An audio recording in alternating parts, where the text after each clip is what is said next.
Friend Zone, a new adult college romance. Just Friends series, Book 2. Written by Camilla Isley, read by Susan Marlowe. 1. Rose, now. Inside the Smithsons' country house, Rose followed Ethan up the stairs and through a corridor with too many white doors to count. He stopped in front of one toward the end, pausing with his hand on the handle. "You're about to have a glimpse into my teenage lifestyle." He flung the door open, and a loud snore came from within. Sprawled on Ethan's bed was a bulging, middle-aged man fast asleep. "Rose, meet Uncle Frank." Ethan sighed. "He must have decided my room was as good a place as any to fall asleep." Rose giggled, taking in what she could of Ethan's room before he closed the door. She took inventory of his life when he was younger, items of an overachiever, awards, certificates, sports trophies, but also a cool, popular kid, a rock band poster, shots of him posing with his friends and lacrosse teammates. His smile was already irresistible, even back then. Then there were the obligatory family photos, stored in elegant frames his mother must have bought. They showed his well-adjusted side, his parents, Ethan with his sisters, and a photo of the entire Smithson clan. The door clicked shut and they tiptoed away, careful not to wake the sleeping man. "We'll have to take one of the guest rooms." Ethan turned on his heel and headed back toward the beginning of the hall. He opened a random door. Before Rose could peek inside, Ethan roared and rushed into the room. Rose made to follow him but stopped dead on the threshold. She raised a hand to cover her mouth as she stared at the scene before her eyes in shocked silence. 2. Alice, 7 months ago. Jack had beaten her to the library. He was waiting inside the small reading room, head bent over his laptop and a cute frown on his face. He hadn't spotted her yet, so Alice paused and studied him through the glass door. Even seated, it was easy to tell Jack was tall. All basketball players had to be. Not to mention, playing varsity sports gave him a lean, flat-muscled body, all too visible under his tight t-shirt and faded jeans. Dark eyes and hair, high cheekbones, and a straight nose made her best friend dangerously gorgeous, and his mouth? It was made to keep girls awake at night, which, unfortunately, it did, too often. As Alice leaned closer to the glass, a dark lock slipped out from behind her ear, startling her. She still wasn't used to being a brunette. What would Jack say? Would he like it? Only one way to find out. Alice grasped the door handle and her chest tightened. He would reject her. Telling Jack the truth now was a bad idea. She should wait. Yeah, definitely wait. Today was a regular work on your group project and not tell Jack you love him kind of day. Alice pushed the door open. "Hey," she greeted Jack. "Hey, Ice." Jack looked up from behind his laptop. "Whoa." His dark eyes widened in shock, and his gaze made Alice's stomach flip. "What's up with the hair?" "Change of style." She dropped her messenger bag on the floor and sat in the chair next to him. "Ethan dumped me." Alice pretended the news was trivial as she set up her laptop on the table. "So you dyed your hair black?" Jack tousled his fringe, perplexed. It was a habit of his, one that made Alice want to run a hand through his soft curls every time he messed them around. The gesture exposed more of his biceps, too, making Alice wonder what kissing him would feel like if she were free to lock one hand in Jack's hair, pull his lips to hers, and wrap the other hand around the marble-like smoothness of his arm. She mentally slapped away her hands and said, "I was tired of the fake blonde. Like it?" Alice hoped the makeover would stir something in Jack, but he ignored her question point blank. "What happened with the dude? You've been dating him for what, 3-4 months now?" "Remember when I told you about the night of Georgiana's birthday party?" "Your former sorority big sister?" "A big sister is for life, even if she graduates and moves on to grad school. But yes, her." "She's hot." Jack smirked. "You should introduce me." "Can't do. She's in Paris with her boyfriend until next semester." Alice rolled her eyes, and Jack laughed. "So what does Georgiana have to do with Ethan dumping you?" "Well, he's her brother, for one." "Seriously?" Jack made a mind-blown gesture. "Yeah, we were at that hip sushi restaurant downtown for Georgiana's birthday, and Ethan ditched me at the table to go flirt with this other girl. But then he showed up at my place later and apologized, and I thought we were okay. It was business as usual, and then he ghosted me for a month straight." "That's awful." Jack was clearly trying and failing to keep his lips from twitching. Ghosting was his favorite breakup strategy. Alice ignored his distracting lips and said, "The radio silence was driving me mad, so last night I confronted him. He didn't even try to deny it." "The ghosting part or that he's seen someone else?" "Either, both," Alice admitted. "At least he was honest." "Do we know the other woman?" "No, but she's a grad student too." "Hot?" "Yeah, she's hot." Alice swatted him playfully. "You're not helping." Jack waggled his eyebrows. "Want me to seduce her for you?" "Yeah, just what I need." "I doubt she's into college juniors." "You never know," Jack said, focusing on his laptop screen. With a few clicks of the mouse, he opened the 3D model of a complex molecule they had to design for their organic chemistry group assignment. Jack started to rotate the model, but stopped to regard Alice with a suspicious air.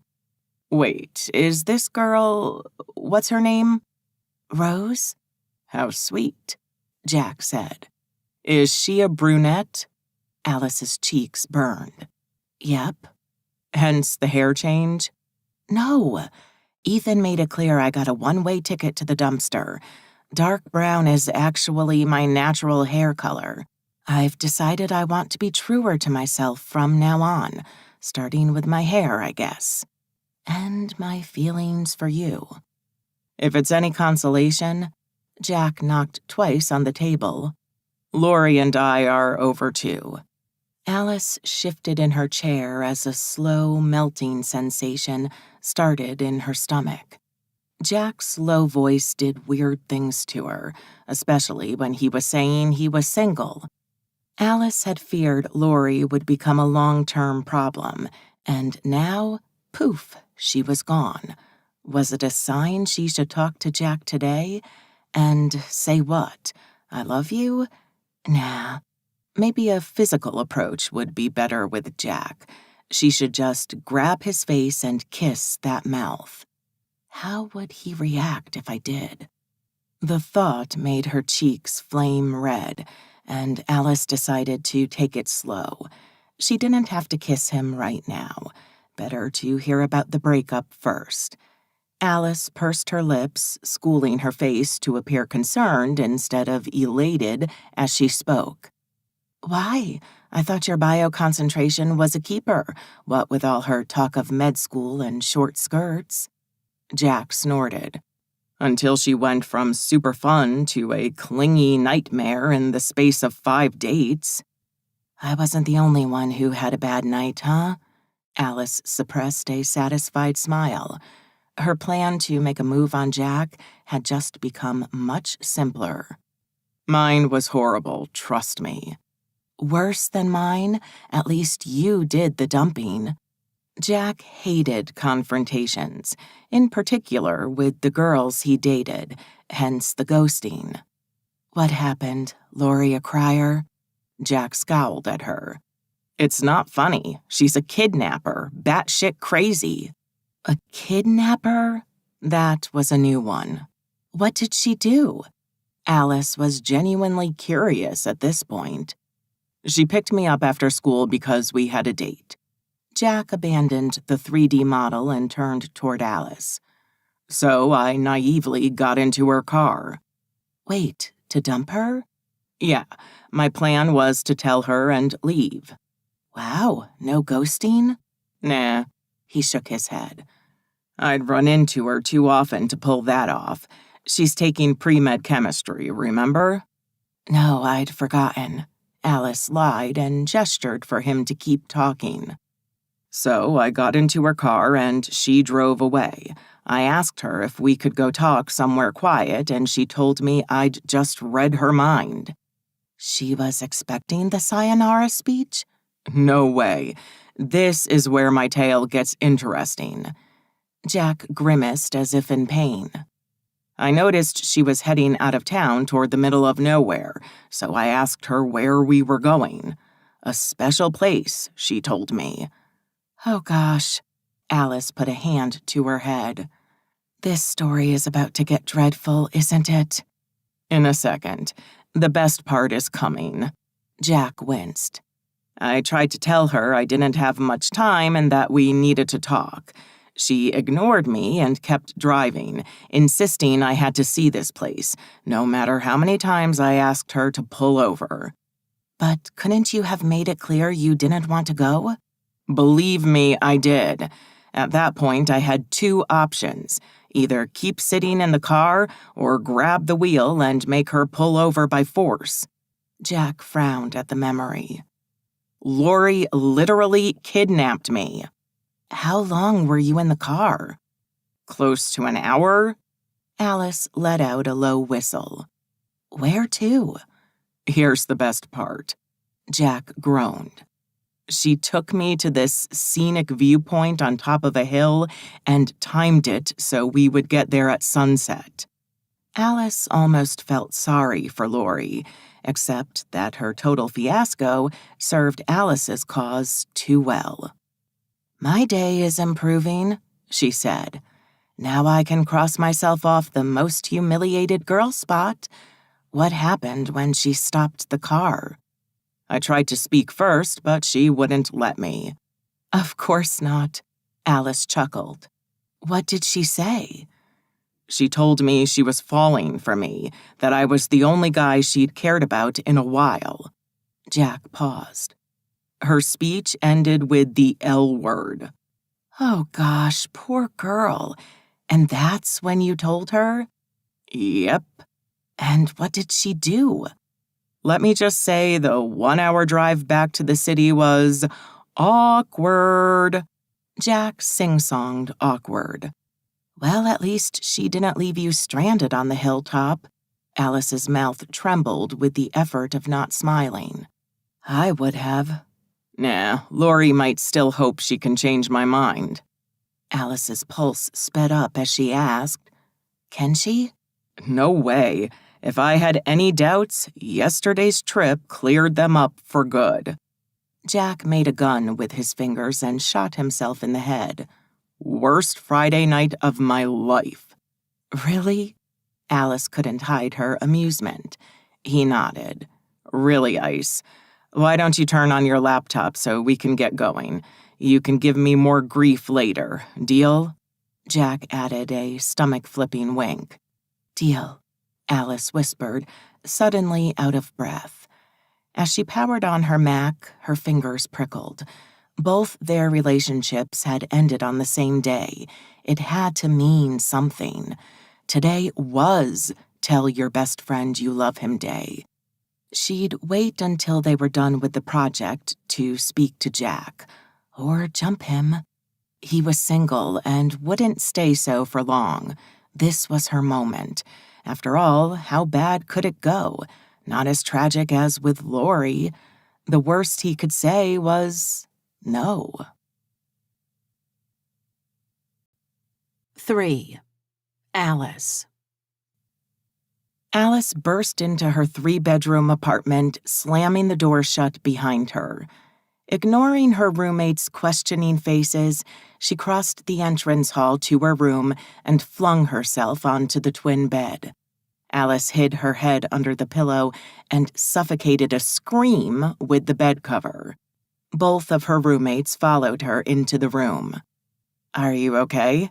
Haley asked. "Hey, what's up?" Madison said. Alice rolled over on the bed so she lay facing the ceiling.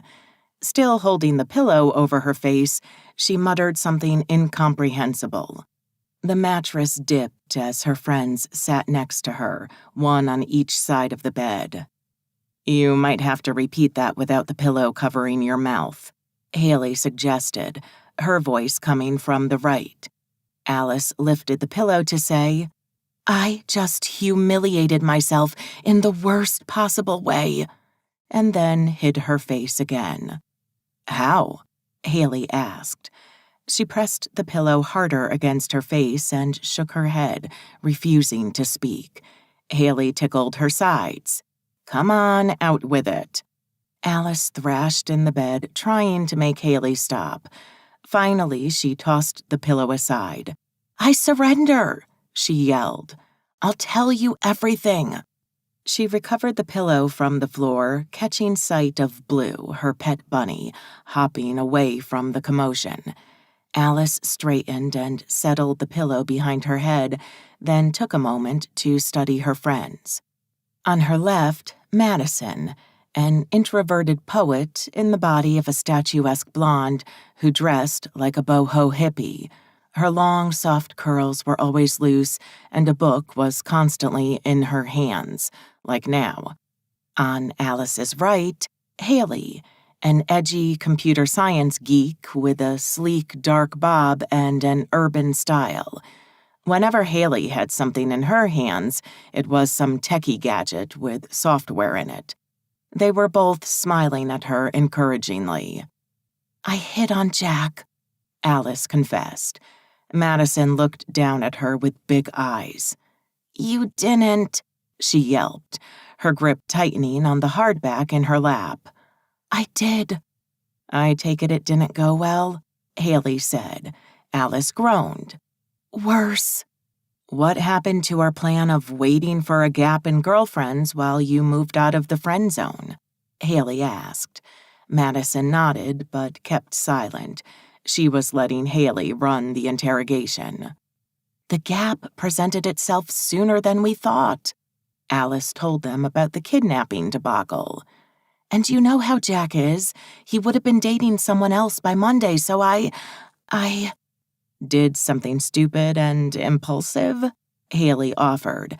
Alice nodded. "What did you do? Jump him?" "I tried." Alice moaned with shame. "I threw myself at him, and he was like, 'Thanks, but no thanks.'" Anxiety broke on Haley's face. "I'm so sorry," she said. "Me too," Madison added, looking fretful and worried. Haley took Alice's limp hand, squeezing it. "Did he say why?" "He said we're friends." Madison and Haley both kept silent, waiting for the rest, so Alice gave it to them. "And that's when I practically begged him for it, and he just kept saying no." "You begged?" Haley repeated. "Give us specifics." "He said I was his friend, and I countered by saying he's slept with all his female friends. He told me that's exactly why he doesn't have many left. So I told him Felicity is still his best friend even though she's female and he slept with her." "Who's this Felicity?" Haley asked. "She's his oldest friend from Indianapolis." "What happened between them?" Madison asked. "I don't know the specifics, only that at some point they had a relationship that didn't end well, and Jack was all like..." Alice started talking in a mock dude voice. "It took me 2 years to be friends with her again after we broke up. I won't screw up another friendship." She made a finishing gesture with her hands. "End of story." What happened after that cozy little chat?" Haley asked. He told me I was upset about Ethan dumping me. Which is sort of true, Madison said. I still can't believe my cousin broke up with you. It doesn't matter, really. I'm not upset about Ethan. I'm upset about Jack. How did you leave things? Haley asked. I followed his lead and pleaded temporary, I was dumped, insanity. Well, at least you didn't give him the I've been desperately in love with you for 2 years speech, Haley said. Harder to take back. No doubt, Alice agreed. What if Jack was right? Madison asked. Alice flashed her an incendiary stare, so her friend hurried to explain. I mean, he's not exactly boyfriend material, and you don't want to be friends with benefits. I know he's attracted to me, Haley scoffed. He's attracted to every good-looking female. Fair enough, but we have a deeper bond. We're not just friends. Alice pointed a finger at them in turns. You both said that. Yeah, okay, Haley conceded. But put yourself in his shoes. How so? Haley sighed. He's a guy, gorgeous, and he can have all the girls he likes. He enjoys his popularity with the ladies. When he gets tired or when a relationship gets too serious, he moves on to another girl. But he has you for all his emotional needs, a constant, steady connection that he doesn't risk screwing up by sleeping with someone else. You told me yourself, he doesn't have self-control when it comes to sex. Well, he does with me, Alice pouted. Haley gave her an encouraging smile. Which, in a twisted way, tells you how much he cares about you. He can keep Felicity as his emotional backup. Felicity is 1,000 miles away, Haley pointed out. You're here. And I don't think him confiding in his ex would work so great for you, Madison added. Do you even know her? I've seen her around campus a couple of times when she came to visit. Why don't you talk to her and get an informed opinion? Madison suggested. Ask her if it was worth risking their friendship for a shot at love. Alice shrugged. I don't have her number. Hello, Haley said. Pity we don't live in a world where finding people on the internet is just a name search away. I wish there was a website for that. How about we invent it and become gazillionaires? I'm not friending her on Facebook, Alice replied stubbornly. And I'm not talking to her. I can't risk anything getting back to Jack. I don't even know if I can trust her. What if she's still holding a torch for him? I'd pour my heart out to her, and the next second she'd spill everything to Jack. I'd be digging my own grave. You don't know that, Madison said. Aren't you curious to talk to the only person who can tell you how the friend-girlfriend-friend cycle really is? Even if she said being with him wasn't worth ruining their friendship, it would mean nothing. They may not have been able to make it work, but that doesn't mean it would go wrong with us, too. You want to be his girlfriend, and he doesn't want a girlfriend, Haley said flatly. You could be headed down the same destructive path as Felicity if you're not careful. What if he broke up with Felicity because he wasn't in love with her? Alice insisted. And he is with you? Alice shrugged. There's a deep connection between us, something more than a friendship. If, as you said, he relies on me emotions-wise, what do you call that? Haley blew out, making her bangs balloon for a second. Complicated. It is, but I'm tired of playing the friend role, pretending I don't have feelings for him. I'd rather try and fail than not try because he's afraid it could fail. So what do we do now? Madison asked. Alice lifted up to a sitting position, lying back against the headboard. We make him jealous.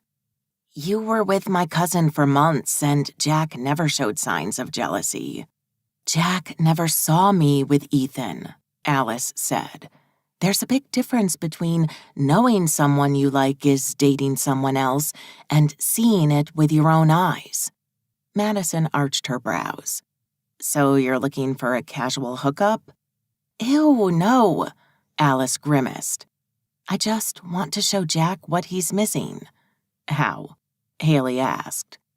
For once, I'll shed the geek uniform. Alice stuck to a conservative dress code in class, and Jack had never seen her dressed to impress. It's time he realizes I'm a woman. I could read indecision in his eyes before he said no. He just needs a push. Madison scratched her cheek before asking, No chance you saw only what you wanted to see? No, I'm positive, and I'm tired of pretending. I don't want to be his friend. Watching him sleep his way through campus is like dying a slow death. It makes me live in fear that one of his girls will eventually stick around and she won't be me. I get anxious whenever he dates someone for more than a month, and I'm not interested in being his emotional fix forever.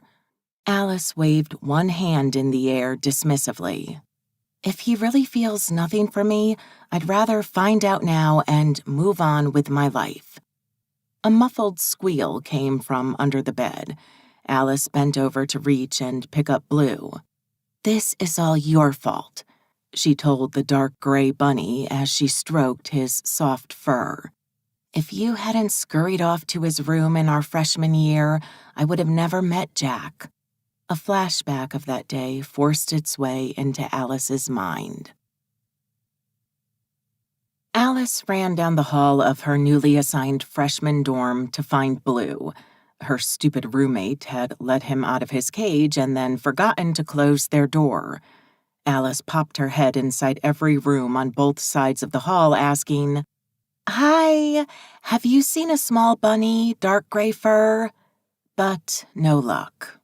Her anxiety grew with each passing door until she reached the end of the corridor and stopped on the threshold of the last room. Inside, a guy sat on a twin bed holding Blue in his lap.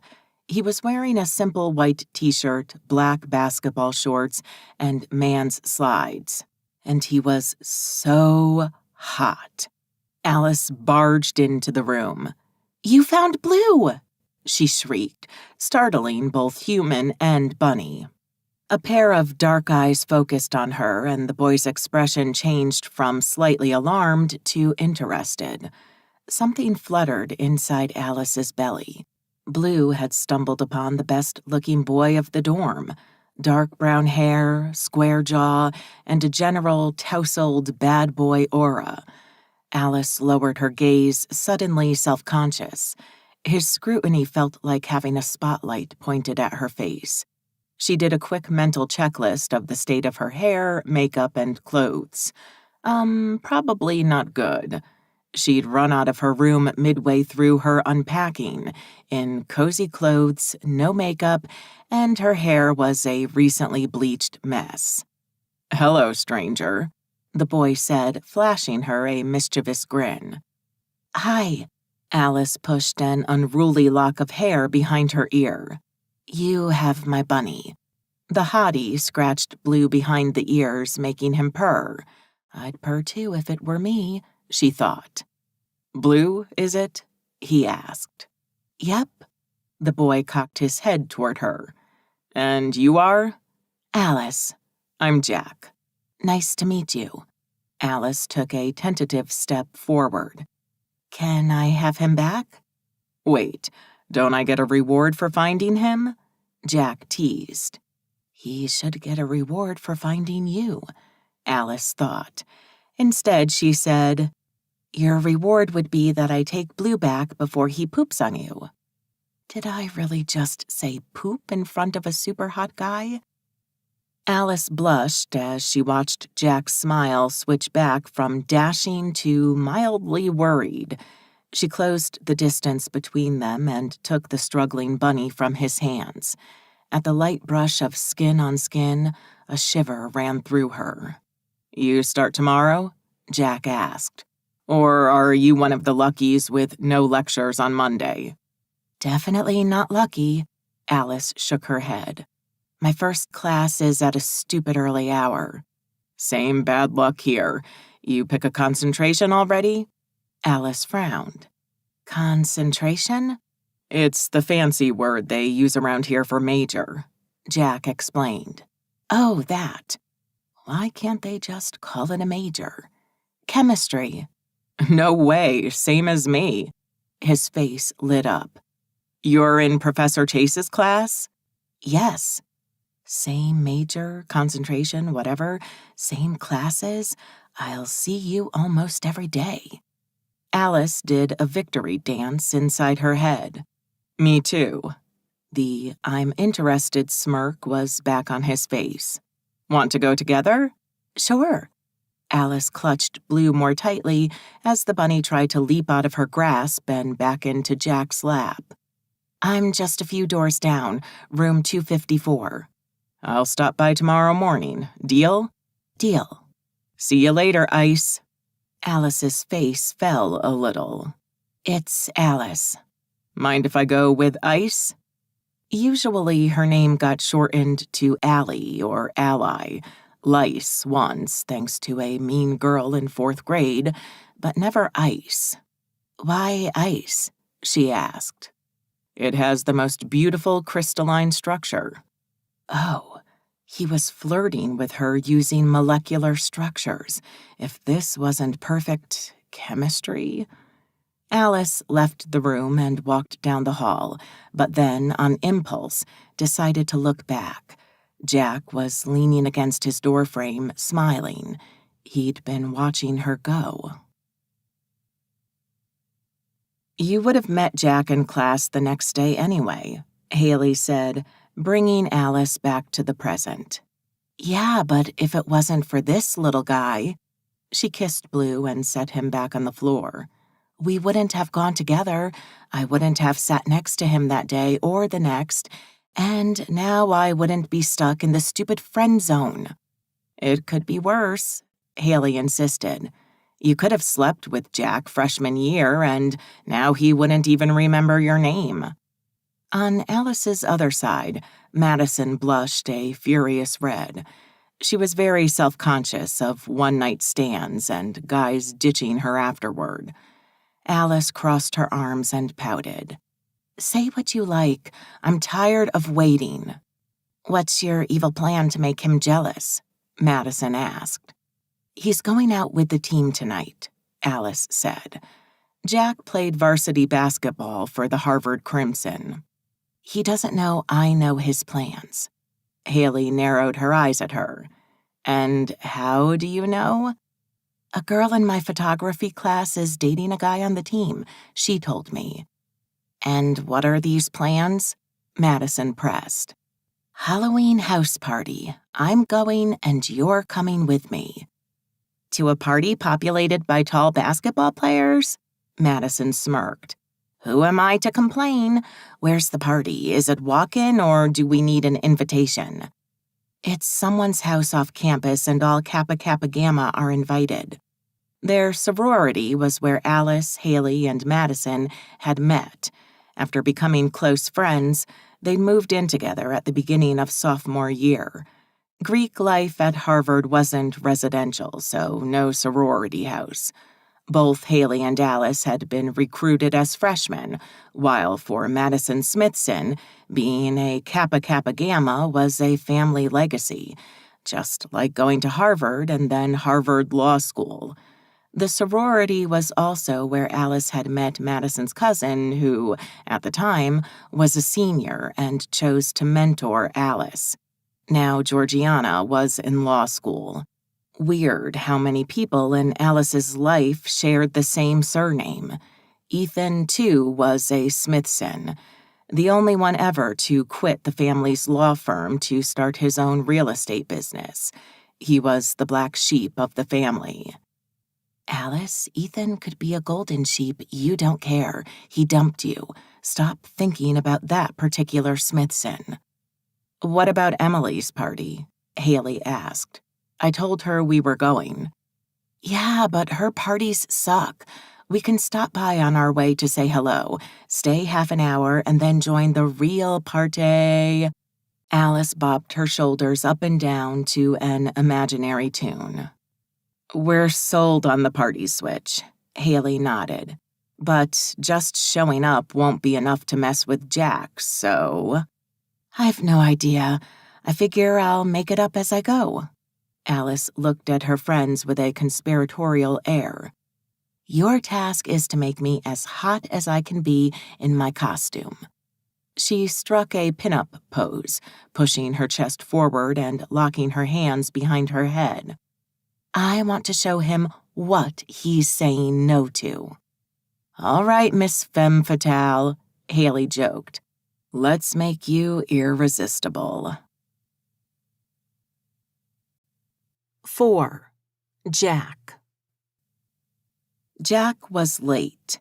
In less than an hour, he had to be Halloween ready, and he was still in the bathroom shaving. This was the last Saturday before the basketball season kicked off, aka the last game-free weekend for the next 5 months. To celebrate, the entire team was going to a house party.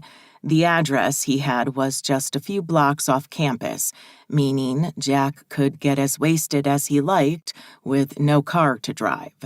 And he needed to get wasted tonight. What an awful weekend he'd had so far. First, a kidnapping, followed by a traumatic breakup, and then his best friend tried to kiss him in the library. Women were crazy. He was past due for a guy's night. No, not women plural, Jack corrected himself. One woman in particular. He didn't care about Lori. She'd get over it. Ice, on the other hand?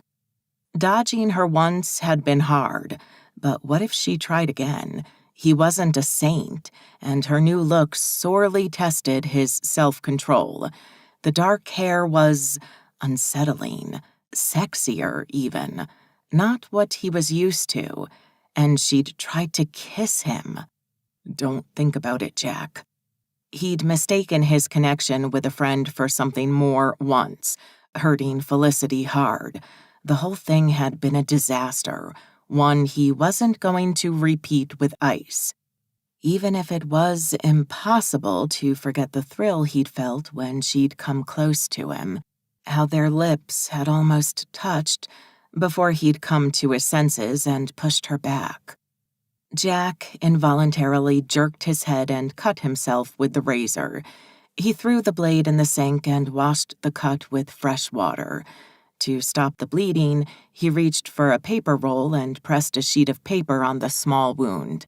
This Ice business was affecting him way more than it should. She was just acting out because her boyfriend had ditched her. That was it. When girls dyed their hair and made a move on their best friends, they were acting out. It was nothing more. Ice would be back to normal as soon as she found someone else to date. Jack frowned at himself in the mirror. All of a sudden, the thought of Ice dating someone else wasn't that pacifying. What's wrong with me? Jack had never had a problem with her dating other men. Then again, she'd never tried anything with him before. Since they'd met, he'd kept Ice locked in the friend zone. Okay, maybe not since day one. Jack remembered fondly the girl barging into his room looking for her bunny.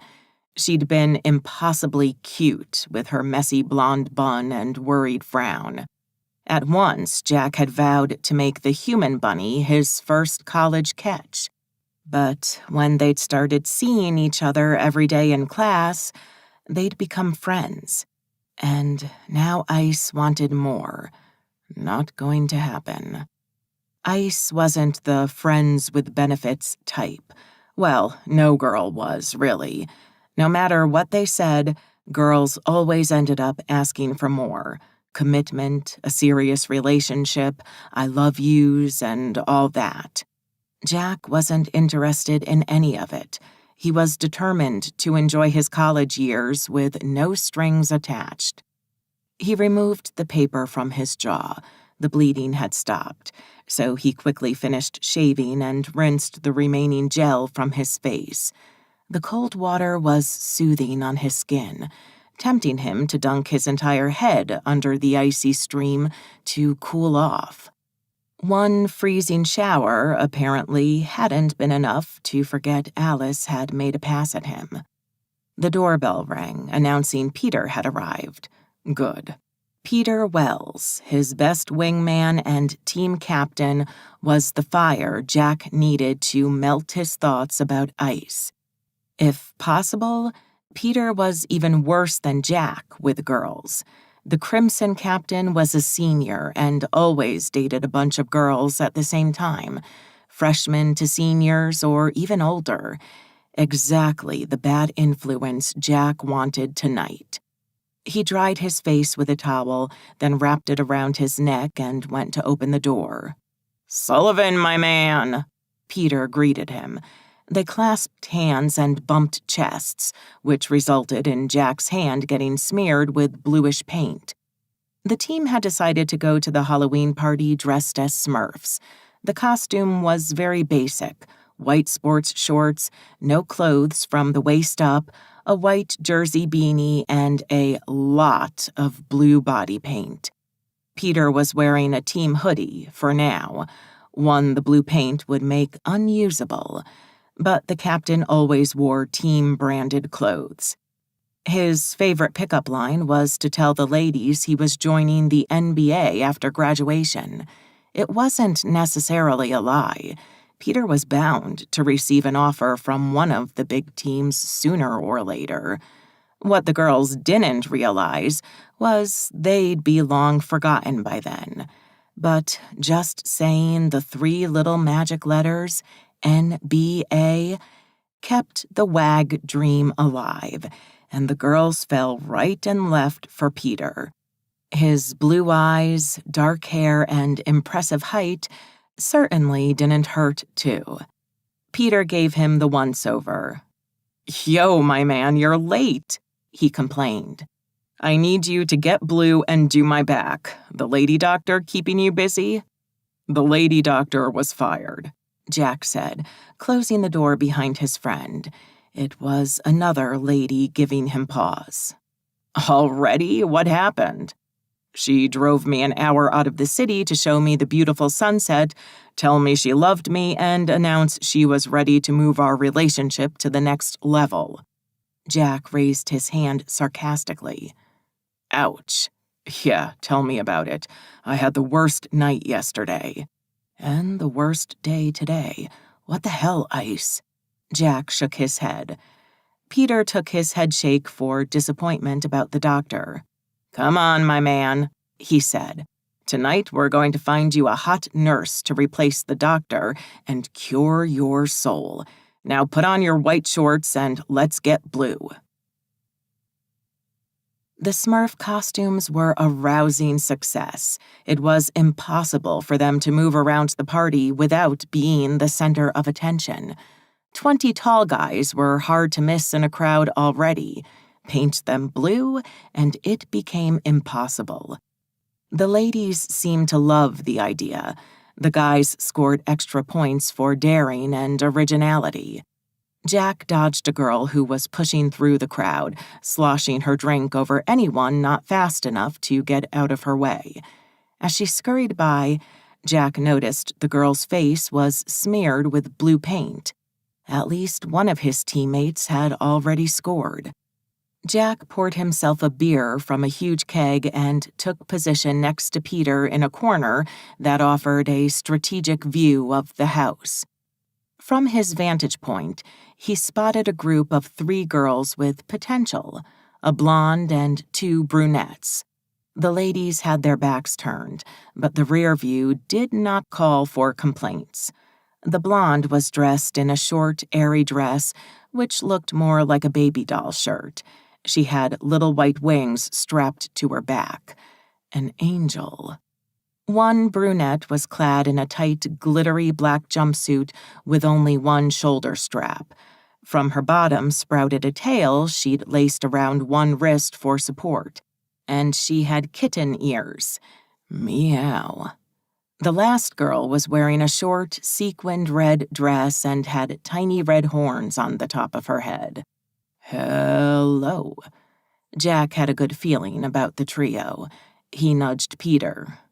Angel, devil, or hellcat? The captain whistled. I'll take the kitty-catty. A pang of disappointment stabbed Jack's chest. He would have chosen the kitten, too. Never mind, angel or devil.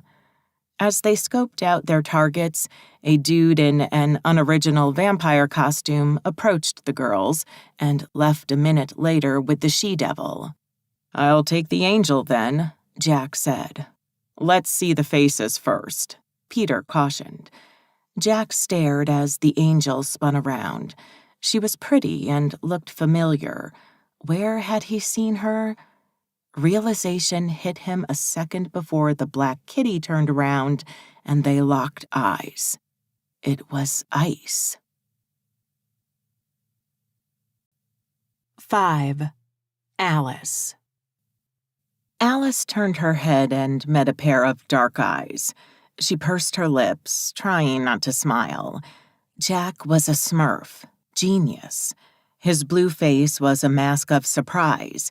He obviously hadn't expected her to be here.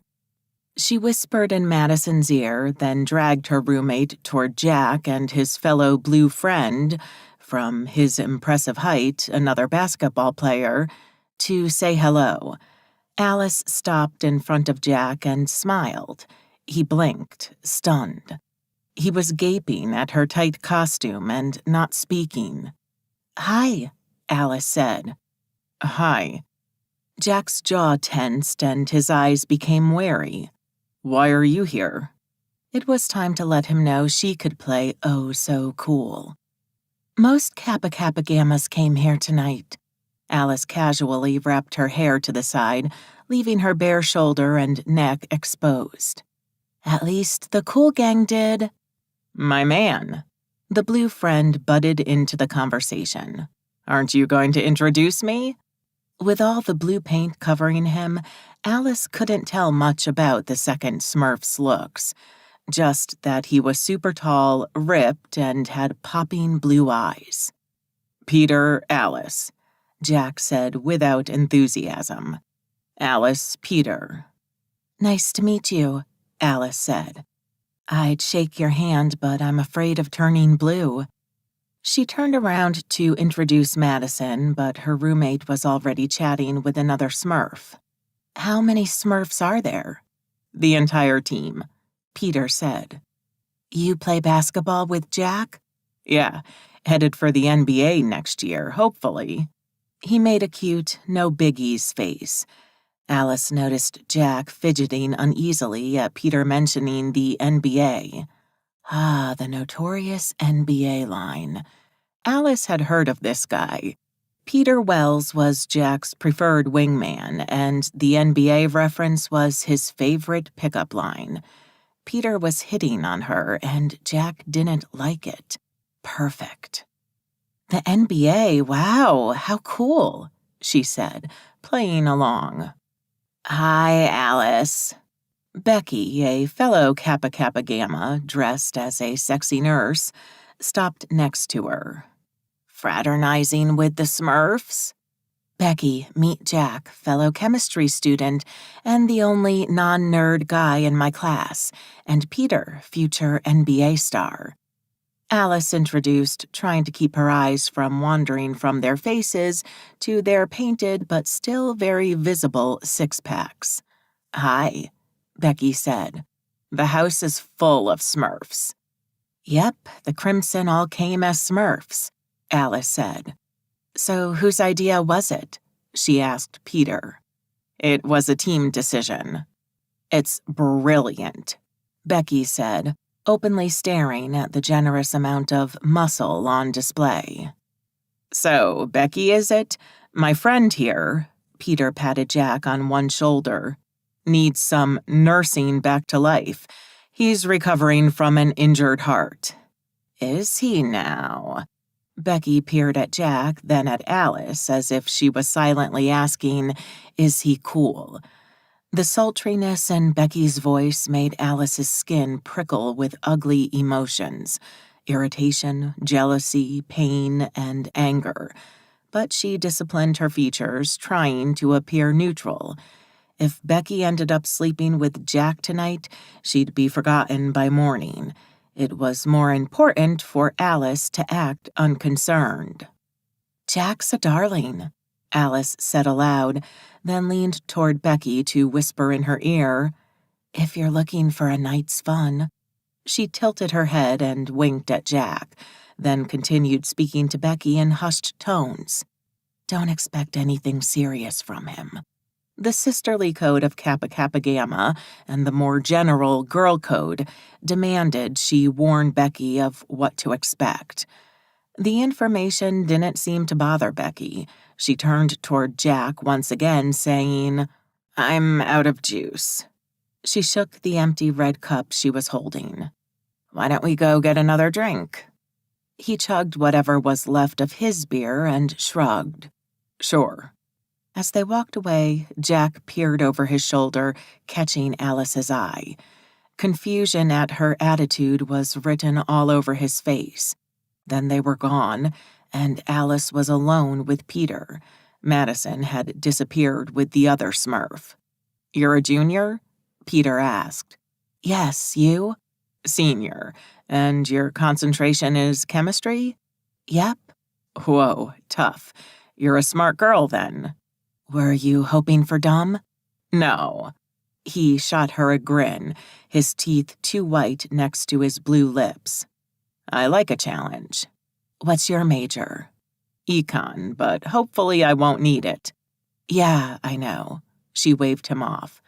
"Not with the NBA knocking on your door soon." Now that Jack was gone, she didn't have to pretend she cared about an alleged future career as a pro athlete. "You're not into basketball?" "Not a sports fan in general." "Ouch." "What, did I ruin your best pickup line?" Alice smiled to soften the blow. "Touché. Are you from around here?" "No, I'm originally from Philly. You?" "Florida, small town near Orlando." Alice studied him for a few seconds.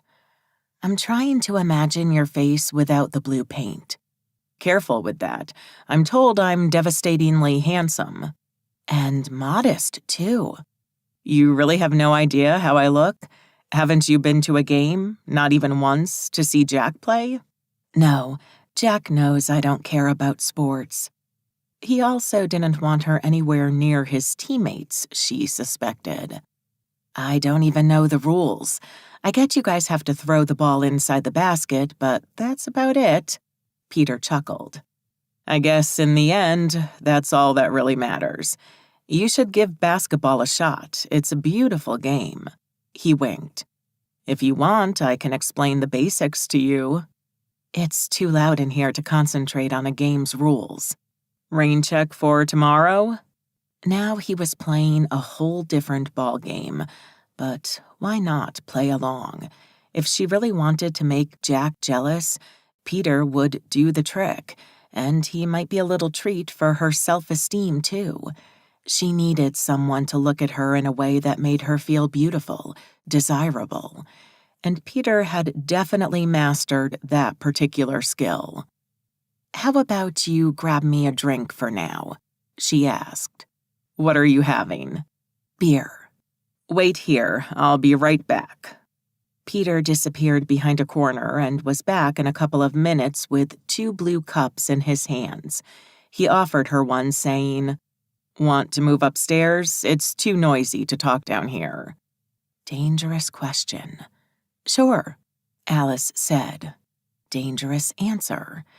She followed him up the stairs, half curious, half worried to see if he would try to take her into a room. But Peter stopped at the top of the stairs and sat on a carpeted step. Alice sat next to him, keeping a safe distance. "I don't bite," he said. "But you stain." She bumped her cup into his. "Cheers." "To what?" To an evening with a blue guy. She raised her cup and they both drank. Would you get terribly mad if I got some paint on you? Alice held his burning gaze. It depends where. He took the cup from her hands and set it alongside his on the landing. How about on your lips? You can try, she smiled. I promise I'll keep my claws in. Careful not to touch her in any other way, he leaned in and pressed his lips to hers. The kiss was gentler than Alice expected, and when it was over, it left her wanting more. Is my face blue? She asked. Looks like you have dark lipstick on. Listen, I'm over this party. Did you drive here? No, walked. You? Yeah, me too. Can I walk you home? Let me check with my roommates. Alice fished her phone out of the small clutch strapped across her torso to text Madison and Haley. Neither texted back. I'm afraid my roommates have gone to visit the Smurfs' village, Alice said. We can go if you want. I just have to grab my jacket. I left it downstairs. You came bare-chested in this cold? No, I left my hoodie in a room. Peter sprang up and offered her a hand. I'll go grab it and meet you by the door. Alice ignored the blue hand and stood up on her own. Cool. See you downstairs. Peter let his hand drop and gave her a peck on the lips before hurrying down the corridor. Alice hopped down the stairs and mercifully found her jacket on its hanger undamaged. It was always a gamble to leave outerwear unsupervised at house parties. There was a good chance you'd never see it again. As she was pulling on her jacket, Alice caught a flash of white and blue out of the corner of her eye. She turned around, saying, You were quick. But she didn't find the Smurf she was expecting staring back at her. She found Jack. 6. Jack. Your face is half blue, Jack said, swiping a thumb from the corner of Alice's mouth down toward her jaw. The blue paint on her lips made him positively murderous. And now I imagine you've made it worse, Ice replied defiantly. Where are you going? Peter is walking me home. Ice, don't. Jack stepped forward but stopped as she backtracked. I get you're mad at me for what happened today. She cut him off. This has nothing to do with you. Don't bullshit me. I'm not. Ice stared him down. Earlier, I was upset about Ethan dumping me. Now I want to blow off steam, and Peter's a charmer. What's your problem? Yeah, what was his problem? He'd seen her date before, no problema. He was cool, happy even, with her dating other guys. But not Peter. Mr. NBA was the problem. Why? Jack wasn't sure, but he knew he didn't want Alice to have anything to do with his captain. He's not... What I mean is, I've told you how Peter is with the girls. Why would you go home with him? To have fun? Ice challenged. Relax, I'm not shopping for a husband. Ice, don't be like that. Alice narrowed her eyes. Be like what, exactly? This is not you. Come on, I'm taking you home. Jack made to grab her elbow, but she recoiled. He wasn't sure if it was to avoid his touch, the body paint, or both. I'm not going anywhere with you. You've made it clear you're only interested in being my friend. And guess what? I don't need a friend tonight. I need a man. As if on cue, a hand slapped his shoulder. My man, Peter said. Keeping my lady company? Where did you put your nurse? She had to go to the bathroom, Jack replied, stiffening. All of a sudden, Peter had become the most irritating person he knew, with his swagger and his constant, my manning. Might take the lady some time. I just passed the door and there's a line, Peter informed him. I'm taking off. Peter leaned in and added in a low voice, "And I hope this kitten doesn't have claws. Then again, that could be fun too." Jack felt an impulse to throttle his friend. Instead, he made an effort to stay calm. "The party's just started, and you're going home already?" "It's not that great of a party," Alice interrupted. "We're going. If you see Madison or Haley, can you tell them I went home? I've texted them, but just in case." "Sure." Jack shrugged. Alice pushed past him to get out. Unable to stop her, Jack tugged Peter's arm and whispered in his ear, "Be nice to her. She's a friend." Peter gave him a foxy smile. "Hey, I'm always nice to the ladies." Peter made to follow Alice, but Jack held him back. "I'm serious. Chill, my man. I'll treat her with white gloves." Reluctantly, Jack let him go. He cringed as he watched Peter wrap one arm around Alice's shoulders as they headed for the door. She never looked back. Suddenly, the party seemed incredibly dull. All Jack wanted was to go home and wash off the body paint that had dried hard on his skin and now stretched and pulled with every movement he made. But going home alone wasn't an option. He'd be stuck thinking about Alice and Peter together. Jack shook the image away. He was overreacting. Ice never slept with anyone on a first date, let alone after a trashy party. She might be mad at him, but she wasn't going to sleep with Peter tonight. And Peter didn't like it when girls didn't put out on the first night. He didn't have the patience to wait. The whole thing would blow up before it even started. Jack had nothing to worry about. Jack marched to the bar, popped a Jell-O shot in his mouth, and then another. He searched the countertop for a clean cup, filled it with ice from the fridge, poured himself an unhealthy amount of vodka, and topped up the cup with a splash of lemon soda. "There you are," the nurse said. Jack couldn't remember her name. "I thought I'd lost you." "I was just mixing myself a drink.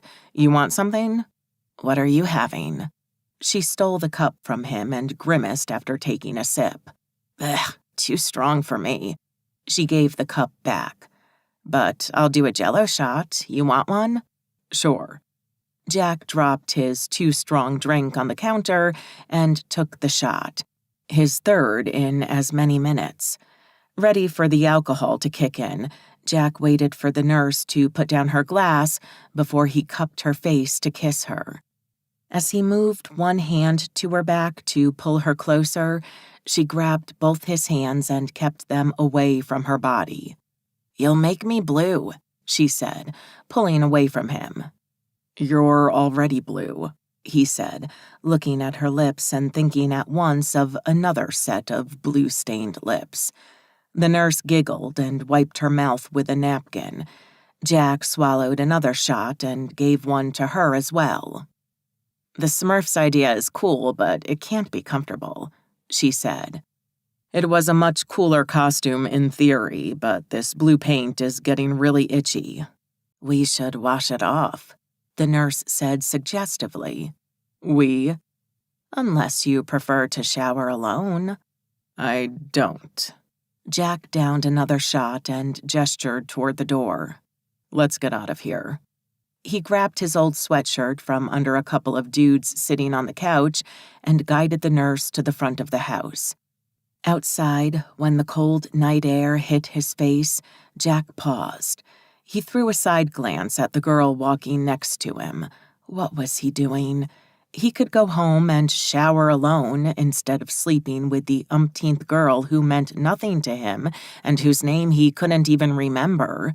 Maybe it was time to straighten his head, be serious with someone he really cared about. Ice. Jack was about to open his mouth to say he'd changed his mind when a slow burning started in his stomach and his vision fogged. It was as if all the alcohol in the Jell-O shots suddenly released into his system. Jack staggered sideways and dropped a heavy arm around the nurse's shoulders, all thoughts of redemption forgotten. 7. Alice. Now that she was walking home alone with Peter, with Jack out of the picture, Alice didn't feel so bold anymore. What was she doing with a guy she knew nothing about? Was making Jack jealous really worth it? She doubted Peter could give her much more than that. If half the stories Jack had told her about him were true, Jack was practically a monk compared to Peter. Alice wished she knew what his face looked like without all that blue paint. Not knowing was bothering her more than it should. "You've gone all quiet on me," Peter said. "I can't help but think I've no idea what your face looks like." "We can solve that tomorrow. For now, you can stare at my pretty eyes." He batted his lashes at her. Alice chuckled. "Is there going to be a tomorrow?" "I hope so. I've promised to explain how to play basketball, remember?" "You mean a practical lesson?" "If you'd like. The coach has left me the keys to the Levites Pavilion. It's really cool when it's empty. We could take a couple shots." "You want me to actually play?"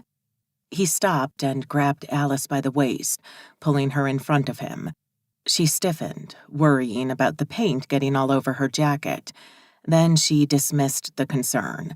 The waterproof fabric wouldn't be hard to wash. "I'd love to play with you," he said, looking her straight in the eyes. The intensity of his stare dazzled her. "Can we call it a date?" "Your eyes really are pretty," Alice teased. "So I'm going to say yes." He leaned in to kiss her. Alice didn't care if this was a mistake. Having Peter kiss her was great, and Jack could go to hell for all she cared right now. "This is not you," he'd told her, but this was exactly her. She was a woman who liked to be kissed by handsome, allegedly, men. She wasn't a nun. A cold blast of air blew in from behind her, making the hair on her nape stand up and sending a shiver down her spine. "You're trembling," Peter said, pulling back and massaging her arms with his hands. "It's cold and I'm not exactly covered up." House parties required bringing only the minimum wardrobe, so Alice was standing in the cold of November wearing a flimsy jumpsuit, an older, not warm enough jacket, and no gloves, hat, or scarf. "Yeah, me neither." Peter, with his bare legs, was even more poorly equipped for the chilly air. "Let's get you home." They walked in silence for another 10 minutes until Alice stopped in front of her building. Next to her, Peter kept hopping from one leg to the other. The exposed skin under his shorts sent a shiver down her back. "This is me," Alice said. "You want to come in? We have a coffee maker in the hall," she added, to make it clear this wasn't an invitation to her room. "I can make you something hot before you have to walk home." "Yeah, that'd be great. I'm freezing." Inside, she made a pot of decaf, which they drank seated at one of the tables. Alice would have preferred the cozy armchairs by the fire, even if it wasn't lit, but she was afraid Peter would stain them. Plastic chairs were easier to wipe clean. They chatted, enjoying their hot drinks, and Alice soon lost track of the hour. It wasn't until Madison staggered in the front door, barely standing, that Alice realized how much time had passed. She threw Peter an apologetic look. "I think I'd better go take care of my roommate before she wrecks our apartment." "Yeah," Peter agreed. "She looks pretty wasted." Madison was having a silent argument with the elevator. She kept pushing a button that wasn't really a button and started to rage when the little lights signaling the elevator was on call wouldn't light up. Madison increased her efforts, stabbing the plaque with her finger. "Yep, she does." Alice nodded. This dried-up paint is making it painful to talk anyway," Peter added. "Is kissing painful too?" Peter cupped her face with his hands. "I'll take the pain like a man." He kissed her goodnight. "I'll pick you up here tomorrow at 2-ish?" "Sure. I'll leave you my number just in case." They exchanged contact information, and Peter gave her a quick peck on the lips before jogging out into the night. Alice didn't envy him the walk or run home one bit. Alice joined Madison in front of the elevator. "Here," she pushed the up arrow. "Was that a Smurf?" Madison asked. "Yeah." There was a ding, a swipe of metallic doors, and they stepped inside the elevator. "I hate Smurfs," Madison said. "I thought you were with one." "No, I left for a second to get a drink and, poof, he disappeared with another girl." Madison scoffed. "Story of my life." Madison had a lot of confidence issues and a huge inferiority complex. "So where were you all this time?" "Haley and I party hopped, and I drank too much." "You don't say. Where's Haley?" "She met a guy and left with him." Alice scoffed. "Another masked dude?" Haley had been obsessing for months over a guy she'd met at a Venetian masquerade ball. After dancing with him most of the night, she'd lost him without ever learning his name or even what his face looked like. Madison shrugged. "If that does it for her." As they reached their floor, Alice helped Madison walk to her room and helped her out of her angel costume. Her friend's beautiful blonde hair was all ruffled and impossibly tangled. It'd be a bitch to comb through the next morning. "Did our plan work?" Madison asked as Alice tucked her into bed. "Was Jack jealous?" "I think so," Alice smirked. The Smurf downstairs was his best friend and favorite wingman. Jack didn't seem happy when I left with him. "Good for you." Madison patted her on the arm. "Now I have to sleep. I'm really tired." She closed her eyes and her head lolled to the side of the pillow. Alice kissed Madison's forehead and retreated to her room. Blue tried to sneak out, but she snatched him up and closed the door. "Here." She kissed the bunny goodnight and dropped Blue in his cage, leaving its door open so that if he wanted to take a night stroll, he could. Alice quickly readied for bed, but it took her a while to drift off to sleep. She didn't know what to expect from her date tomorrow. Regardless of what Jack said, Peter hadn't tried anything with her tonight. He couldn't be the bastard Jack had made him out to be. And what about Jack? Had he gone home with Becky? Was he with her right now? As she tossed in bed, Alice tried to convince herself she didn't care where Jack was or what he was doing. Or with whom. 8. Jack. Jack woke up staring at a ceiling that wasn't his own. He peeked under the bedsheets. He was naked, and his skin had returned to its normal color. The nurse had done a thorough job of cleaning him last night. She stirred beside him, and Jack sighed. This was the hard part. The wake-up call could go one of 3 ways. 1, the girl he'd slept with didn't care the previous night had been a random hookup with no possible future. This was the best-case scenario. 2, the girl did care but pretended she didn't to either save face or try to convince him she was cool to date. Still good. 3, the girl did care and was a crier and/or a screamer.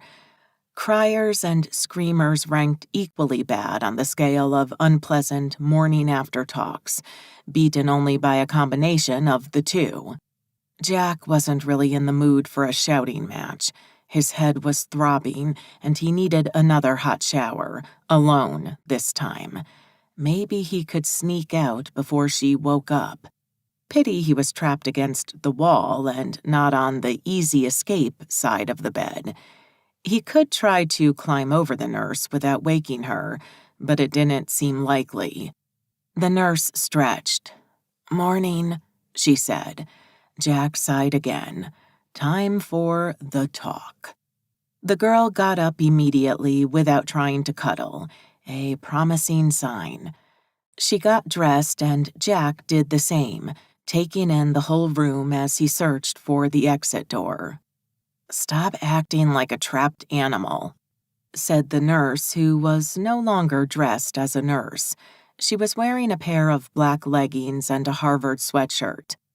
"I'm not going to make a scene if that's what you're worried about. I'll make you a cup of coffee if you want it and send you on your way. No drama." Jack was surprised. He thought he'd seen it all, but this was a new level of unconcernedness. "I'll take the coffee," he said. "Milk, sugar, black?" "Black is cool." The studio apartment was tiny.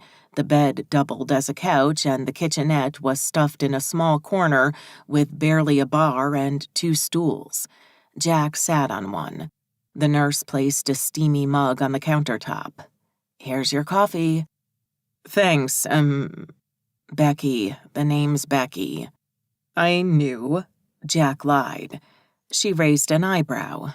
"No need to pretend here." Jack couldn't help asking, "So we're cool?" He usually avoided these questions like the plague. "Yeah." "How come?" And here he was asking one after the other. "I'm too busy with school to have or want a boyfriend. Alice told me you'd be perfect for a night of fun, so this," she flipped a finger between them, "is it. Plain and simple, no strings attached." Jack grimaced. "Great." This should have been Jack's dream morning after speech, but somehow it depressed him. He felt used. Jack slapped his face with his hands to get a grip on himself. He was turning into a girl. What bothered him the most was that Alice had told this girl, Becky, he was one-night stand material. It hurt, even if it was true. And why had Alice pushed Becky into his arms? After her stunt at the library, it made little sense. Yesterday afternoon, she'd tried to kiss him, and he suspected there were feelings involved. He was sure it wasn't by chance she'd somehow showed up at the same Halloween party just a few hours later. Had she wanted to make him jealous? He would have assumed that was the case, except the whole night she acted as if nothing had happened between them. She'd barely spoken to him, pushed him to hook up with another girl, and then she'd left with Peter. Jack's blood boiled. If this was all a perverse plan to make him jealous, it was working. The thought of Alice and Peter together made his seat too hot. He'd never been jealous of Alice's boyfriends, but for some inexplicable reason, Peter was different. Jack had to know what had happened, or hopefully what hadn't happened, between them last night. He finished the coffee and stood. "Well, Becky, thanks so much for the coffee." Jack stroked the back of his head with one hand, embarrassed. "And everything else. I'll get out of here." Jack peeked out the window. He had no idea where Becky lived or how they'd gotten here last night. Where's here?" "We're on Litchfield Street. It's a quick walk to campus." "I'm making it a morning run." He was still wearing his sporty shorts and an old sweatshirt. Mornings in Cambridge in November were viciously cold. Becky stared, unimpressed. Even quicker.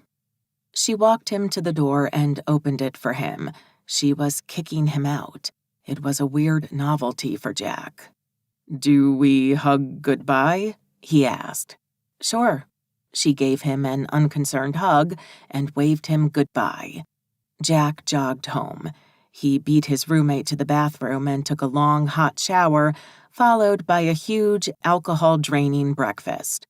By the time he was done, it was already mid-morning. It was time to make a call. He scrolled through his contacts with his thumb and tapped on Peter's name. Peter picked up on the second ring. "Sullivan, my man, what's up?" "Hey, Captain, you up for a one-on-one game later?" "Can't do," Peter answered, and alarm bells went off inside Jack's head. "I have a date," he added, confirming his fears. Jack, oh so casually, asked, "Someone I know?" "Yep, that girl from your concentration, Alice Brown. I'm giving her a behind-the-scenes of the Levites." Jack ground his teeth and tried to speak in a normal voice. "You guys hit it off then?" "Nah." Relief washed over Jack as Peter continued. "Turns out the blue paint was great to attract the attention, but a big turnoff for the ladies. How did it go with your nurse?" "I had her bathe me first," Jack replied smugly. "Ooh, my man," Peter hollered. "I should take that page out of your book. You're a genius." "So you went to bed early? It wasn't even midnight when you left." "No. The kitten kept me up talking until her roommate came home wasted." Jack stared at the phone, not sure he'd heard right. "You were up all night talking?" "Yeah. Your friend was cool, and the paint was too weird anyway. We'll see how it goes today." Jack was tense again. "What, do you plan to have sex on the court?" he snapped. "If the coach catches you, you're dead." "Not on the court," Peter chuckled. "Maybe later. Anyway, your Alice seems more of a slow burner." Exactly. His Alice. "And you're okay with waiting?" "I kind of like this girl." Why, of all girls, did Peter have to walk the line for ice? "That's a first." "Who knows, my man? Maybe she'll take one look at my face and decide I'm gross." Jack doubted it. "She kept saying she was bothered she couldn't picture how I looked under all the paint." "I'd run for the hills if I saw your ugly face," Jack joked. Peter laughed. "All right, buddy, I've got to run too. See you tomorrow at practice, yeah?" "Yeah, I'll talk to you later." "Later." Peter hung up. Jack stood up and hurled his phone at the bed. It bounced off and landed on the carpet unscathed. Jack kicked it under the bed. What the hell was happening to him? Peter was behaving, and it made him angry instead of relieved. Why was he so mad? Who was he mad at? Alice? Peter? Himself? On impulse, Jack picked up his gym duffel bag and decided to go to the Mac and work off some steam. Staying home and brooding definitely wasn't an option. Instead, he'd do some cardio to sweat out the hangover, and maybe also some weight training. Homework would keep him busy for the rest of the afternoon. Jack couldn't afford to fall behind, not with the basketball season kicking off next weekend. An evil grin spread on his lips as Jack studied the practice schedule hanging over his bed. He wouldn't have much idle time in the coming months, but neither would Peter have much time to woo Alice. Aha! 9. Alice. Madison staggered into Alice's room, dragging her feet behind her, and sat on the empty bed. "I'm never going to drink again." Alice stopped leafing through her closet to look at her friend. "That's what every college kid says after a great Halloween party." "Meh, the party kind of sucked." "Agreed." Alice nodded. "At least it got me a date." "About that, what's your plan here?" "Actually, I don't have one." Alice resumed her shuffling of clothes. "Thinking I could make Jack jealous was stupid." "I thought it worked." "Yeah, me too, until I read this." Alice abandoned her closet again, took her phone out of her jeans pocket, and handed it to Madison. "It's the first message on WhatsApp." Becky had sent her a too-graphic text about her showering activities with Jack. "Ew," was Madison's sole comment. I know, Alice sighed. Jack definitely wasn't heartbroken about me going home with Peter. So you're dating his friend now? Doesn't he have the worst reputation? He does, but so far he's been nice. You like him? Too early to say. Alice shrugged. Let me see his face first without all that blue paint. Madison tapped the phone. Want me to find the Crimson roster pics on their website? Actually, I prefer it to be a surprise. And if he's ugly? I don't think he is. Alice smiled a secret smile. Anyway, a face alone doesn't do it for me. I need to feel a connection, a spark. But isn't he your typical athlete jerk? Madison insisted. Can't say yet. Alice closed the room door before Blue could make a run for it. I agree with you. On paper, his CV is bad, but last night felt so easy talking to him. It felt right. You're giving up on Jack, then? Alice wasn't sure. The text from Becky had churned her stomach. Her feelings toward Jack right now were more violent than loving. I don't know, she admitted. Jack isn't stupid. He knows yesterday wasn't just about a rebound, no matter what I said afterward. If he wants to make something out of it, he knows where to find me. In the meantime, I'll live my life. Madison captured a sulky-looking Blue as he hopped near the bed. With his best friend, she asked, stroking the bunny. Well, I'm not going to stay single and wait for Jack to make up his mind. But if you go out with Peter, doesn't that make you off limits for Jack, even if he's into you? Why? I don't know, Madison shrugged. Don't they have a bro code, bros before hoes, or something like that? Huh? I hadn't thought about that. Was she making a mistake? No, Alice couldn't second-guess herself like this. If they have a secret code, I know nothing about it, she told Madison. Anyway, it's nothing serious with Peter. He's just a much-needed distraction. If you say so. Madison sounded unconvinced. Have you decided what to wear? Alice turned back toward her closet. No, I've never been on a sporty date before. You can borrow my new pink set if you want. You're a lifesaver. Alice jumped on her bed to hug Madison. Blue squealed in protest. At 2 p.m., Peter texted Alice he was on his way. She took the elevator to the lobby and waited for him behind the hall's glass doors, avoiding the outside cold. When a tall guy jogged up the steps, she didn't recognize Peter, not until he waved and smiled from behind the glass. Alice's breath caught in her throat. Peter was a Jake Gyllenhaal look-alike, much better looking than she expected. She reminded herself that looks meant nothing, and put her woolen gloves on before opening the door. Hey, you, she said, feeling shy. He gave her a quick hug and flashed her a grin. So, did I pass the face test? Alice beamed back.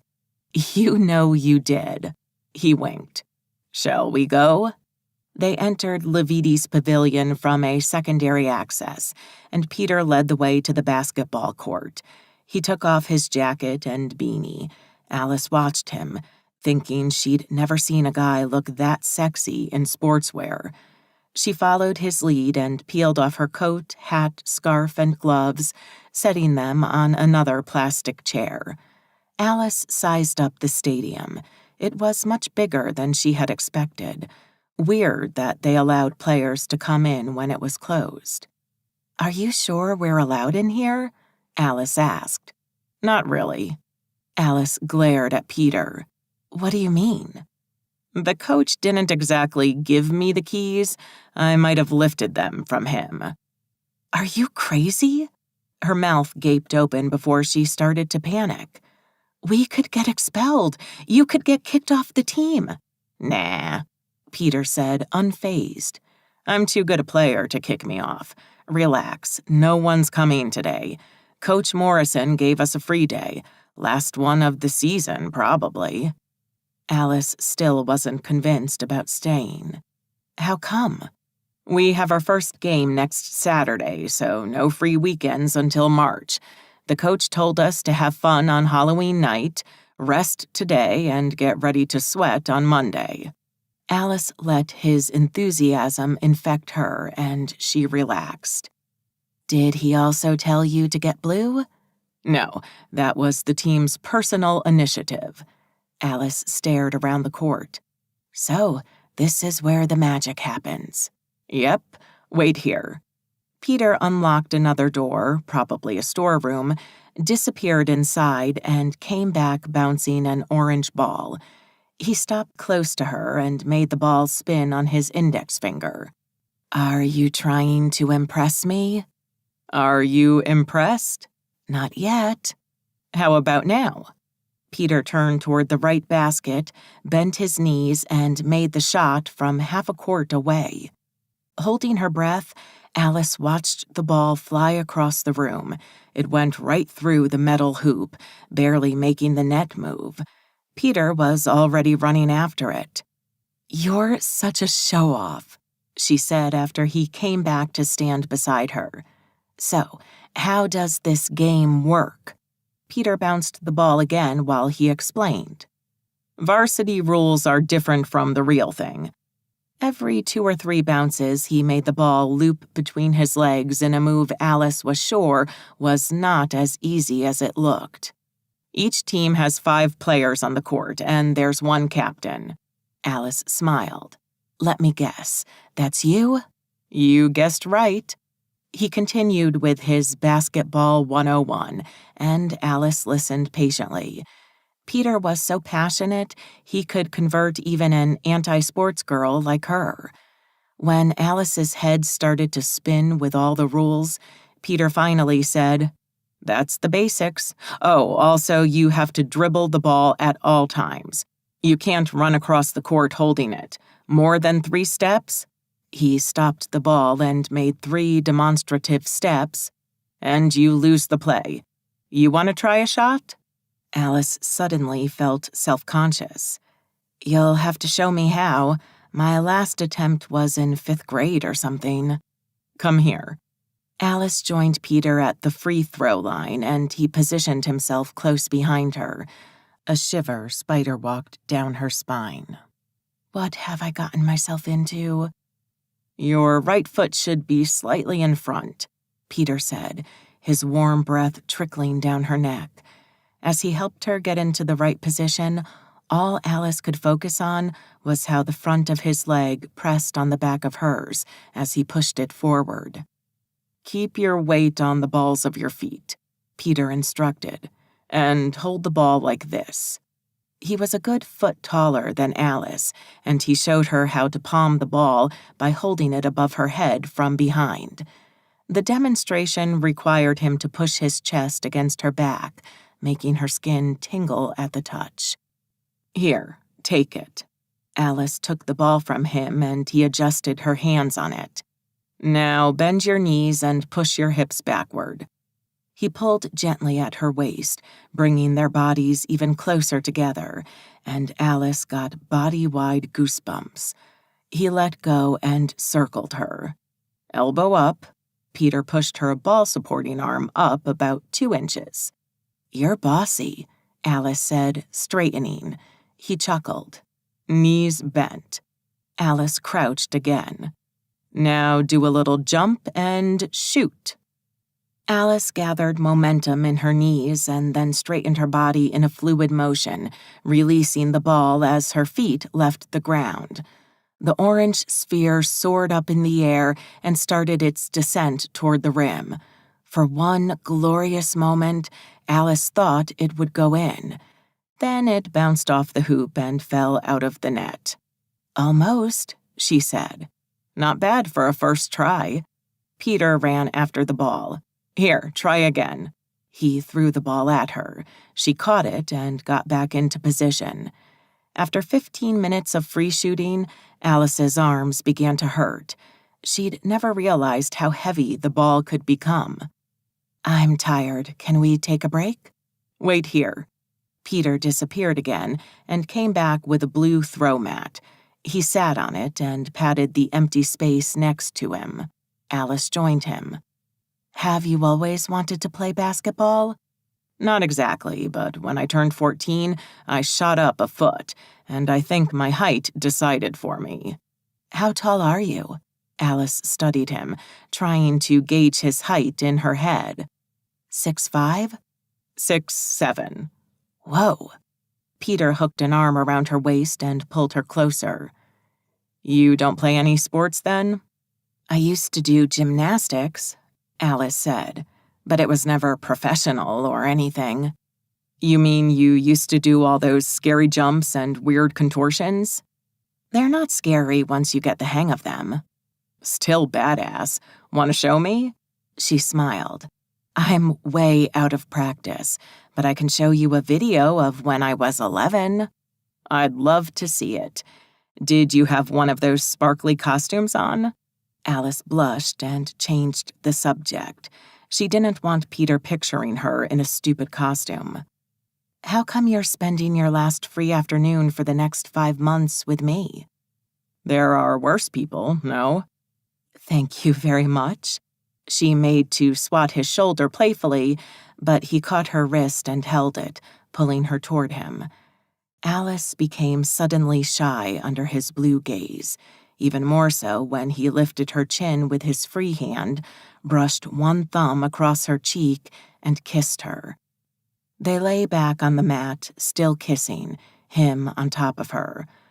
The loud sound of a door shutting in the distance interrupted their heated kiss. "Shit, someone's here." Peter leapt to his feet, and so did Alice. Peter moved faster than a jaguar. He picked up the mat and ran to turn off the light.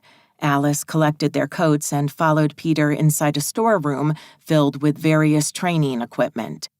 Peter put the mat back in place, then closed the little room's door. They were left standing in complete darkness. Peter pressed a finger on her closed lips. "We have to keep quiet," he whispered. "Whatever happens." "What do you mean?" she hissed, starting to panic. He brushed his lips against her ear. "Only that if I tickle you, you can't scream." He moved his fingers to her sides, and Alice suppressed a giggle, pressing her mouth to his chest. "Quiet," he ordered. They heard muffled voices coming from the main court, and Peter stopped tickling her. It was scary and exciting, especially when Peter pushed Alice against the vertical pile of mats and left a trail of kisses down her neck. Alice pulled herself up to kiss him on the mouth, completely forgetting the people outside. She wasn't sure how long they stayed locked in the cramped storeroom, wrapped around each other, but she suspected their kisses lasted well beyond the moment the voices outside went quiet. "I think it's safe to go out," Peter whispered in her ear, "but let me check first." He moved away from her and used his phone as a torch to find the handle. He pulled the door open, letting in a sliver of faint light. "I think we're good," Peter said, opening the door completely. "But we'd better go." They hastily threw on their coats and snuck out of the pavilion by the same door they used to get in. Outside it was already dark. Alice checked her watch. Time with Peter had flown by again. They grabbed a quick bite to eat, and then Peter walked her back to her building. Alice stepped up onto the first step leading to the entrance door. "This way I'm only half a foot shorter than you," she said, placing her hands on his shoulders. Peter wrapped his arms around her waist. "Have I earned a next date?" he asked. "You get points for the basketball lesson, but lose some for almost getting us caught." She paused. "However, you do get bonuses for your kissing in the dark skills." No more encouragement was needed for him to demonstrate those skills again. "Was that a yes?" he asked after the kiss. "Yeah," Alice nodded. What should we do next? Break into the library at night? How about something homier? Like what? Dinner, prepared by yours truly. Alice was surprised. You can cook? Peter winked. One of my other secret skills. I'd love to, Alice smiled. When? Peter scratched his head. Between classes and practice, I'm conscripted until next Sunday. Early dinner? It's a date. Alice smashed an imaginary gavel on an imaginary bench. Sunday sounds great, and I have a busy week too. Peter's eyes sparkled with another idea. Hey, he said, we play McGill Saturday night. Why don't you come to watch the game? Alice really hated sports, but how could she say no? Okay, do I have to get tickets? This one's free admission, Peter said. Just arrive early to get decent seats. Will do, Alice said. He was cooking her dinner. She could endure one game, and she would force Haley and Madison to go with her so she wouldn't be alone and bored the whole time. I'm counting on it, he said. Alice gave him another kiss. Then she hopped up the steps and hurried inside her building, feeling giddier than she deemed wise.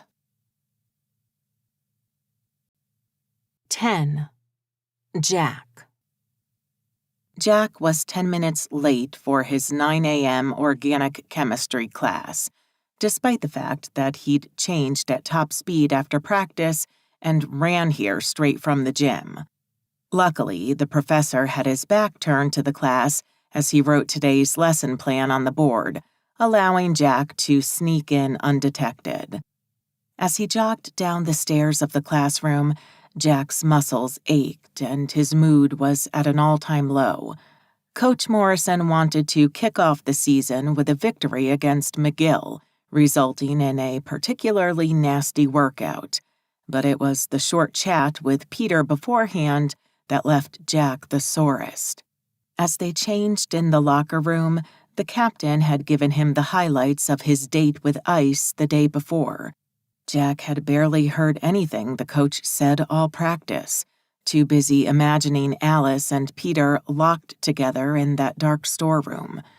He paused halfway down the stairs and searched for the back of Alice's head in the crowded lecture hall. It took him a minute to recognize her as the brunette sitting in their usual spot 2 rows from the front. The color change was doing weird things to him. He'd never thought he preferred brunettes over blondes or redheads. Yet for Ice, Jack was sure he preferred her as a brunette. He hopped down the steps and took his spot next to her. What did I miss?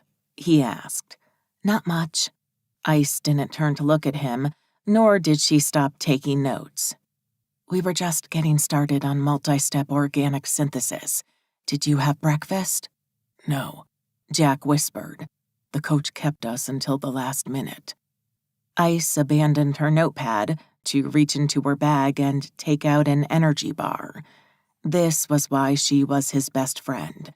She always carried around a supply of energy bars for him, exactly for days like this. Okay, so Ice was acting normal, showing no hard feelings over Saturday. But Jack couldn't relax. Even if he'd dodged an uncomfortable conversation about the library, Ice's date with Peter was still bugging him. Here. She also handed him a silver thermos. There's some coffee left. It shouldn't be cold yet. You're a lifesaver. Technically speaking, food and drinks weren't allowed in class, but the rule was widely overlooked around campus, especially where coffee was concerned. Jack finished his breakfast and tried to follow the lecture. Ice was pretending nothing had happened, and Jack wanted to pretend too. He wanted to keep his mouth shut, but found he couldn't. Did you have fun yesterday? He asked. Alice finally turned toward him with a sharp look. Yeah, dark hair definitely suited her best. It brought out her eyes. She studied his face for a few seconds before speaking. If you're asking, I guess you already know. True, they hadn't spoken after the party, and she hadn't told him she was going on a date with Peter. She must have guessed Peter had told him. Yeah, Peter mentioned your date this morning. Professor Proctor raised his voice pointedly. Alice scribbled something on her notepad and edged it toward Jack. Talk later, deal? As he read, she underlined the writing twice, a final statement. Jack mouthed, deal, and took out his organic chemistry book, determined to finally concentrate on the lesson. He could talk to her between classes.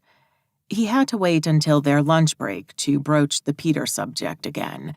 They had a morning full of lectures, and after each one ended, Alice was out of her seat, down the stairs, and by the door in seconds. She'd done her best to avoid talking to him, but as they walked toward the cafeteria, she had no escape. So, he started. You moved on pretty quickly from Ethan. Not as quick as you, apparently. Meaning? Alice gave him that seething look again. Did you have fun taking off all that blue paint? Touché. She knew about the nurse. Becky had to have a flaw, right? She wasn't a morning-after drama queen, but she had a big mouth. I never said I was in love with Lori, Jack said, trying to justify his actions. Neither was I with Ethan, Ice countered. Okay, but you were serious about him. My bad. Jack let out an exasperated, Come on, Ice. What? She played dumb. You're always serious when you date. So? So you shouldn't date guys like Peter or myself, for that matter. Ice stopped walking. Why do you have a problem with him? He's not good when it comes to girls. Trust me on this. He's been perfectly nice to me. It's only been 2 days. Well, you'd better get used to it. Alice positively glowered at him. I'm coming to the game Saturday, and we have another date Sunday. What? Jack asked, shocked. You've never come to a game before. You never asked. Because I know you hate sports. I don't hate sports, Alice said. I don't particularly enjoy them, but it doesn't mean I can't watch a game. It was fun playing yesterday. You had fun playing basketball, or you had fun in the storeroom? Jack inwardly cringed at how petty he sounded. Both, if you really have to know, she hissed. You're making a mistake. Listen, Jack. Alice rolled her eyes. Your objections have been duly noted, but right now I like Peter. He makes me feel good, and I want to feel good. I need to. So I'll keep dating him. If or when he does something I don't like, I'll stop. End of story. Are you going to sleep with him? What if I am? He'll just use you. Why? She pursed her lips. You think it's impossible for a guy to want to date me for more than a few months? A few months? Jack laughed. With Peter, you'll be lucky if it turns into a few weeks before he moves on to someone else. If he's not already seen some other girl on the side, it wouldn't be the first time. And why can't he be different from me? Guys like him just aren't. You mean guys like you. Alice splayed her arms to her sides. You're such a hypocrite. Why? You sleep your way around campus, and now you're bashing Peter for his low moral standards? I'm just warning you. Jack wanted to grab her by the shoulders and shake some sense into her. If you want to make a fool of yourself, be my guest. You know what? Go to hell. Alice's eyes became watery, and her lower lip trembled as she repeated, You just go to hell. She stormed away, not looking back, and Jack was too mad to run after her. He walked in the opposite direction, heading to a different cafe. What was happening to him? Alice was right. He was in no position to judge Peter. Their attitude toward girls was the same. Ice should steer clear of them both. Imagining her in bed with Peter made Jack see red.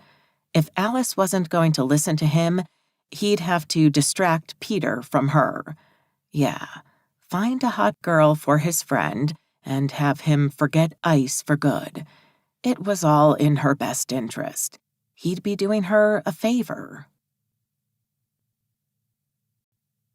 11. Alice. After their argument on Monday, Alice tried to give Jack the haughty silent treatment. It didn't work. Jack didn't let her go a day not talking to him. At their next shared lesson, he switched on the charm, and soon he had her bent in two, laughing her head off. After softening her up, he apologized and said he shouldn't be meddling in her love life. Jack explained he had seen many girls hurt by Peter, and that he was simply worried about her. But he understood she was a big girl and that she could make her own decisions. He was just a concerned friend.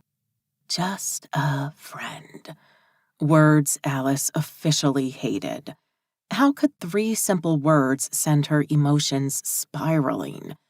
Alice had to get him out of her head. She'd been obsessing about Jack since freshman year.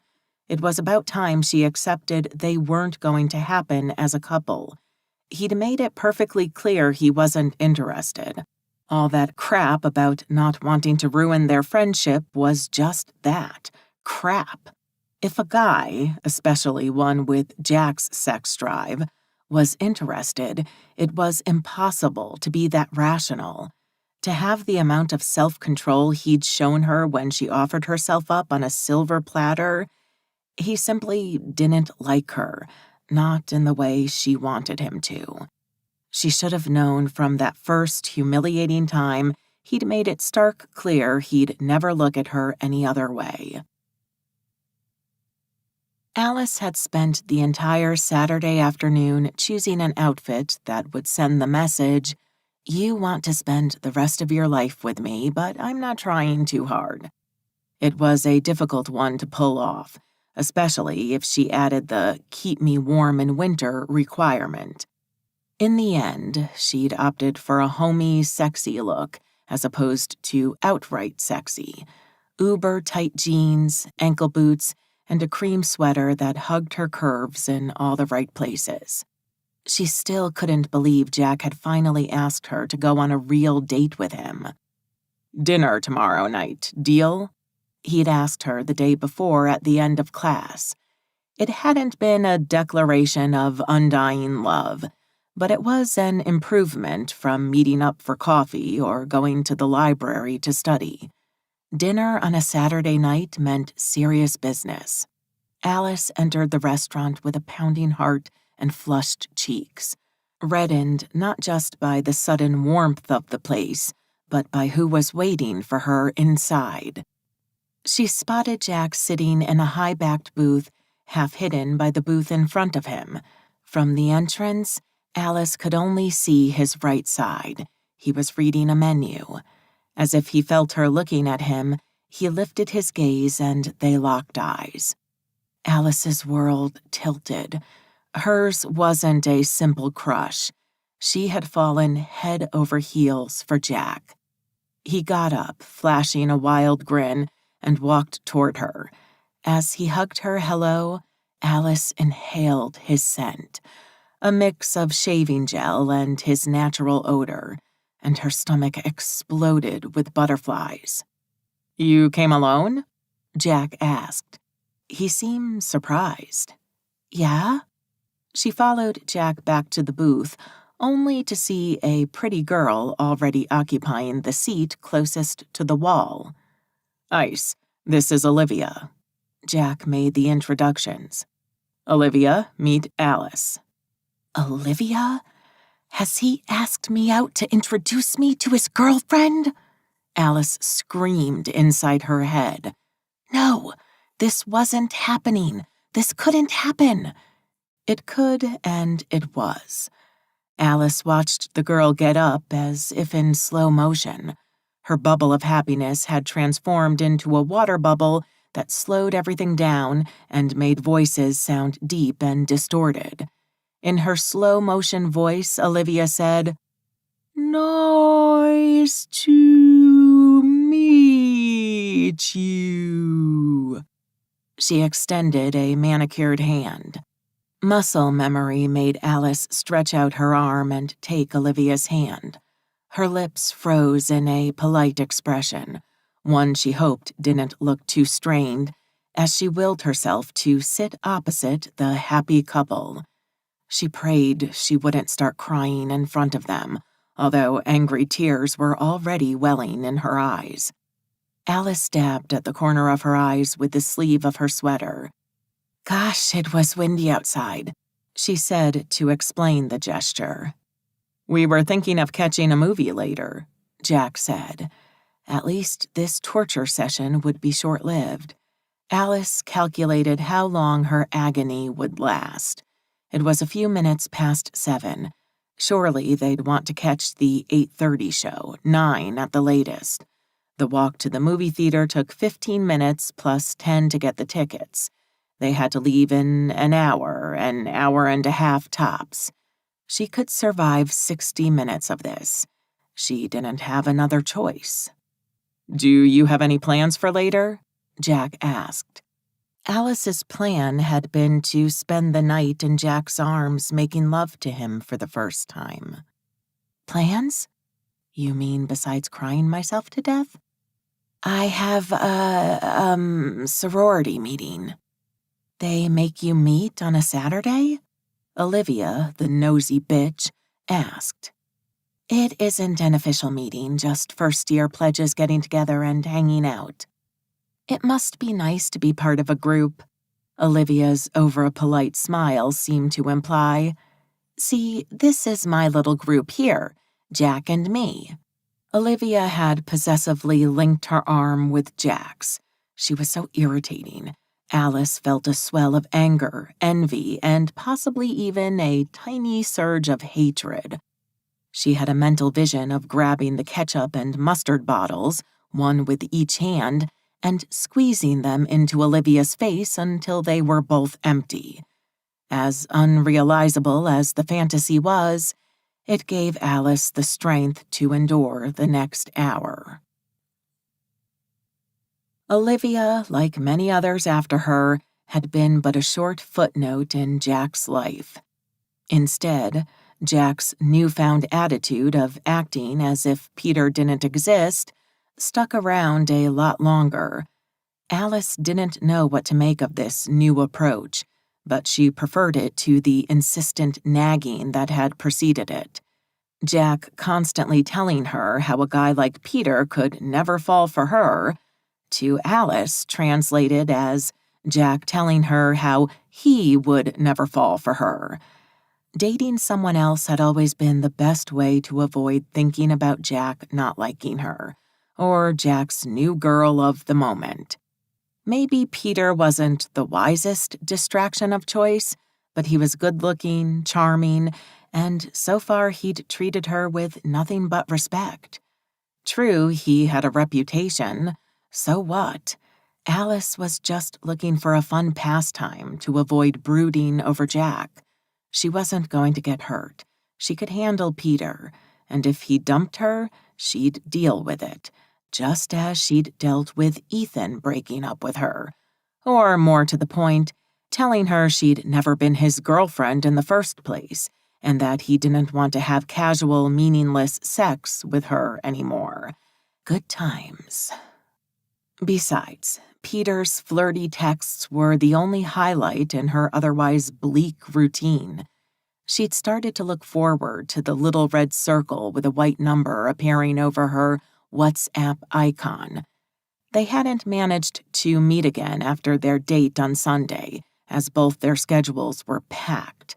Classes, his practices, her sorority commitments.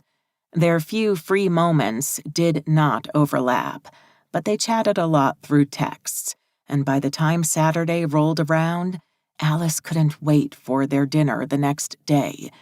Peter had promised to cook for her, and she was fascinated. Not many college kids had kitchen skills, beyond microwaving pre-made meals.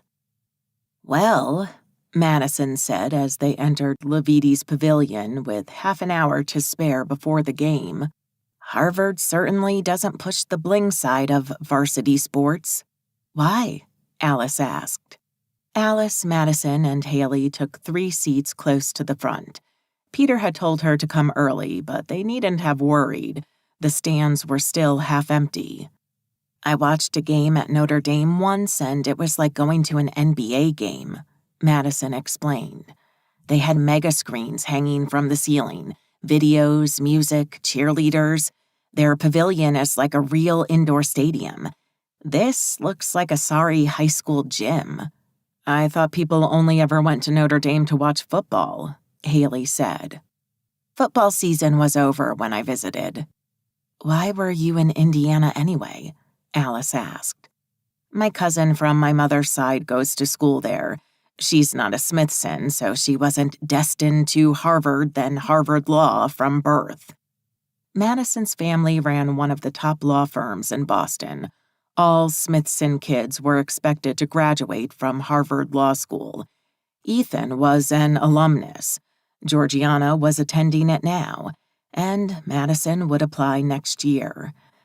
Alice remembered how Ethan always complained about the suffocating expectations of his family. "Is the Harvard team any good at basketball?" Alice asked. Madison shook her head. "I have no idea." "Neither do I," Haley said. "Anyway, we're here for the tall, pretty boys, so who cares?" "Speaking of, which tall, pretty boy are we concentrating our attention on today?" Madison asked. "Peter, I think," Alice said. "So, no Jack?" Madison insisted. "Are you suddenly over him?" "No, I'm not."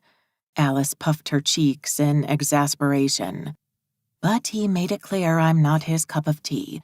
I thought that when I told him how I felt about him, we'd have one of those Hollywood moments a la When Harry Met Sally. Unfortunately, I got more of a, he's just not that into you." "But you didn't really tell him how you feel," Haley pointed out. "Thank goodness for that."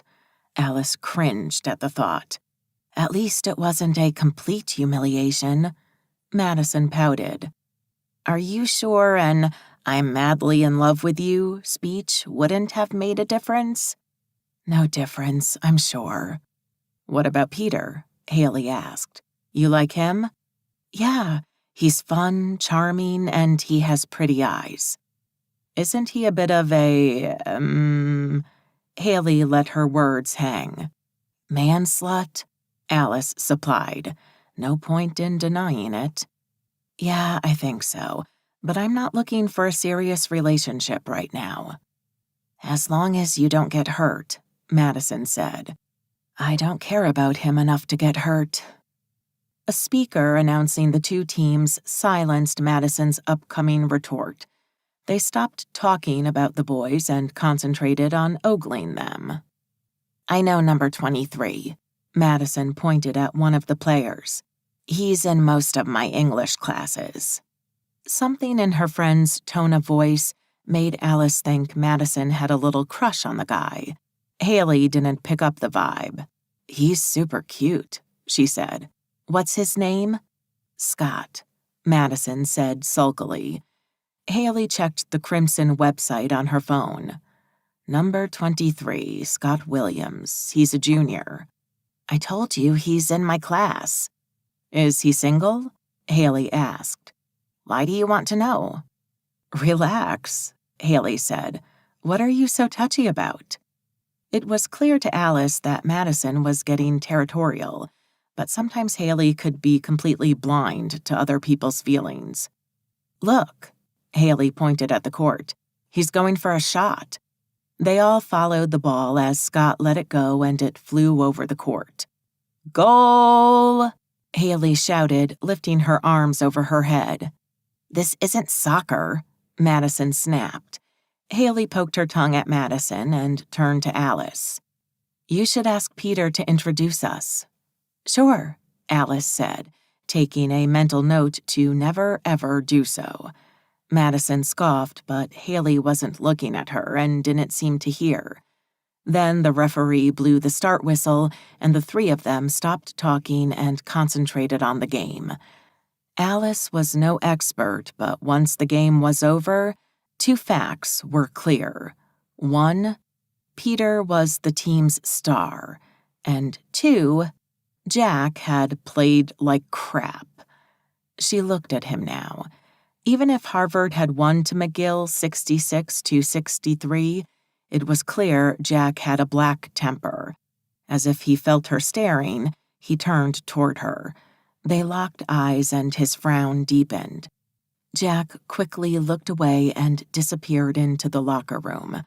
Ah, hell, if he wanted to be a sourpuss for having played one bad game, this was why she didn't like sports much.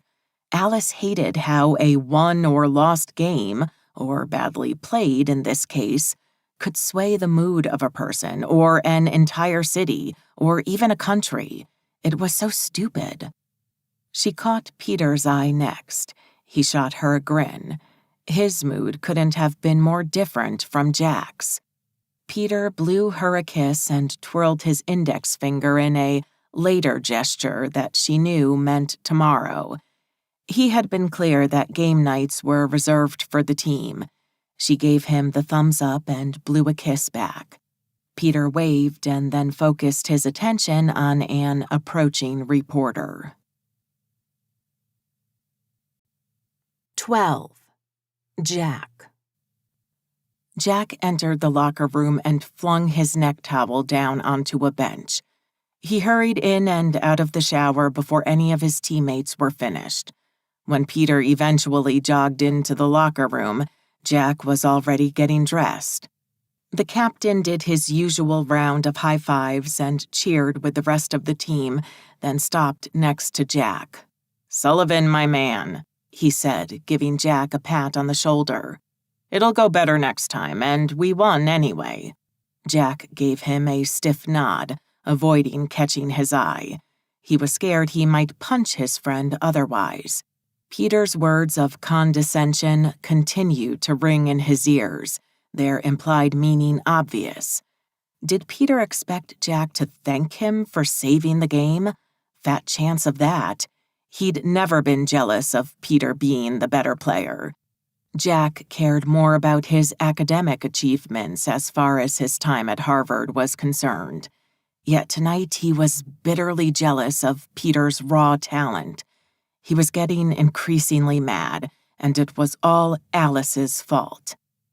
Jack finished getting dressed, packed his bag, and sat on a bench near his locker to wait for the others to catch up with him. When they were all showered and mostly dressed, Coach Morrison came in for his usual after-game speech. Jack's shoulders slumped, and he prepared himself for another humiliating 15 minutes. As expected, praises for Peter were equaled only by admonishments toward Jack. Harsh, but thanks to the final victory, brief. Peter had cut his rebuff short by winning the game almost single-handedly. It should have made Jack appreciate his captain. It only made him angrier. After dinner, a few players decided to go for a nightcap somewhere nearby. Jack was tempted to say goodnight and go sulk in the privacy of his room, but then he noticed Peter join the group. A mean idea struck him. If Peter was going, so would Jack. All it took to end Peter's so-called relationship with Ice was for the captain to go home with a pretty girl. Piece of cake. Peter always ended up sleeping with someone after a victory on the court. They headed for a cheap beer in the Cambridge Queen's Head, a low-key pub on campus. There were 6 of them in total, the best regular players. Scott and David Williams, 2 brothers on the team, went to order for everyone while the others secured a table. Jack was puzzled. It was rare for the 2 brothers to hang out together. They usually avoided each other. Besides blood ties, the 2 seemed to have little in common. Scott was warm and easygoing, David cold and detached. Jack was pretty sure they hated each other. He shook the thought away. The Williams brothers weren't his focus right now. Jack concentrated on the crowd in the pub. Being Saturday night, it was busy and packed with pretty girls. In fact, just as Scott and David returned with their beers, two blonde girls strolled by. One had her hair tied up in a high ponytail. She had a cute smile and big eyes. Pretty, yet her friend was more attractive with her long, straight hair and doll face. "Did you guys all swallow a bottle of Skelligrow as kids?" Ponytail asked, while her friend smiled with a flirtatious twinkle in her eyes. Jack would have usually focused all his attention on the prettiest girl, but tonight he had a different agenda. He chatted up the ponytailed friend, completely ignoring Dollface. Out of the corner of his eye, he saw Dollface's temporary confusion at being overlooked. Then the girl shrugged and turned to talk to the other tall guy standing next to her, Peter. Jack was only half following his conversation with Ponytail. He was too busy trying to overhear snippets of what Peter was saying to Dollface. She was exactly his type, much more than Alice was, especially with her new look. "Are you even listening to me?" Ponytail asked. "Yeah, sure," Jack lied. "So, what do you think?" About what?" "Forget it. I'm getting another drink." She left. Dollface was still talking to Peter when she noticed her friend was gone. "I'd better check on my friend," she told Peter. Her tone suggested she didn't actually want to. Jack read her imaginary subtitles. "I want you to tell me to ignore my friend and ask me to stay here." Jack waited for Peter to use one of his usual get lucky lines. If he left with this girl, his relationship with Ice would end before it even started. Instead, Peter just shrugged. "Sure," he said, lifting his glass to drain the last inch of his beer. "I'm heading home anyway." Hit by her second rejection of the night, Dollface left tight-lipped. Jack was shocked and unnerved. True, the team never stayed out late or for more than a light beer during the season, but that didn't mean they didn't pick up girls on the way. It wasn't like Peter to pass on an opportunity like this.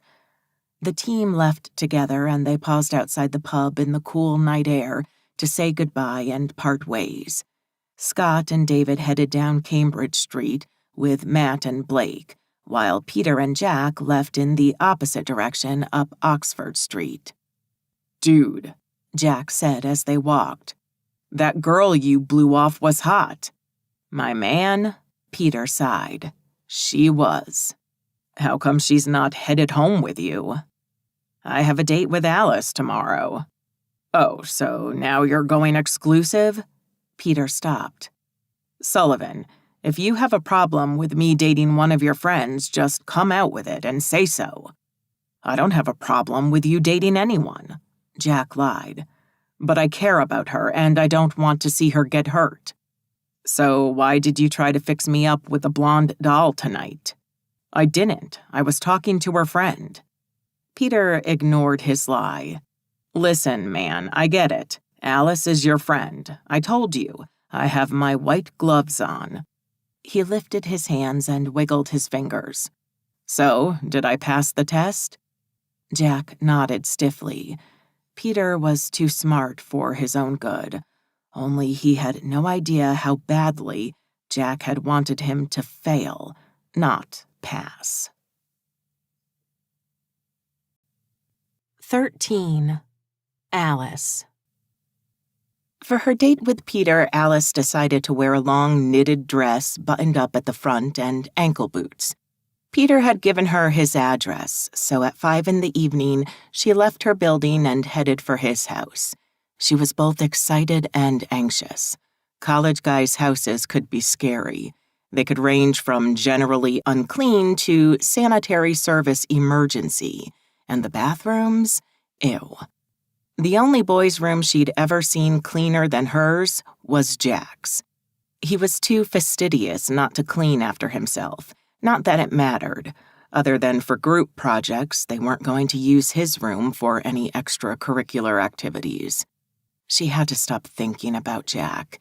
He wasn't a variable in her sentimental equation anymore.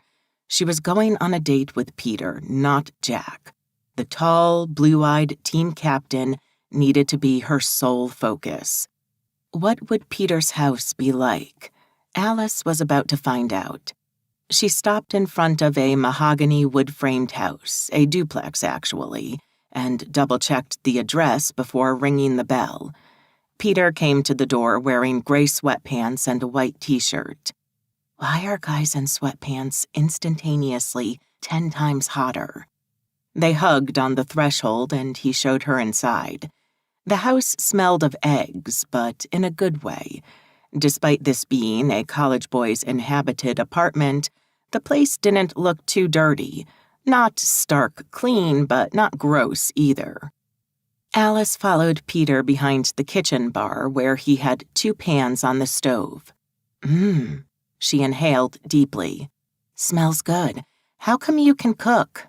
I'm part Italian on my mother's side. She taught me. Wow, can you speak Italian? Un po. That sounds like Spanish, un poco. How about something more elaborate? All right. Sei bella come il sole. Alice recognized the word Bella. He must have paid her a compliment of some kind. Hearing him speak Italian was too thrilling to be wise, so she moved on to safer topics. That was cool. What are you making for dinner? Grazie, and I'm making spaghetti carbonara. Please tell me you're not a trouble eater. Trouble eater? Yeah, you know, vegetarian, pescatarian, gluten hater, or something like that. I'm not, I swear. I love pasta, and I couldn't live without bacon. Great, because this recipe has both. I've opened the wine if you want to pour us a glass. Alice turned toward the bar where the opened wine bottle and glasses were. This was all very grown-up. Much more of a mature date than what she would have expected from a college boy. It was the kind of date Ethan would have taken her on. She winced at the thought of her ex. Her heart was still a bit sore from the breakup, dismissal. In the span of 2 weeks, her boyfriend had dumped her, and her best friend had returned her romantic advances with the warmth of an ice block. If it weren't for Peter, she'd be at an all-time low. He was the perfect distraction, one that could cook delicious pasta with loads of bacon in it, judging from the smell. Alice poured the wine, red, of course, and handed Peter a glass. So you live here alone? No, I have a roommate. He's visiting his family this weekend, and he doesn't have classes on Monday, the lucky bastard, Peter said. He'll be back tomorrow night. Leaving them alone in the house for the entire evening. Well played. Alice wasn't sure if she wanted to sleep with Peter tonight. As dates went, it was so far so good, but her mind wasn't made up yet. She decided to go with the flow and see where the evening would lead. Alice didn't comment on the home alone situation. She just lifted her glass and said, "Cheers." She clinked her glass against his, and they both took a sip. Peter started working on the sauce while Alice hovered behind him. He bent over a bowl, beating raw eggs with a fork and mixing them with some kind of grated cheese.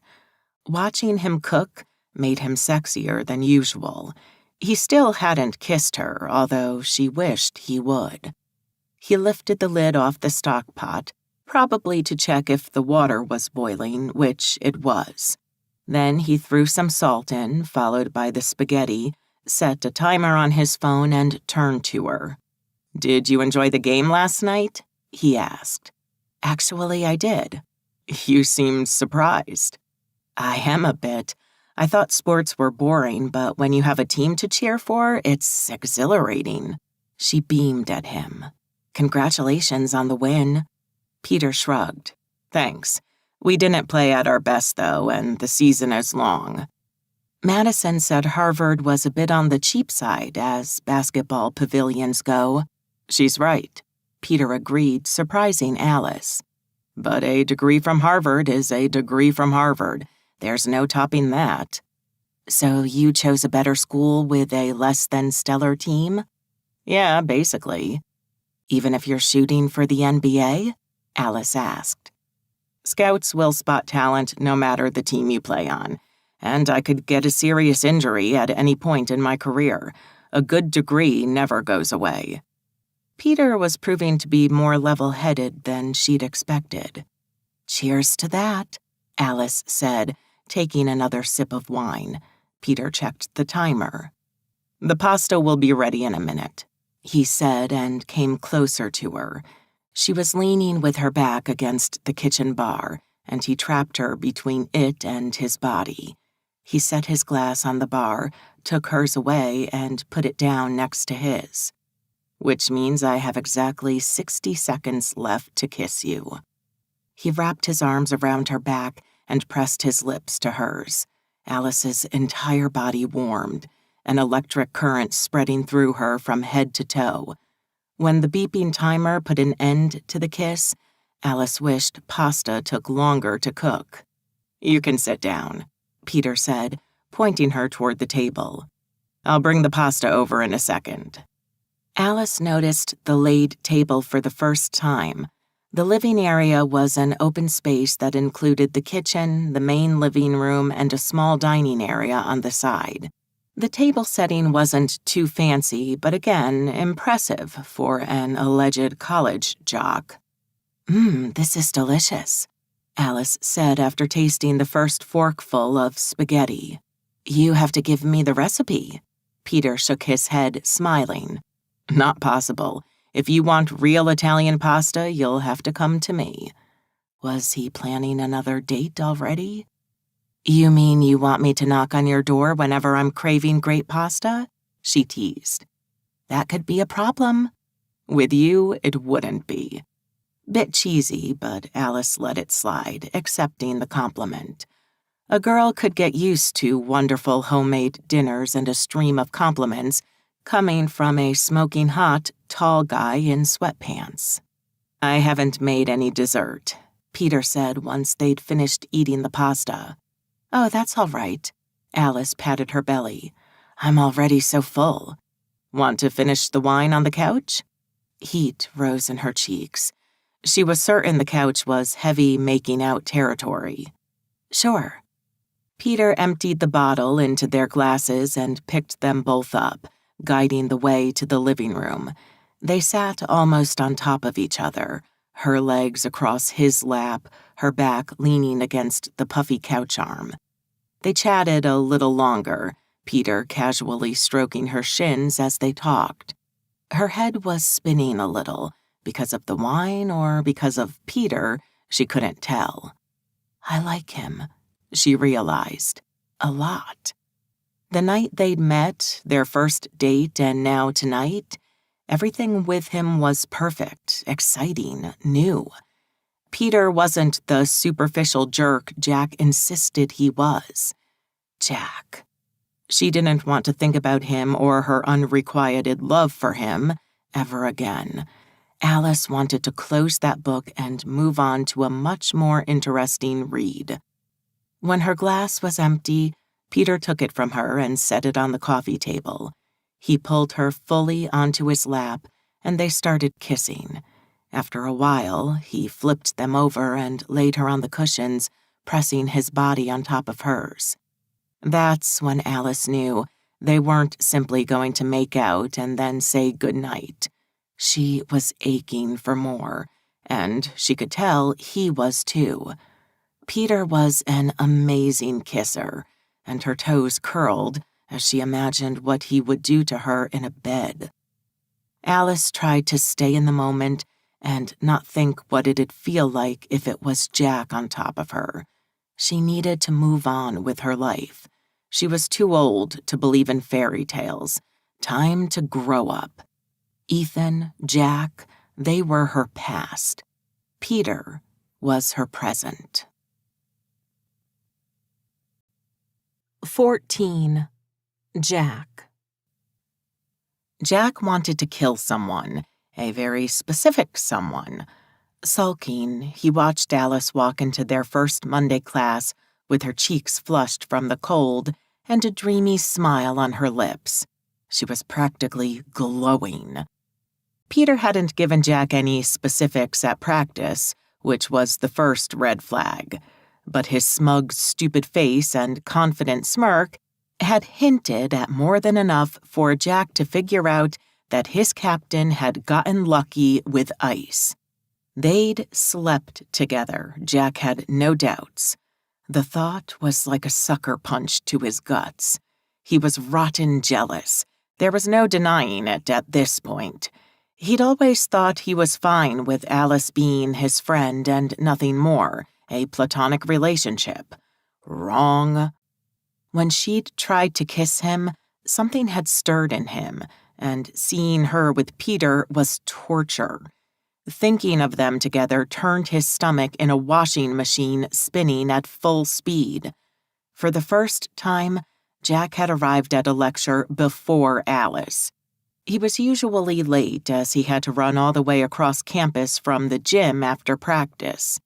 Today he'd managed to get in at the top of the hour and Alice was 15 minutes late.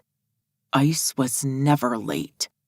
Had Peter given her such mind-blowing sex that she'd had trouble getting up this morning? Jack's stomach churned again. What now? Should he tell her? Tell her what, exactly? Accuse her of having had sex with Peter? Demand an explanation?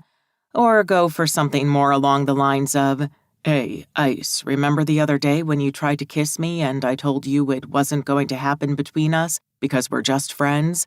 I was kidding. Let's get together." She would laugh in his face. Coming clean with her now would be a disaster, and Jack still wasn't sure starting a relationship with Ice was right. What if he screwed up again? He'd already lost one best friend because he'd thought he was in love with Felicity when he wasn't. He'd mistaken familiarity and attraction for something they weren't. Was he misinterpreting plain territorial jealousy for deeper feelings here? Jack didn't know what he felt for Alice, or if he should be with her. The only clear certainty in his mind was that she shouldn't be with Peter. If he'd never cared who Alice dated before, why the change now? What if Alice wasn't the problem? Maybe it was Peter. Jack didn't like his captain invading his turf. Yeah, that must have been it. Male competition was his problem, not his non-existing before 2 weeks ago feelings for Ice. Jack had better play it cool with both of them. Their relationship would evaporate just like all the other relationships Peter had. He shouldn't worry. This problem would solve itself. Still, when Alice sat next to him and uttered a cheerful, "Hey!" Jack felt like punching something. No, someone. "Hi," he replied stiffly. "Had a good weekend?" "Yeah, you?" "Just the usual, practice, game, homework." "Yeah, I saw the game. It was, cool." "I played like crap." "The team won. It's all that matters." "Yeah, scoring is all that usually matters with basketball players." He noticed Alice stiffen in her chair. "Are you having a bad morning?" she asked. "You could say that?" Jack sneered. "For one, it started with me having to listen to Peter bragging about hooking up with you." "He did what?" Alice hissed. "Did he tell the entire team we had sex?" Jack felt as if he'd just been punched in the stomach. So I was right. It did happen. He wanted to lie to her and claim Peter had gone boasting to everyone. What better way to drive a wedge in their relationship? But he couldn't bring himself to do it. "No, he just told me," Jack admitted. "Actually, he didn't say it, but I can read between the lines. Thank you for the confirmation." Alice blushed. She hid her face by bending forward to take her notepad out of her messenger bag. "So, how was it?" Jack asked. He couldn't help his morbid curiosity. "You've never asked me about sex with other guys before," Alice whispered. "You've never dated any of my friends before." "Oh, so that gives you kiss and tell privileges?" She scowled at him. "I don't think so." "If it sucked, you can just say it." "No, it didn't suck. It was the best sex of my life," Alice whispered furiously. "Happy now?" Yeah, Jack had gotten what he wanted. He basked in the bitter satisfaction of having tricked her into saying what gave pain to no one but himself. "Mr. Sullivan, why don't you answer the question?" Professor Proctor targeted Jack. "You seem pretty busy discussing hypotheses with Miss Brown." Luckily, Jack's subconscious had been half following the lecture, and he was able to cook up a half-decent answer. After the rebuke, he and Alice didn't exchange another word for the rest of the class, and Jack made himself promise he would never discuss Peter with Alice ever again. Especially not how good his captain was in bed. Live and let live was truly the best solution. Jack would let Peter ruin everything on his own. No need to interfere or say anything. Peter would dig his own grave, eventually. Jack's do-nothing and life will take care of it plan failed miserably. 2 months later, Alice and Peter were still dating. Peter had either become monogamous or was smart enough not to let Jack catch him with some other girl. To be honest, Jack really believed Peter was being faithful to Alice. What with their super-packed schedule, Jack didn't see how Peter could fit in another woman. It was nearly impossible. The thought gave him little consolation. Besides his mood, Jack's performance on the basketball field had suffered too. Alice had become a regular presence at their home games, keeping Jack angry and distracted. Not a good combination when you were playing a team game and all you wanted to do was strangle your captain. Coach Morrison noticed something was up, but Jack refused to provide any explanation, so the coach made him play the bench more often than the court. On top of everything else, his dating life was non-existent. All of a sudden, women who were not ice seemed dull to him. Jack didn't see the point in sleeping with any of them anymore. The notion that he didn't want to sleep with anyone else because of Alice surprised and scared him. The only person who knew of this turmoil was his friend Felicity. Over the phone, she'd told him, not without a hint of regret in her voice, that he'd finally fallen in love with someone, and that not wanting to sleep with anyone else because they weren't Alice was exactly what being in love felt like. Jack didn't know what to do with this unwelcome intel on his feelings. Telling Ice now, when she already had a boyfriend, would be a stupid move. Also, the possibility that she could turn him down left him in a state of panic. Was this how Ice had felt after the library incident? Why had he been so stupid? In the last few months, Jack had relived that afternoon over and over in his head. In every single one of his fantasies, he had scooped Alice into his arms and kissed her back. How could he have been so stupid, and how could Ice have moved on so quickly? She hadn't told him she loved him, but had she? Was her love for him over, finished, kaput, just like that? Was she in love with Peter now? Nausea assaulted him whenever he let his mind drift in that direction. Jack needed a break from seeing Alice almost every day and feeling her less close to him with every passing hour. Ice spent more and more of her free time with her boyfriend and ignored her supposed best friend. In response, Jack's ego crouched in a dark corner of his mind like a sulky child neglected by his parents. Mercifully, winter break was approaching fast. There'd be no time for Alice and Peter to be together. The team was flying to Hawaii over Christmas to play 3 games in Honolulu. No way would Peter behave himself on a trip where they'd be surrounded by hula beauties 24/7. No way. 15. Alice. Alice and Peter were in the library, heads bent over their respective coursework. It was the weekend before finals week, and for once, Peter didn't have any games to play or prep for. Not that it helped their dating schedule much. Whatever time could be spared from basketball, Peter had to dedicate to revisions. Hence their romantic library date.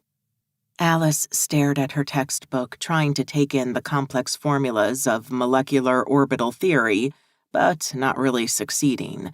She felt guilty for being here with Peter. She'd always done her last-minute revisions with Jack, but lately they didn't hang out much outside classes.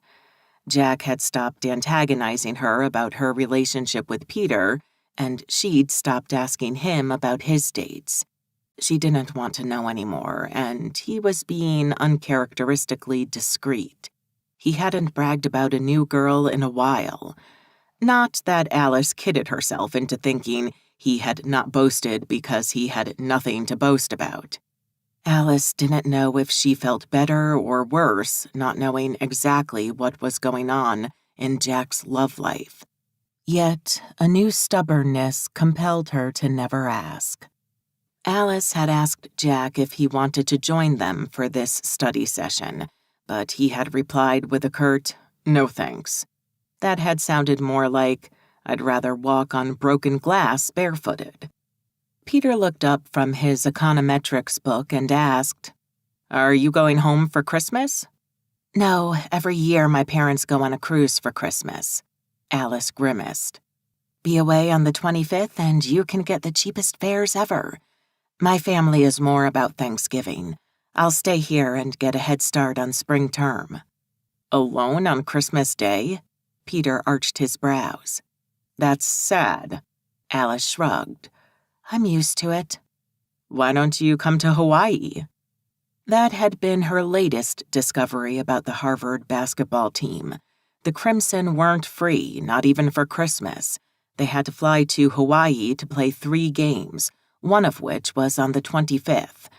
Okay, there were worse fates than having to go to Hawaii at Christmas time, but still. "Hawaii?" Alice repeated.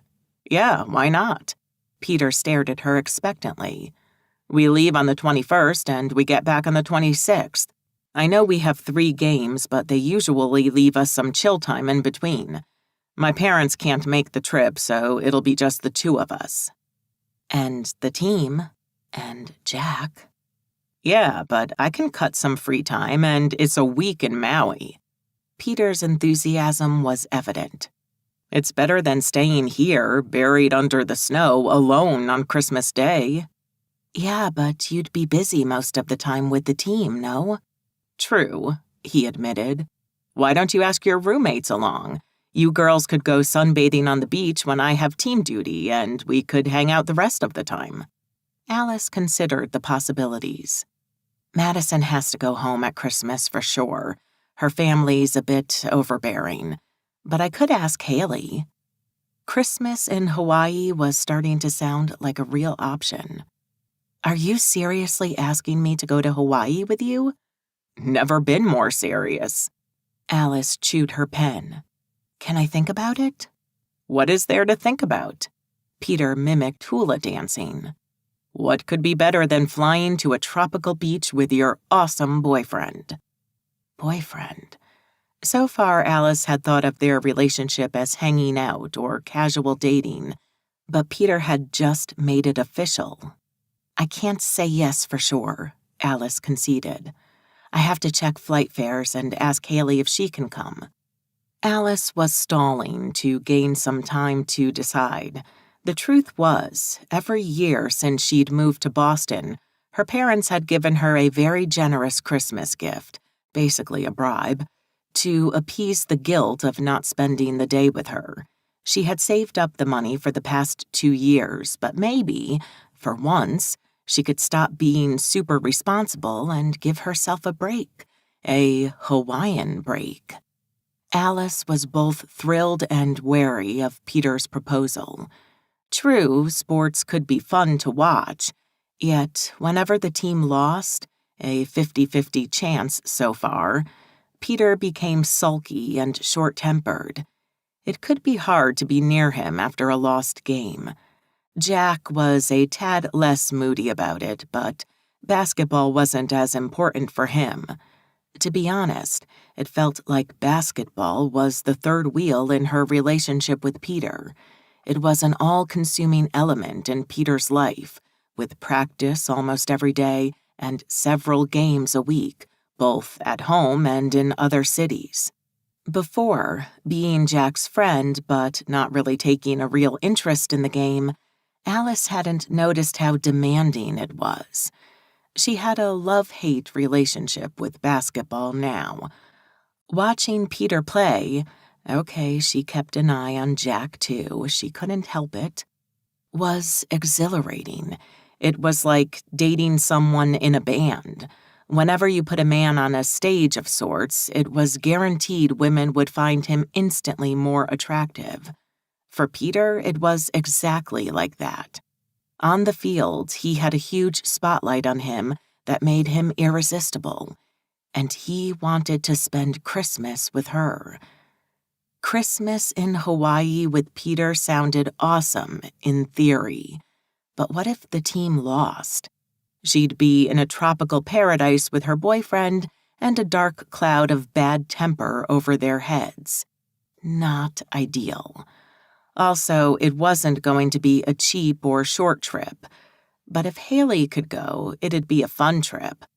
Better than staying in an empty campus during the Christmas holidays. As gorgeous as Harvard was, it wasn't Hogwarts. When she thought about it that way, the choice was clear. It was between Hawaii with Peter and possibly one of her best friends, 2 counting Jack, or Cambridge alone. Last year, Madison had invited her to celebrate with her family. Every year, the Smithsons had this huge Christmas celebration at their country house. It had been such a cheery, fuzzy, warm day, and also the day she'd met Ethan. Madison would invite her again, but Alice couldn't accept this time. It'd be too awkward. Ethan probably had no desire to have his ex sprinkled on him on Christmas Day. And what if he brought this new girlfriend? Ugh, it'd be a holiday's nightmare. There was no contest. She was going to Hawaii.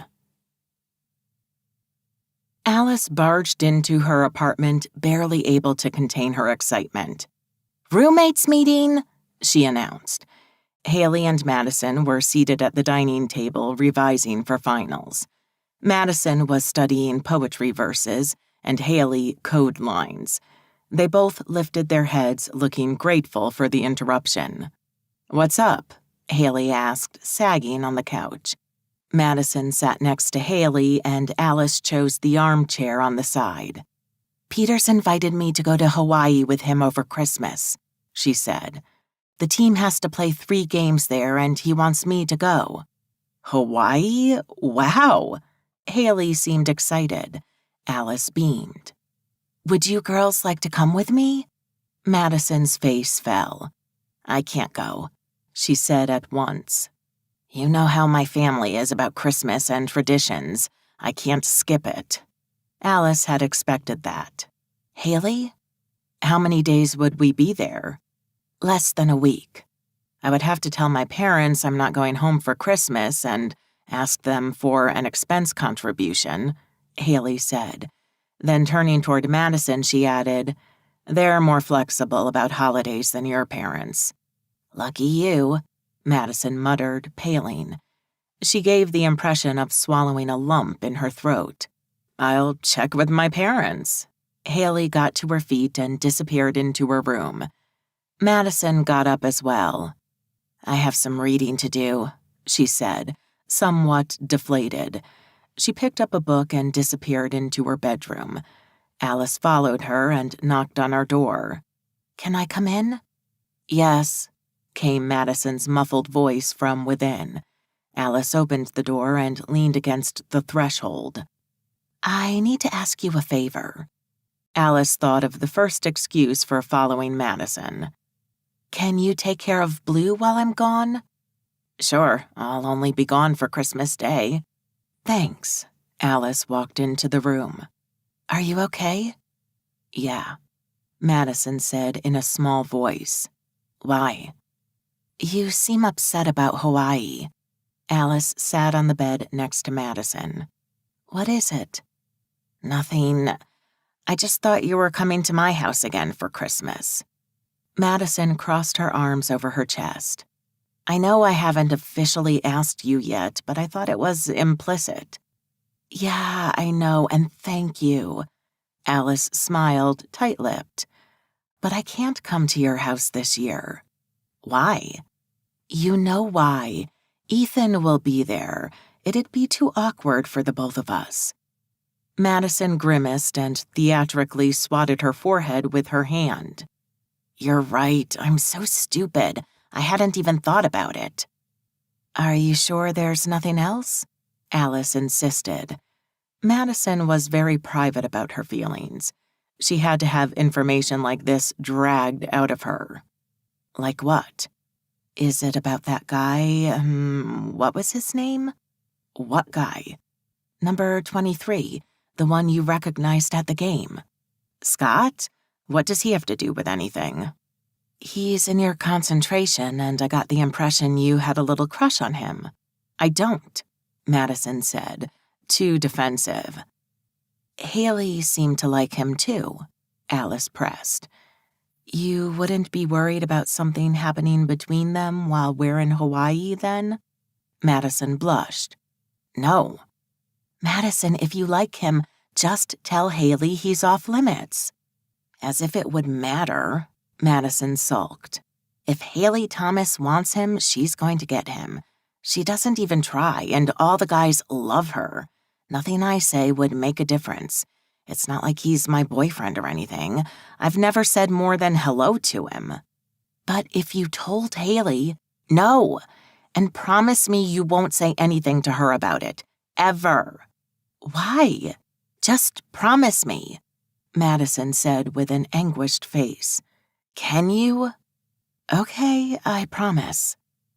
Alice had a hunch she'd just made a mistake. Secrets ruined friendships. Nothing good could come out of this one. Haley barged into the room a second later. "Guess what?" "What?" Madison asked. "My parents okayed the Hawaiian trip, and, as a Christmas present, they're helping me pay for it." "That's wonderful," Alice said. She turned to Madison to study her reaction. Her friend was smiling, but her eyes were sad. "Come on." Haley, oblivious as always to most of the things happening around her, grabbed Alice's hand to pull her up from the bed. "We have to plan our trip." Alice stood up and followed Haley out of the room, throwing a dismayed Madison a wistful glance as she closed the door. 16. Alice. "Hey, Ice," Jack called, running after her at the end of their last final before winter break. "Hey." Alice stopped walking and waited for him. "How did you do?" she asked, referring to their organic chemistry test. "Good, I think," he frowned. "Except for question 2, maybe. Which of the functional groups did you mark as susceptible to nucleophilic attack? A and B or A, B, and C?" "Just A and B." "Great, me too." He smiled. "How about you? Any doubts?"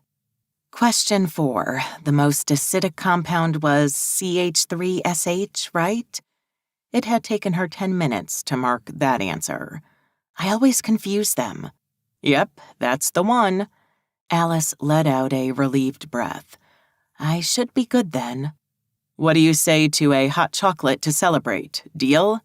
Deal. Jack was in a bright mood for a change. Since she'd started dating Peter, it had been a rare thing, and Alice missed their easygoing interactions.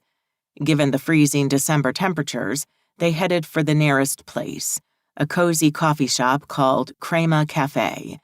Even the short walk outside was enough to turn Alice's nose and, sans gloves hands, red, so she welcomed the puff of warm air that blasted her as she pushed into the coffee shop.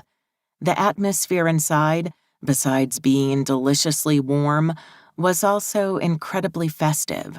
Red and white Christmas decorations rested on every available surface, and the crowd was loud and cheerful. At 4 p.m. on the last day of finals, pretty much the whole campus was on vacation. Grab a table, Jack said. I'll go order. Chocolate with cream? Yeah. Alice uncoiled her scarf from around her neck. Medium, please. I'll be right back. Jack scurried off to join the line, and Alice couldn't avoid noting how well his pants fitted him. Bad Alice, she chided herself. No more checking out Jack's butt. She had a boyfriend, one with a derriere just as good as Jack's. Alice had to keep drilling it into her head that she and Jack were just friends, and friends didn't ogle each other's butts. Definitely not. The only free table was a tiny one in the back that barely seated 2. Alice removed her coat, sat down, and waited for Jack while blowing into her cupped hands to warm them. The hot paper cup Jack handed her 5 minutes later did a much better job of heating her frozen fingers.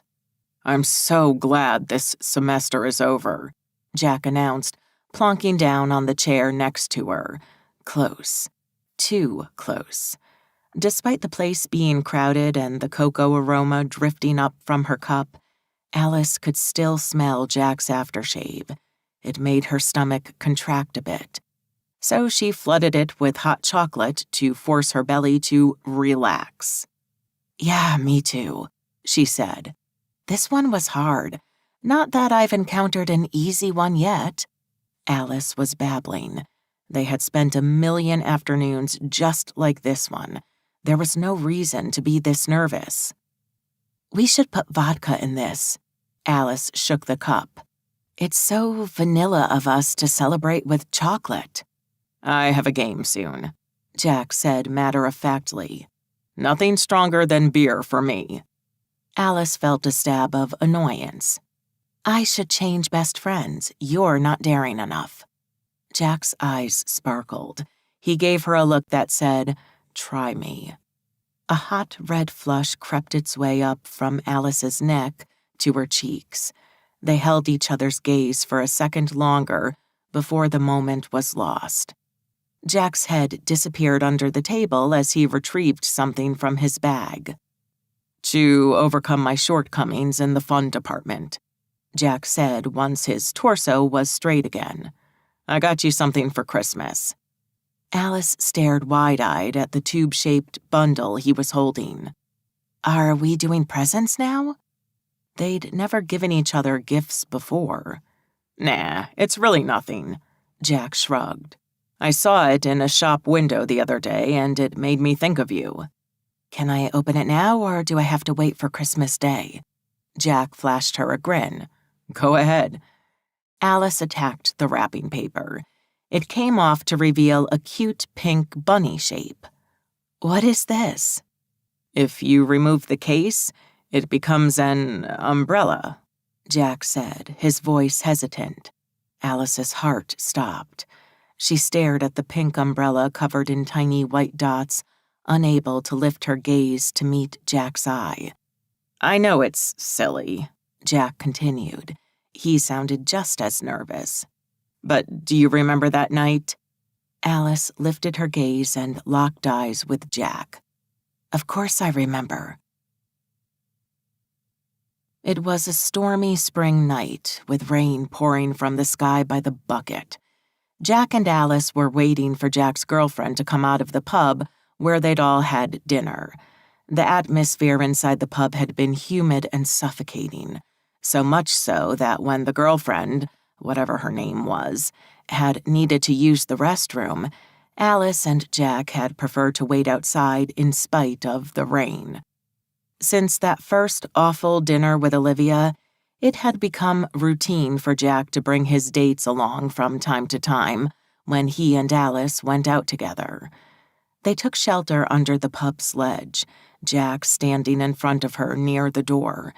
After a couple of minutes, the door was pushed open, forcing Jack to squeeze her between his chest and the pub wall to keep out of the downpour. Too close. With her back to the wall and Jack looming over her, Alice's skin prickled. Embarrassed, she shifted to the side, keeping under the ledge, making it look as if they weren't together. A bulky guy with a black umbrella came out of the pub. He did a quick scan of the road and focused his attention on Alice. "Hey, you," bulky guy said. "Bad night to go home without an umbrella. Want a spot under mine?" Before Alice could do or say anything, he grabbed Alice by the waist, pulling her close to him. His breath reeked of onion rings and beer. It made Alice gag. "I'm good, thanks," Alice said, trying and failing to push him away. He had her in a vice-like grip and wouldn't let go. "Come on," Mr. Bad Breath said, sending another wave of foul stench her way. "I'm taking you home." He started dragging her down the road. Jack's deadly cold voice came from behind them. "She said she's fine." Mr. Bad Breath stopped. "What's your problem, dude?" He turned toward Jack. "Is she your girlfriend?" "No, she's not," Jack replied, his voice low. At the look of controlled fury on Jack's face, the guy tried to justify himself. "I was only offering her a space under my umbrella." "She already has an umbrella," Jack said. "I don't see any umbrella," the guy protested. Jack wrenched Alice free. "I'm her umbrella," he growled, shoving Mr. Bad Breath away. A look of furious determination darkened his eyes. "Whatever, dude." Mr. Bad Breath walked away from a fight he was certain to lose, given the resolve in Jack's eyes, leaving them both standing in the rain. Alice's hair and clothes were getting soaked, but she didn't care. She lifted her gaze to Jack. "That was very Rihanna of you," she said to smooth the tension. Jack's jaw relaxed, and he flashed her half a smile. Neither of them moved. They just stood there in the pouring rain, staring into each other's eyes. The way he was looking at her made Alice's pulse speed up. He moved a step closer. Oh gosh, was he going to kiss her? "Jack!" his girlfriend called. "What are you doing in the rain?" Whatever her name was came and stood next to him, placing him under the shelter of her own umbrella. Alice was the only one left standing in the rain, her hair and clothing drenched, and her role in the scene shifted from movie romantic to incredibly pathetic in an instant. "I guess I'll get going," Alice said.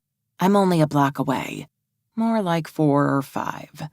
She spun around, not waiting for a reply, although she did manage to catch the death stare whatever her name was flashed her. Then she hurried off into the rain, not daring to look back and catch Jack's eye. Alice thanked Jack for the bunny-themed gift and managed to nod her way through the rest of the conversation in the time it took them to finish their hot chocolates. When a solid minute-long silence lingered between them, she said, "We should get going." "Well," Jack said, getting up to leave, "see ya after Christmas." He grabbed his bag from the floor. Alice got up as well. About that." She wasn't sure why telling Jack she was going to Hawaii was making her so nervous, but she couldn't put it off any longer. We might see each other sooner than that. I'm flying to Hawaii tomorrow, Ice. No chance. I know, but when I told Peter I was alone for Christmas, he invited me to Hawaii. She smiled half-heartedly. So Haley and I are going. Jack's face fell, sending a chill up both of her arms. Don't be too excited, Alice said. It's not, he stuttered, eyes wide with surprise. You're coming to Hawaii? I am. That's great. His creased forehead and tight-lipped smirk sent a completely different message from great. I'll see you at the airport tomorrow, Alice added, annoyed but trying not to show it. We're on the same flight. Of course. Now Jack looked as if he was standing on hot coals. He shifted his weight from foot to foot and seemed eager to get away from her as quickly as possible. Well, I'll catch you tomorrow then. Jack took 2 steps backward. Gotta go. Bye. He turned on his heel and was gone before Alice had a chance to add anything. Outside, it had started snowing. Fat, feathery flakes were spiraling down, coating the streets in white frost. Alice shook her head and opened her new umbrella to walk home. 17. Haley. The Uber driver dropped Haley and Alice off at Logan International Airport super early the next morning. Haley fidgeted all the way through the airline check-in and airport security checks. Since they were leaving so early, they had skipped breakfast at home, and Haley was starving. When they finally stopped at a Starbucks near their gate to grab a quick bite, her stomach was already grumbling in protest. As Haley sipped her grande cafe mocha, a tall guy shuffling through the Hudson News shop across the hall caught her attention. He had his back turned so she couldn't see his face, only his clothes. He was wearing sweatpants and a puffy sports jacket with a hoodie pulled over his head. "Hello?" Alice asked next to her. "Are you listening?" "No, sorry. I was distracted by the hottie over there." "Which one? The one in the puffy blue jacket?" "How can you say he's hot? I can only see his back." "It's a hot back. I wish he'd turn around." She stared at his shoulders, whispering, "Turn, turn." Both Haley and Alice followed the mysterious guy's progress around the shop, but he walked away without once turning his face toward them.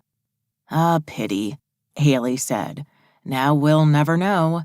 Alice rolled her eyes. "I think I'll live." "That's because you already have a hot boyfriend. We single gals, on the other hand." "Need to ogle strangers in airports?" Alice offered. "Pretty much." Haley laughed. "So you're definitely over your masked stranger?" Haley's heart gave a wistful pulse. Last summer, she'd gone to a Venetian masquerade ball and danced with a masked stranger, only to lose him halfway through the night and never see him again. She'd been a bit obsessed ever since. She'd never even seen his face, making the search that much harder. But her mask had been a simple rhinestones application around her eyes that left her face practically bare. So she'd hoped that if she couldn't find him, he would somehow find her. But that had been months ago, and she'd lost faith. "Not much of a choice," Haley said. "I have to use the restroom. Wait for me here?" Haley left without waiting for a reply. She searched the ceiling for the restroom's signs and followed them to the ladies' room. As she pushed open the door, it banged into someone. "Oh, sorry," she apologized. An older woman scowled at her. Haley poked her head inside and saw the room was packed with people waiting in line. There were only 4 stalls, and one of them was out of order. It'd take her forever to wait for her turn. Why are women's restrooms always so busy? The thought gave her an idea. She backtracked from the ladies' room and decided to scout out the situation in the men's room. Haley stopped in front of the men's room door. She checked behind her shoulders. All clear. It was empty inside, and all the stall doors were open. Go figure. Haley snuck into the room and went about her business as quickly as possible, rushing outside as soon as she was finished. Just when she thought she'd made it undetected, Haley bumped into someone on her way out. She found her gaze level with a puffy blue jacket, the guy from the news shop. Haley had to bend her neck backward to see his face. Green eyes, chiseled features, and a cute smile. He was so tall and so hot. Recognition gnawed at her. Where had she seen him before? The hot guy stepped back. "Pardon me," he said, double-checking that he had the right restroom. "Isn't this the men's room?" "Yeah, sorry," Haley apologized, embarrassed. "There was a super long line for the ladies' room, and here was empty, so—" Haley kept looking at his gorgeous face, trying to place it. "I'm sorry, have we met before?" And now she'd just used the oldest pickup line in the book. Great. "I think I'd remember meeting you." His lips curled upwards in an amused smile. He kept his eyes trained on hers, making her blush. "We could have crossed paths on campus." He jerked his chin toward her Harvard sweatshirt. "I go to Harvard, too." "Going home for Christmas?" "No, actually, I'm on the basketball team and we're going to Hawaii to play." That was it. She'd seen him at the game. "Really?" Haley couldn't believe her luck. "Me too." He arched his eyebrows. "You play basketball for the Crimson?" "No," Haley laughed awkwardly.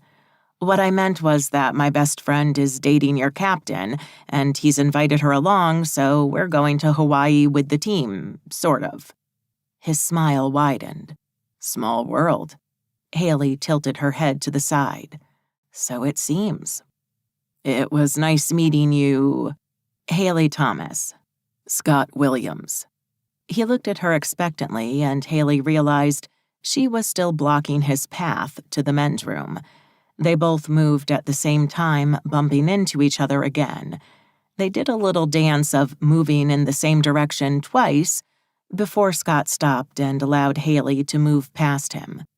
She started toward the cafe but couldn't help turning back. Scott was holding the door open, watching her go. Haley smiled and ran off, eager to tell Alice the news. 18. Alice. Alice's heart jolted in fear as Haley pounced on her from behind. "Guess what?" Haley asked, with a smile so big it shined like a lighthouse beacon. "What?" "I bumped into Mr. Hotback in the restrooms. Alice, he's so gorgeous, I could barely stand to look at him without melting. And it gets better." Haley paused for effect. "He's a player for the Crimson. We'll be in Hawaii together for the next week." Haley gave a high-pitched giggle, making Alice flinch. "How unbelievable is that? I mean, it must have been destiny or something, right?" An ominous feeling of dread wrapped itself around Alice's stomach. "What was his name?" she asked in a flat voice. "Scott."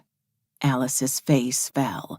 Why, of the 20 guys, okay, 18 minus Jack and Peter, on the team, did Haley have to like the same one Madison liked?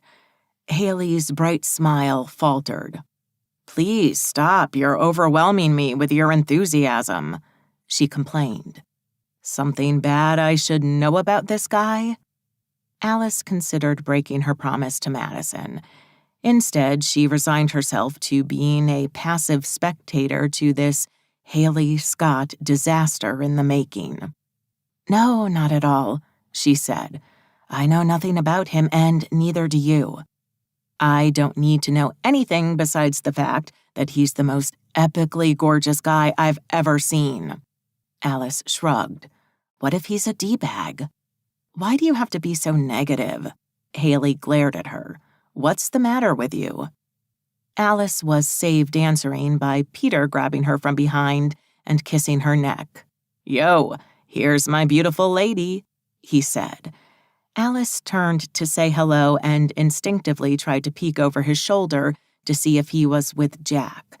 There was a group of basketball players standing nearby, but Jack wasn't with them. Yo, everyone, Peter continued loudly. Meet my better half. Better half? That was cheesy coming from Peter. Alice wondered what had gotten into him. Alice shook hands with the team members she didn't know and introduced Haley. Almost everyone looked at her friend as if she were a bowl of ice cream and they were a spoon. After all, Haley was the only single Crimson groupie. Alice hoped someone could still distract her from Scott. Scott, my man, Peter shouted. Over here. Scott and Peter did that thing of clasping hands and bumping chests before Peter introduced Alice. Scott Williams, meet Alice Brown. Alice, meet Scott. Alice finally understood what the Scott fuss was about. Up close, he was definitely a looker, with his dark blonde hair and green eyes. Harvard might not have the fanciest basketball pavilion, but they definitely had the best-looking NCAA team. And this is her roommate, Haley Thomas, Peter said to Scott. Scott flashed Haley an amused grin. I believe we've met. Haley blushed, astonishing Alice. Her friend never blushed. Haley and Scott immediately started talking, unaware of anything else around them. Alice was worried.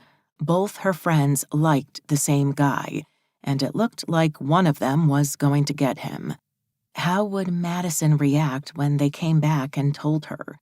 She would say nothing and suffer in silence, Alice suspected. Please let Madison's crush on Scott not be serious, she thought. An announcement played in the background. Yo, guys, Peter said. This is our flight. Let's go before the coach comes looking for us. Peter put an arm around Alice's shoulders and steered her toward the gate. So, what is the policy with your coach? She asked. Am I allowed to be here? I mean, is it normal to invite people along? Sure. I'd say about half the guys will have their families there. Oh, okay. As they reached their gate and joined the boarding queue, Alice started scanning the crowds again for any sign of Jack. She couldn't spot him anywhere, which freaked her out. He had to be coming, so where the hell was he? Her question found an answer as they boarded. Jack was settled in a window seat all the way to the back. He had his arms crossed over his chest, his head tilted to the side, and he was wearing a sleeping mask. A sleeping mask? How could he already be on the plane, let alone asleep? Even if he'd been the first in line, he must have boarded the plane, 5-10 minutes ago tops? And he knew she'd be there, so why wear the mask before they'd even said hello? With a sinking feeling, Alice realized that Jack wearing the mask and pretending to be asleep had to be a twisted way of avoiding her. The why of it remained a mystery. Was he mad at her for coming? That must be it. When she told him she was coming to Hawaii, he'd basically fled. But why? Why was it so annoying to have her here? Was it a turf invasion? A mixing of groups he didn't want to be mixed? Was he still worried about her dating Peter? He hadn't said a word about it in 2 months. Well, fine then. If he wanted to ignore her the entire trip, he could suit himself. She ignored the gut-twisting spasm of annoyance in her stomach and took her seat next to Peter. 19. Jack. Under the sleeping mask, Jack squeezed his eyes shut until they hurt.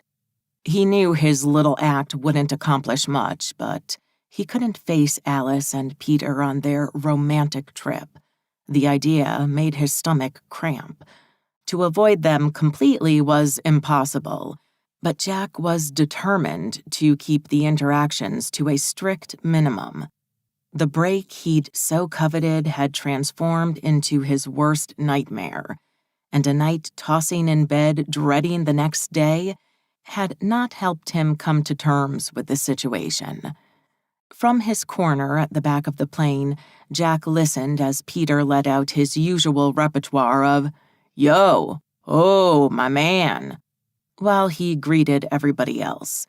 Next, Peter introduced Alice to the players who didn't know her yet. Jack wanted to cover his ears with his hands, but he was forced to overhear everything, causing a bitter tang to spread under his tongue. Even the right of introducing Alice to the team had been stolen from him. He should be the one at her side making introductions, not Peter. Still brooding, Jack eavesdropped as Peter maneuvered people around so that he could sit next to Alice. How sweet. He wanted to throw up. Jack kept his eyes shut under the mask and tried not to tense his jaw and mouth. Torture. It was a slow torture to lie still in his seat, pretending to be asleep. He was so on edge, real sleep was out of the question, even after takeoff when the plane quieted down. To be wide awake, unable to move, and with nothing to do was mentally exhausting. He couldn't check the time on his phone, so he tried to judge by what was happening around him. The takeoff happened on time, which he learned from the captain's announcement, 6:30. After a while, there was the usual ping of the seatbelt sign being switched off. 7? Only half an hour had passed, and to Jack it had seemed like an eternity. More time passed, and Jack found himself counting the seconds. When would it be safe to stop pretending he was asleep? After they served breakfast and cleared out? Yeah, that was probably his best bet. Breakfast finally arrived. Jack heard Matt, who was sitting next to him, open a plastic bag. As Matt chewed on his snack, Jack marveled at how loud he sounded. So, it was true that when deprived of one sense, the others intensified. Eons later, when the flight attendants came back to take the trays away, Jack was itching to take his mask off. Yet, breakfast seemed to have stirred a lot of movement in the cabin. Many people were coming and going in the small aisle between the rows of seats. It was a mass pilgrimage to the restrooms. At one point, Jack could have sworn he heard Alice's voice somewhere to his right hiss, "Sleeping Beauty." Or maybe he'd just spent too much time inside his own head. Wasn't hearing voices the first sign of going mad? When he couldn't take it any longer, Jack removed his mask and opened his eyes. Phew, he was safe. No one was looking his way or moving around. All passengers seemed engaged with a movie, a book, or they were genuinely asleep. He peeked at the clock. 9:30. 3 hours gone. A gazillion more to go. But so far, his avoid-them-at-all-costs plan had been a success. A short-lived one. Once the plane landed at LAX, where they had to catch a connecting flight, there was no way Jack could avoid talking to Alice. He waited for the plane to empty, postponing the inevitable as long as possible, before he walked out.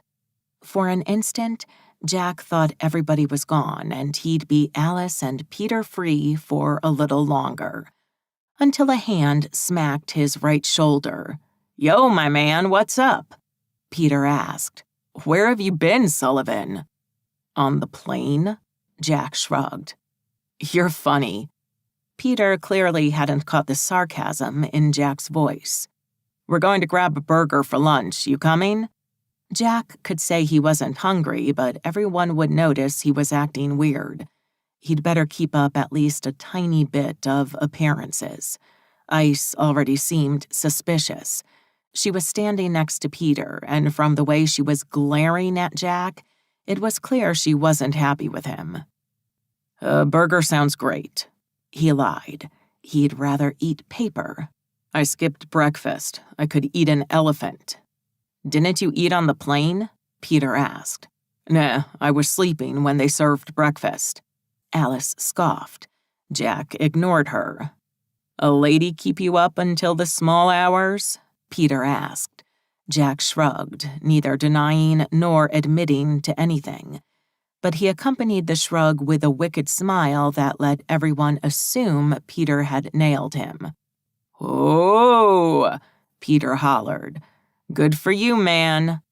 Alice didn't comment, scoffing or otherwise.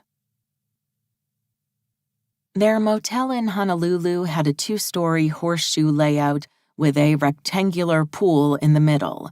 Jack's room was on the second floor on the right side of the U. He was sharing with Matt. After an early dinner, Coach Morrison had sent them to bed to rest before their first game the next day. Jack was ready to follow the instructions and hoped Peter would too. Matt came into the room and collapsed onto his queen bed. "I'm toasted, man," Matt said. "Do you mind if I turn off the lights?" "No, go ahead. I'm taking a breath of fresh air." Jack opened the French doors and walked out onto the small patio outside. It was night, but the temperature was still well above 70 degrees. Compared to frigid Boston, this was heaven. Jack stared across the pool. Half the rooms on the other side were dark. Of the illuminated ones, many had their curtains closed. Not Alice's room. It felt a bit stalkerish to spy on her as she sat chatting on the bed with Haley, but Jack couldn't stop staring. He was so relieved she wasn't with Peter he could hula dance. His joy didn't last long. Haley and Alice both turned their heads toward the door at the same time. They giggled, hugged, and Haley jumped off the bed. 2 seconds later, Peter appeared inside the room. He pulled Alice up from the bed and started kissing her. Acid rose in Jack's throat. He continued to watch, unable to avert his eyes, as Alice pulled Peter back on the bed, where he landed on top of her, never breaking the kiss. Jack felt numb. His body refused to work. The only parts still functioning were his eyes, which were inexorably trained on the gruesome scene before him. When Peter got to his feet to close the curtains and turn off the lights, Jack gripped the metal rail so hard his knuckles turned white. Jack had no air in his lungs. His skin was on fire. His entire body seemed to burn. This tropical paradise was his personal hell. Jack wanted to scream. He wanted to drag Peter off the bed and beat him into a pulp. But most of all, Jack wanted to be the one on top of Alice. Instead, all he could do was swallow bile. A loud crash brought him back from his haze. 2 windows down from Alice's room, the curtains of another room were shaking, and loud shouts mixed with banging noises were audible even from outside. Someone was fighting. Jack wasn't the only one who'd heard the noise. In a matter of seconds, Alice's lights switched on and Peter opened the French doors and hopped out on the patio, struggling to get back into his jeans. His head shook left and right as he tried to determine what was going on. A surge of pure joy ran through Jack's veins at the perfectly timed interruption. "What's going on?" Matt appeared on the patio next to him, his hair tousled and his face still sleepy. "I heard a crash." Jack pointed at the room with the shaking curtains. "I think it came from there." "Damn right," Matt said. At that moment, the curtains collapsed, and Matt and Jack had a clear view of what was happening inside. 2 guys were wrestling on the floor, while a terrified Haley was begging them to stop. "Who's that?" Jack asked. Matt squinted his eyes. Looks like the Williams brothers are at it again. A wolf whistle came from the other side of the motel. It was Peter. Matt and Jack turned to look at him. "Guys," Peter whispered. "Can you see what's happening?" "David and Scott Williams, Captain," Matt whispered back. "2 doors down from yours." More lights were popping on in other rooms. If they wanted to avoid trouble, they had to pacify the 2 Williamses before the rumor of a fight reached Coach Morrison. "I'll go check," Peter gestured toward the room. "Can you guys back me up?" "We're on it," Matt said.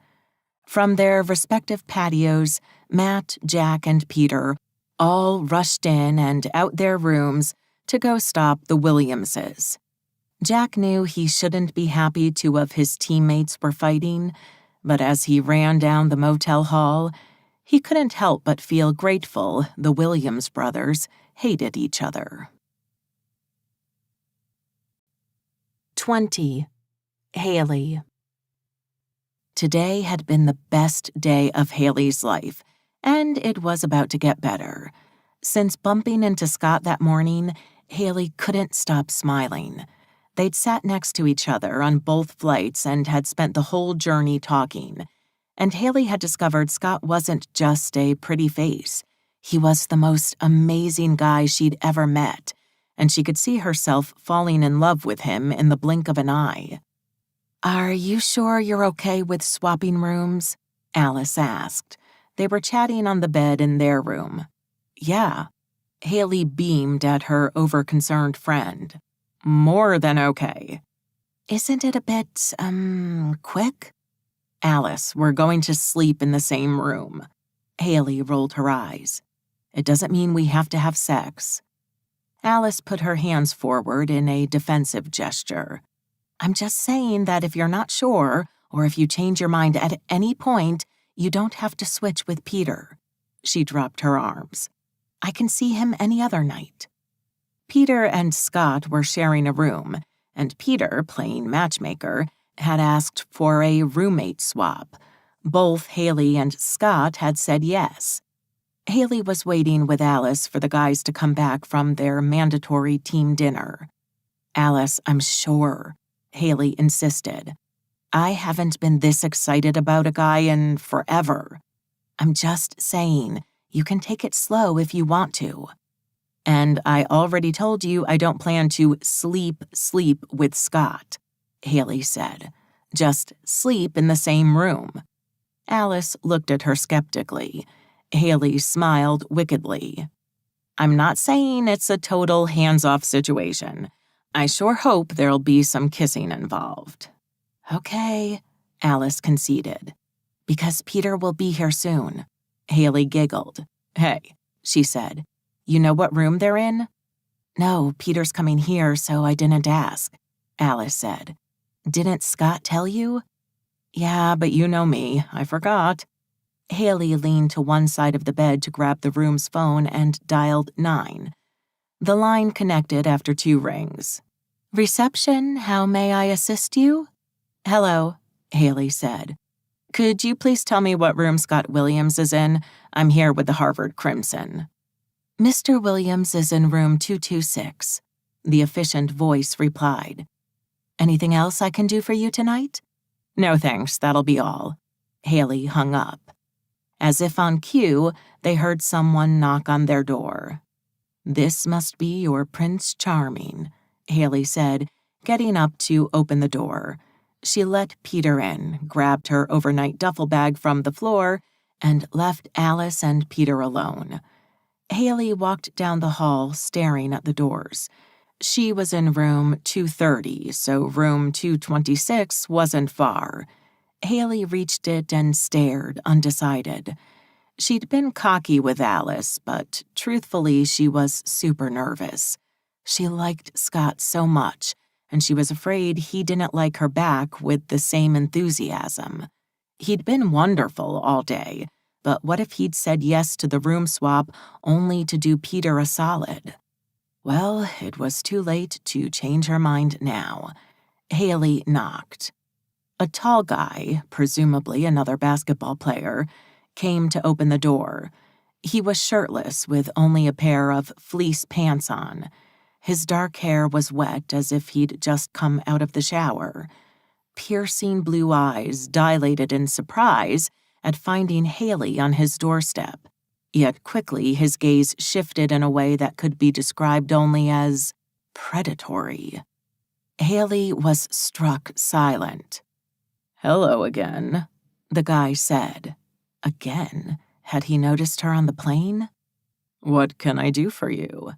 His tone and lopsided smirk were suggestive. "Oh, I'm sorry," Haley stammered. "I asked the reception for Scott Williams' room, and they sent me here." "Ah, I see."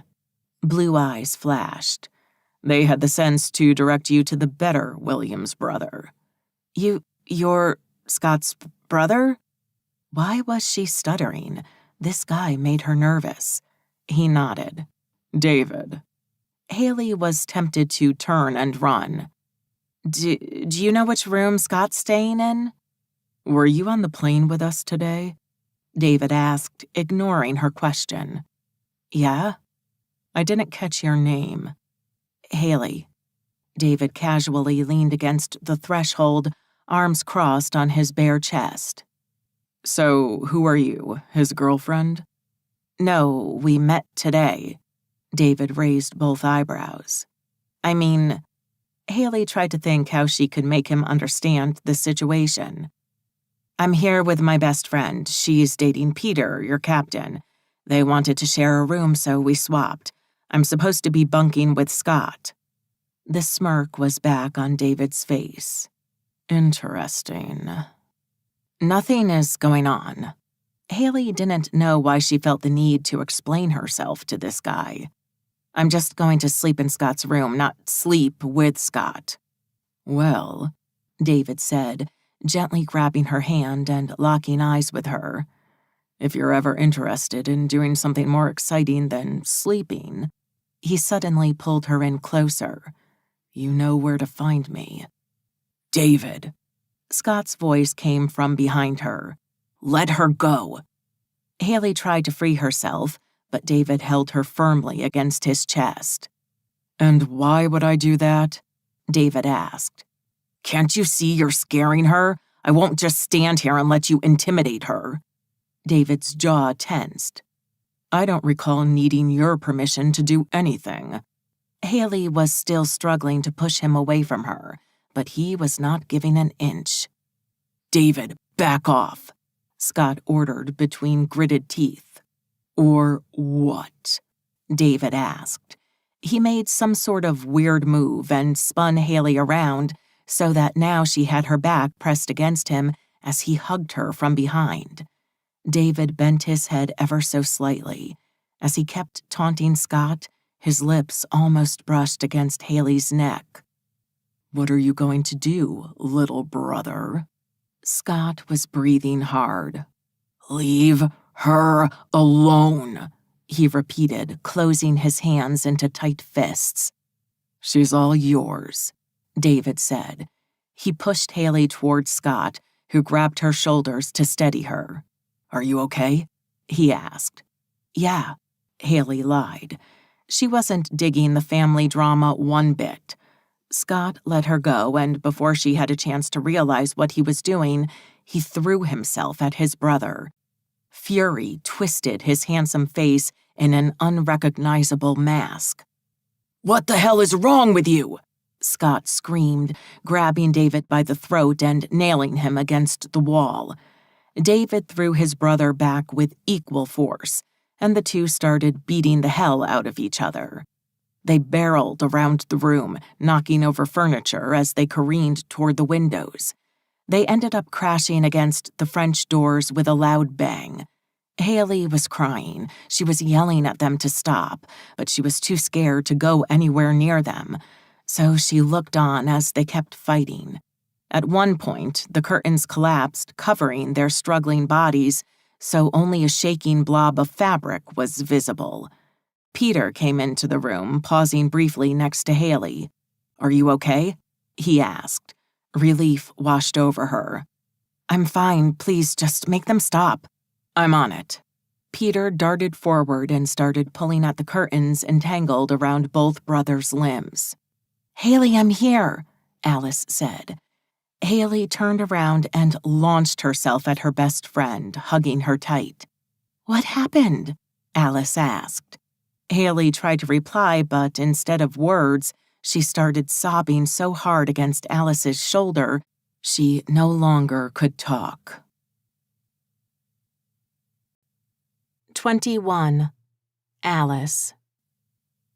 Alice was trying to soothe the sobbing Haley when Jack and another guy, Matt, Alice thought was his name, flooded into the room to help Peter.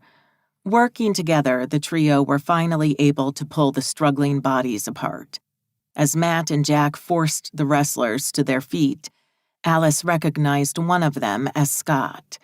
He didn't look as if he was ready to stop the brawl, and neither did the other contender. Jack and Matt had to restrain them while Peter planted himself in the middle, arms spread wide to keep them apart. Shut the door, Peter told her. We don't need anyone else involved. Alice let go of Haley, who finally seemed less agitated, and went to close the door. Scott and the other dude were still struggling to break free of their teammates, but Jack and Matt were fighting back just as hard. Scott's opponent was bare-chested, and his otherwise pale skin was blotched with red patches. He didn't seem to care or notice, being too busy glowering at Scott, whose nose was trickling blood on the carpet. You two calm down, Peter ordered. We can't have Coach Morrison come in here and see you like this. The mention of the coach seemed to calm down the two hotheads. They stopped struggling. Peter lowered his arms, still standing between them. Are you cool? Peter asked. They both nodded grudgingly, and Matt and Jack let them go.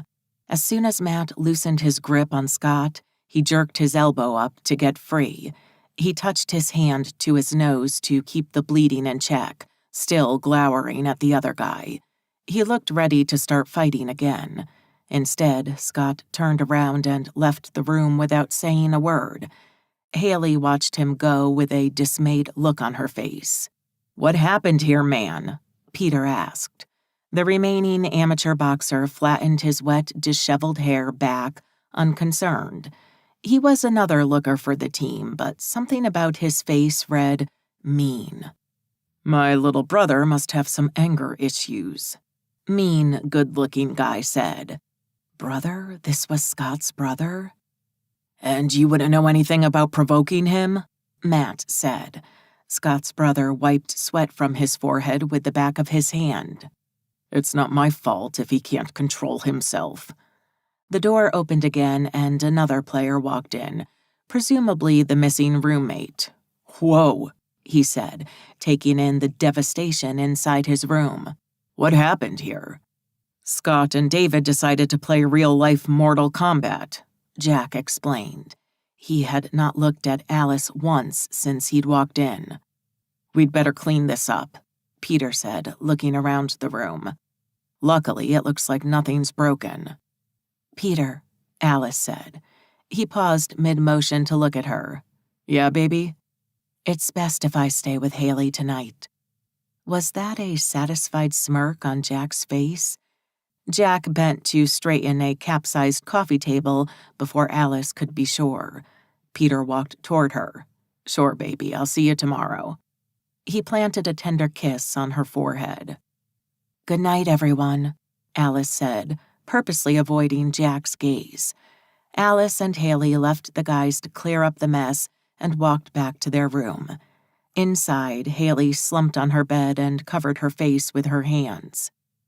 Care to tell me what the hell happened? Alice asked. I honestly have no clue, Haley moaned. Were they already fighting when you got there? No. Reception gave me the wrong room number. Haley hugged her knees to her chest, resting her chin on them. They gave me David Williams instead of Scott Williams. Alice was shocked. That really was Scott's brother? Apparently.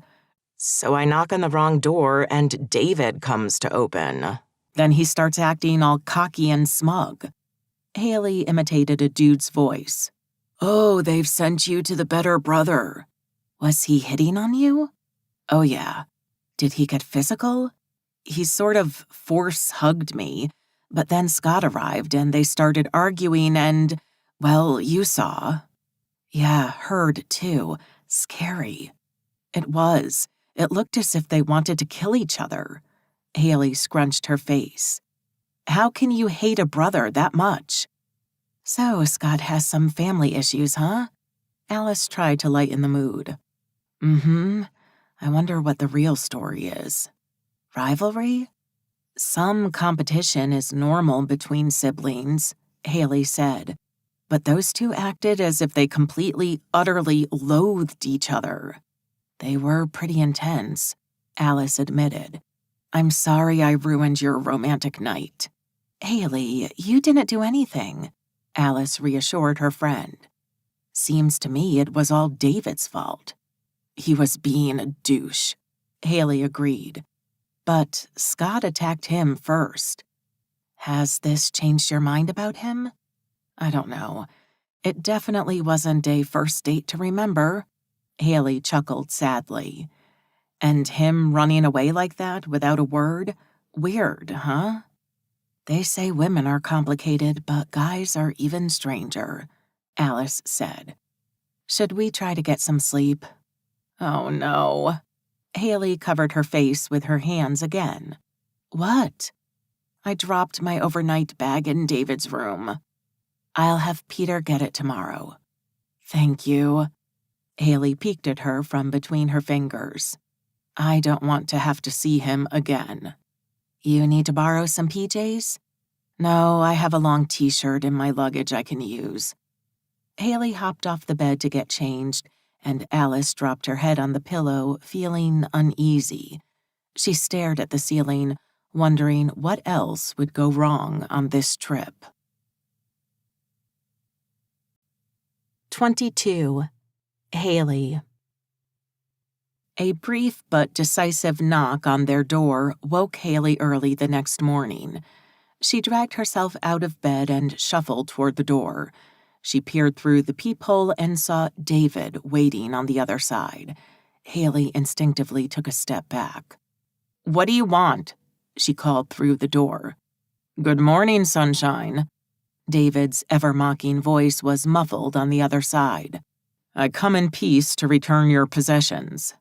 Haley flattened herself against the door to check again through the peephole. David wasn't lying. He had her duffel bag with him. She opened the door. How did you know it was mine? She asked. I doubt any of my teammates wear lacy underwear, at least that I know of. David's smug smirk was infuriating.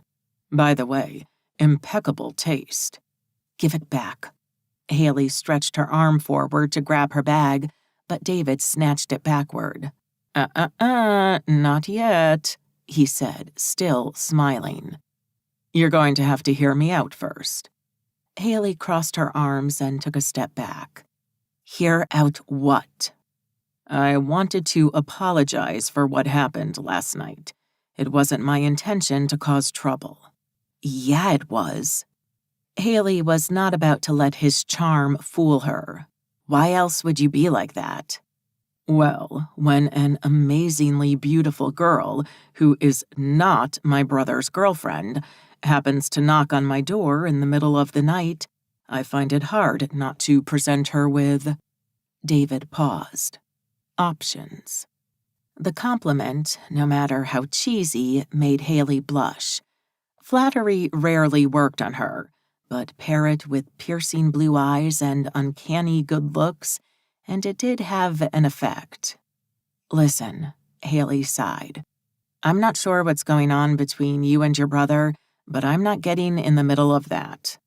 Might be too late for that. How so? I've my heart set on you now. His blue gaze was intense and unsettling. Not going to happen, Haley snapped. David winked. Never say never. Can I have my bag now? David handed it over. "Until next time." Without waiting for her reply, he turned on his heel and walked back to his room. For reasons inexplicable to her, Haley watched him go and waited until he disappeared into his room before she closed the door. "Who was that?" Alice asked from her bed. "David Williams." Alice straightened with a worried expression. "What did he want?" "To give my bag back and apologize for last night." Haley sat on her bed. "Was it okay?" Haley considered the question. "I don't know. With him, it's hard to say," she admitted. "I don't know if he was serious or if he was mocking me. Maybe he just wants to piss off his brother more." "Well, it was nice of him to apologize." It felt more conniving than nice. "I could ask Peter what the deal is with the Williams brothers," Alice offered. No one seemed surprised they were fighting last night. Another knock came at the door. "Who is it now?" Haley asked the ceiling. "I'll place my money on the other Williams brother." Haley instinctively checked herself out in the wardrobe mirror, fluffed her hair, and opened the door. "Hi, is this a bad time?" Scott said. "No, I was already up." "Hey." He lowered his gaze to the floor, embarrassed. "I wanted to apologize for the disappearing act last night." "It's okay," Haley lied. "You don't have to explain anything." "Actually, I do." Scott looked back up. "Team duties start in a little over an hour. I was wondering if you wanted to take a walk down the beach with me first." Scott was so genuine and sweet, exactly the opposite of his brother. "I would love to," Haley said. "Can you give me 15 minutes to get ready?" Scott's face brightened. "I'll wait for you in the lobby." The sand was cool this early in the morning. Haley had taken her flip-flops off and was walking barefoot on the beach.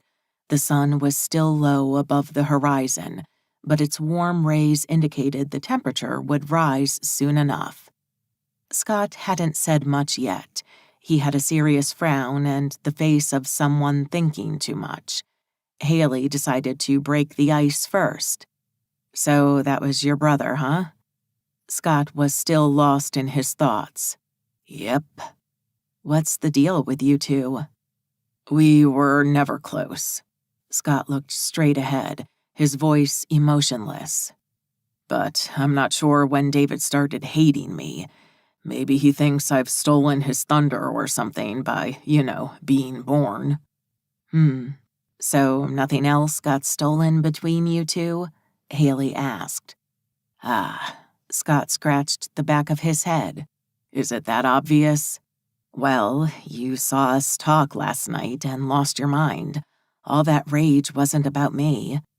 "No, you're right," Scott admitted. "It was déjà vu." They walked a little further in silence. "So are you going to tell me about the girl?" Haley asked when she couldn't hold it in any longer.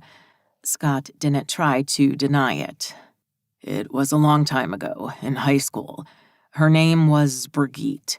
She was a student from France doing her junior year in the U.S. Long story short, we both liked her, and she did something David will never forgive me for." "What?" "She chose me." Scott stared at the sky. "That's it?" Haley thought there was a lot more Scott was holding back. "No, it's a lot more complicated." He finally looked at her.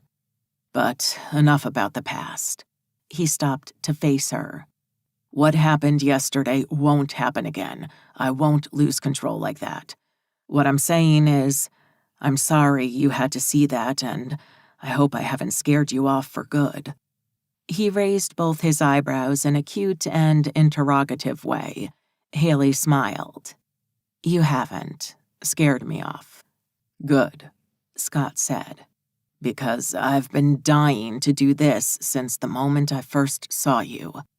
He cupped her face with his hands and lowered his mouth to hers.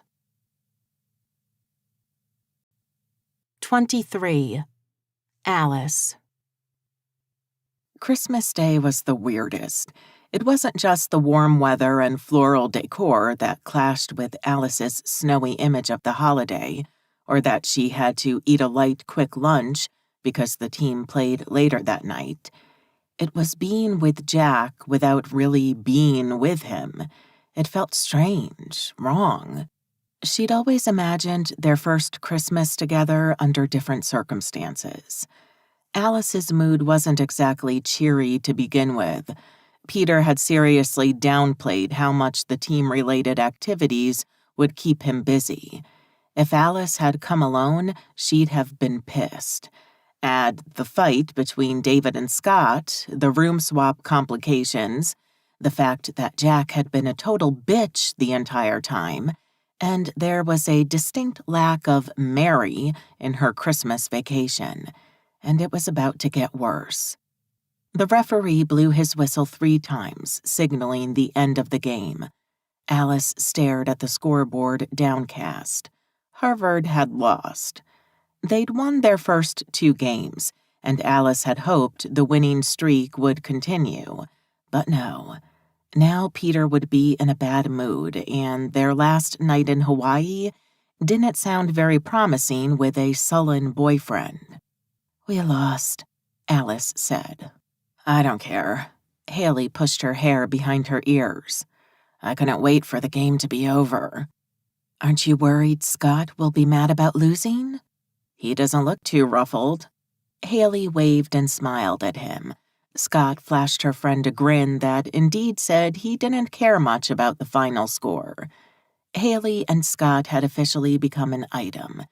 Yesterday, the only game-free day in their trip, the 4 of them had spent the entire day at the beach, and the new couple had been inseparable. They hadn't stopped kissing for more than 2 minutes. Last night, finally, they'd managed to swap rooms without incident. After a night with Scott, Haley had come to breakfast with a smile so bright it had told Alice all she needed to know. Alice watched as the team gathered their gear and disappeared into the locker room. There were only 2 people with expressions darker than Peter's, Jack and, well, David. The older Williams brother didn't seem to have taken Haley and Scott getting together lightly, but he hadn't pulled another stunt since their first night on the island. Instead, he opted to keep a haughty, detached attitude. And Jack, well, he'd been a jerk for the whole trip. Alice couldn't pinpoint exactly what bothered her so much about his behavior. It wasn't just that he'd done his best to avoid her. He acted as if he couldn't stand to look at her. It was clear he was annoyed she'd come on this trip. Why? Had she stolen his preferred wingman? The thought made her bristle. "Let's go," Haley said. "I can't believe we're flying home tomorrow. I don't want to lose 1 minute we have left." Alice followed her friend out of their seats toward the stadium exit. "Yeah, sure." Her mind was on a completely different page. She couldn't wait to be home and craved the comforting view of the snow-covered campus and the chill, time-of-the-year appropriate temperatures. But most of all, she wanted to be alone. No Peter and no Jack. This whole trip seemed like a huge mistake and a total waste of money at this point. She would have counted Haley's new romance a success, except that it was with a guy her other best friend had a crush on. All in all, a complete fiasco. Madison would be devastated. Haley's happiness was so obvious and in your face, it left no room for interpretation. Alice could only hope Madison's infatuation for Scott wasn't as deep as she suspected, because from the way he and Haley kept looking at each other, Haley's strong feelings were reciprocated. What a mess. What a complete, utter mess. Alice's worries proved true the following night. When they arrived back home at the apartment, Alice noticed Madison staring at Haley's ecstatic smile with a look of pure dread. "Merry Christmas," Madison said. "Only a day late." Haley twirled around the living room, blind to Madison's discomfort. "It's been a very, very Merry Christmas." "Yeah?" Madison ringed her fingers, steadying herself for the bad news. "So the trip went well?" "Better." Haley spread her arms wide and kept spinning. "I left single and came back in love," she announced in a sing-song voice. Madison paled. "With who?" "The best guy in the world, Scott Williams." Haley was too excited to notice how Madison drained completely of color and had to lean against the couch for support. "I can't wait for you to meet him," Haley continued. "He's so great." "Actually, I do know him," Madison spluttered. "You do?" Haley was genuinely surprised. "How come?"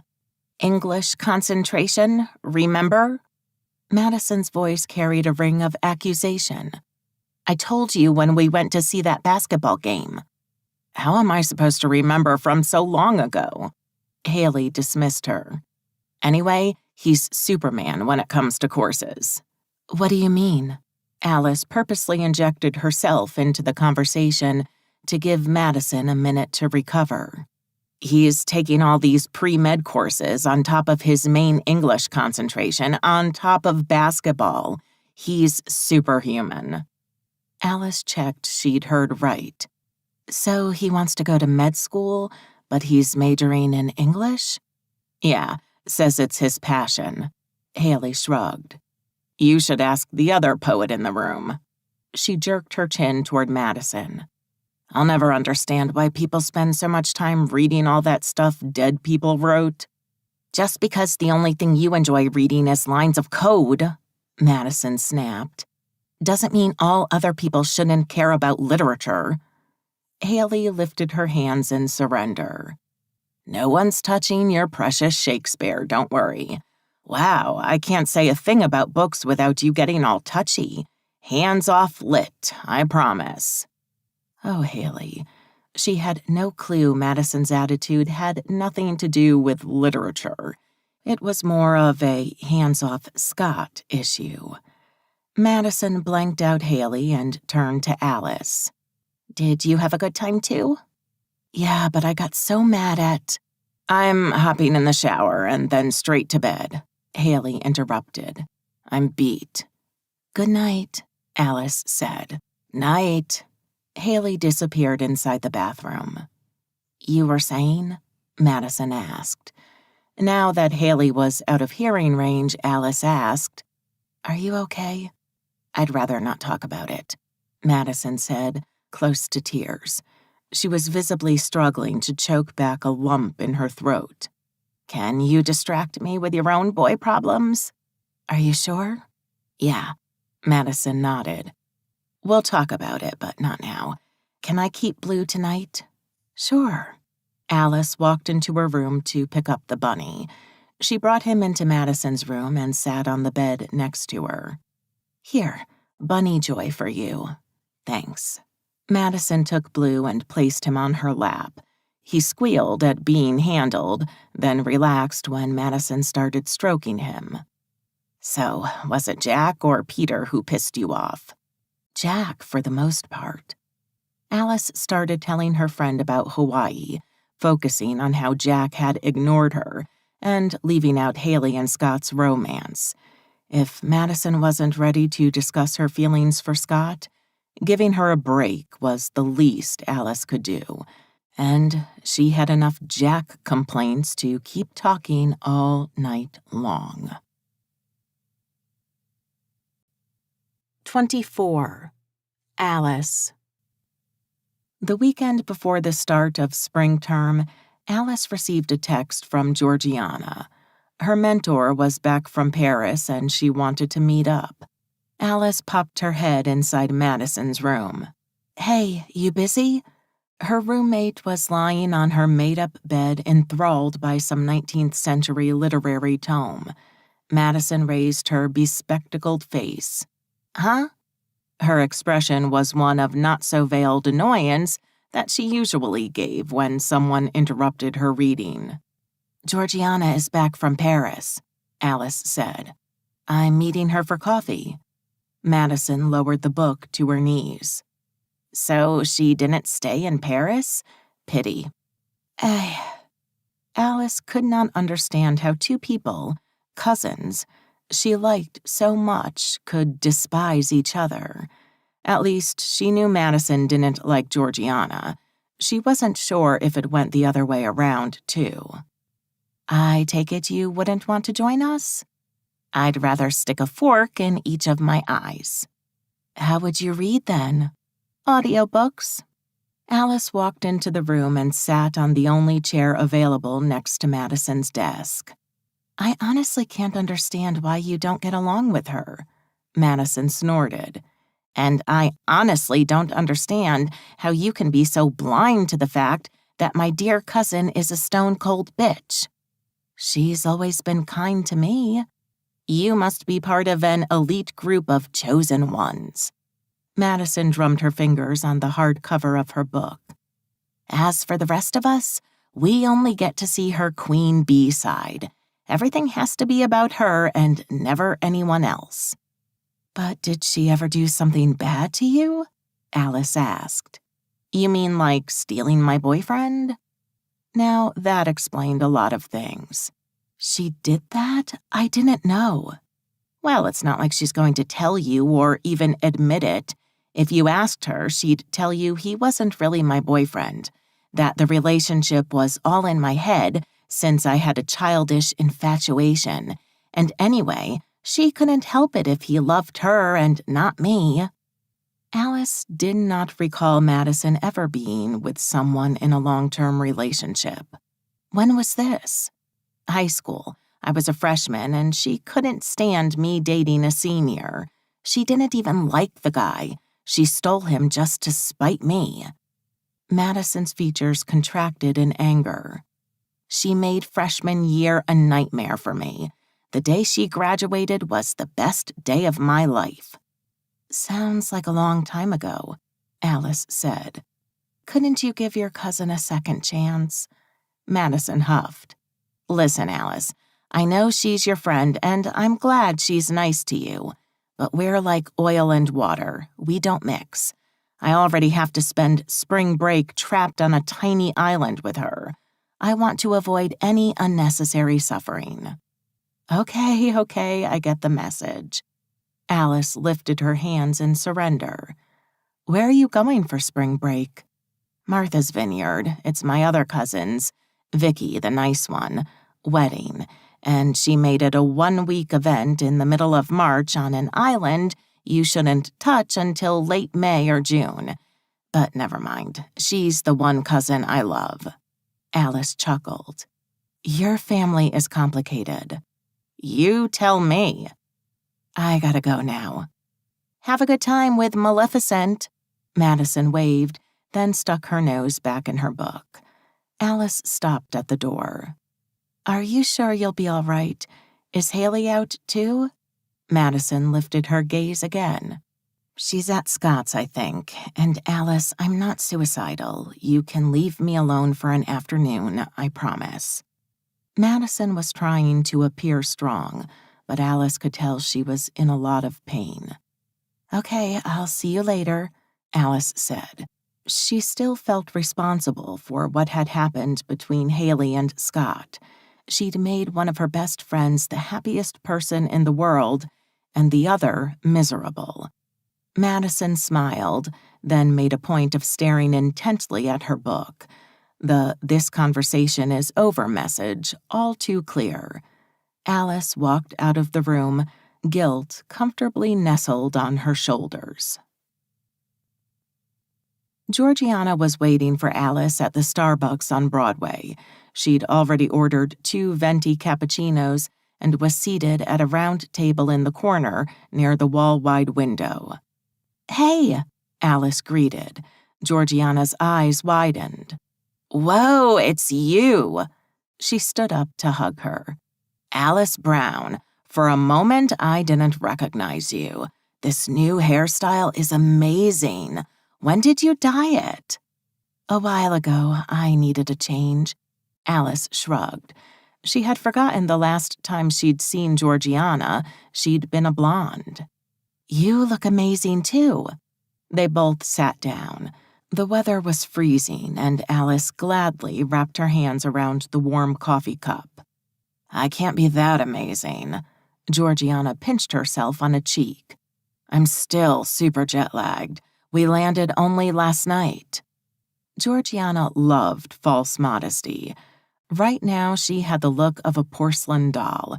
Perfect skin, perfect hair, no bags under her eyes, and no signs of tiredness on her face. Alice ignored the bait for compliments. How was Paris? The usual. Georgiana waved a hand casually. Cultured, so European, and romantic. Is everything good with Tyler, then? Georgiana's boyfriend hadn't exactly been eager to move across the globe for a semester. Georgiana had pulled some serious strings in the exchange program so that she and Tyler could go to Paris, all to keep him away from his best friend Rose, now Ethan's girlfriend. Georgiana tilted her head to one side, then the other. Yes and no. What do you mean? I think there's still something going on between him and Rose. Georgiana paused and stared at her with big eyes. By the way, I was so sorry to hear my idiot of a brother dumped you for her. You're so many leagues above her, it doesn't make sense. Alice waved her off. It was a long time ago. I'm over it. Dating anyone new? Alice took a sip of coffee before saying, yeah. She gave Georgiana the highlights of her relationship with Peter. They did the conventional round of Facebook stalking on their phones before Alice brought the conversation back to Georgiana's love life. So, Tyler and Rose, why are you still suspicious? Have you ever had a male best friend? Georgiana asked. Jack. Yeah, why? If you didn't have an interest in him that went beyond friendship, would you stop talking to him if he moved to Paris for a semester with his girlfriend? The thought of Jack in Paris for a semester with an imaginary girlfriend chilled Alice to the bone. She hadn't told Georgiana about her feelings for Jack. The only two people Alice had trusted with the knowledge were Madison and Haley. So Alice decided to give Georgiana a neutral answer. If I didn't have feelings for the guy, no. I'd be happy for him to have this opportunity. Why? Rose and Tyler stopped talking because he moved to Paris with you? More or less. In the weeks before we left, Rose went AWOL. Georgiana's eyes sparked maliciously. I know they didn't talk much, if at all, while we were in France. And we weren't gone a month that she'd already moved out of his house. Wasn't she there only temporarily to begin with? In theory, yes. Georgiana leaned forward, lowering her voice. But before Paris, she wasn't even looking for a place. I kept arguing with Tyler about it. Then she gets the house all to herself and moves out in a blink. Why the rush? Is she still dating your brother? Unfortunately, yes, Georgiana admitted. She couldn't get her claws in my boyfriend, so she stuck them in my brother instead. But if she's dating Ethan, she won't be after Tyler anymore, Alice pointed out. I don't know. Georgiana leaned back in her chair, unconvinced. With a girl like that, she might want to have her cake and eat it too. So what are you going to do? Nothing for now. I'll see how things evolve. Georgiana pursed her lips, determined before adding, but I'm not leaving Tyler to her if it's the last thing I do. Alice secretly thanked the sky above that Jack had never had a girlfriend this resolute. Why was she thinking about Jack anyway? Her boyfriend was Peter, Peter. I'll ask Tyler to come to my sister's wedding with me, Georgiana continued. If he says yes, it'll show how committed he is. Ah, yes, on Martha's Vineyard, right? Madison told me about it. Georgiana winced. Sometimes I forget my cousin is your roommate. That must be a pain. She's so boring. Georgiana made a gesture as if she was swatting away an annoying fly. Maybe Madison's prejudices weren't all inside her head. We get along well, Alice said noncommittally. Will Ethan bring Rose to the wedding? He's stupid enough to ask her, I'm afraid. Her friend sighed. Call it a happy reunion. Well, at least you'll be able to study how she and Tyler interact. Yeah, that's the only silver lining. What about you? Any fun plans for spring break? Not yet, Alice shrugged. Something fun with Peter, hopefully. The basketball season will end in early March, so he'll have more free time. Another trip with Peter. Alice wasn't that eager, but tried to be optimistic. A basketball-free, Jack-free trip had real potential. 25. Haley. Haley was about to press Scott's doorbell for their first rendezvous in Massachusetts when the door opened and she found herself staring into David's blue eyes. His face switched from surprised to coy in a heartbeat. Hello, sunshine, he greeted her. I'm here to see your brother, Haley said. State the obvious, won't you? Is he home? David shook his head. Nope. We were supposed to meet here at 3, Haley explained. Can I wait for him inside? David smiled that infuriating smirk of his and opened the door wide, presenting the inside of the house to her. Come on in. So you guys live together? She asked as she took off her scarf and coat and draped them on the back of an armchair in the living room. Unfortunately, my parents refused to pay for separate accommodations. David closed the door and walked back inside the apartment. So yeah, I'm stuck with my virtuous younger brother as a roommate. Why do you always have to do that? Do what? David raised his eyebrows.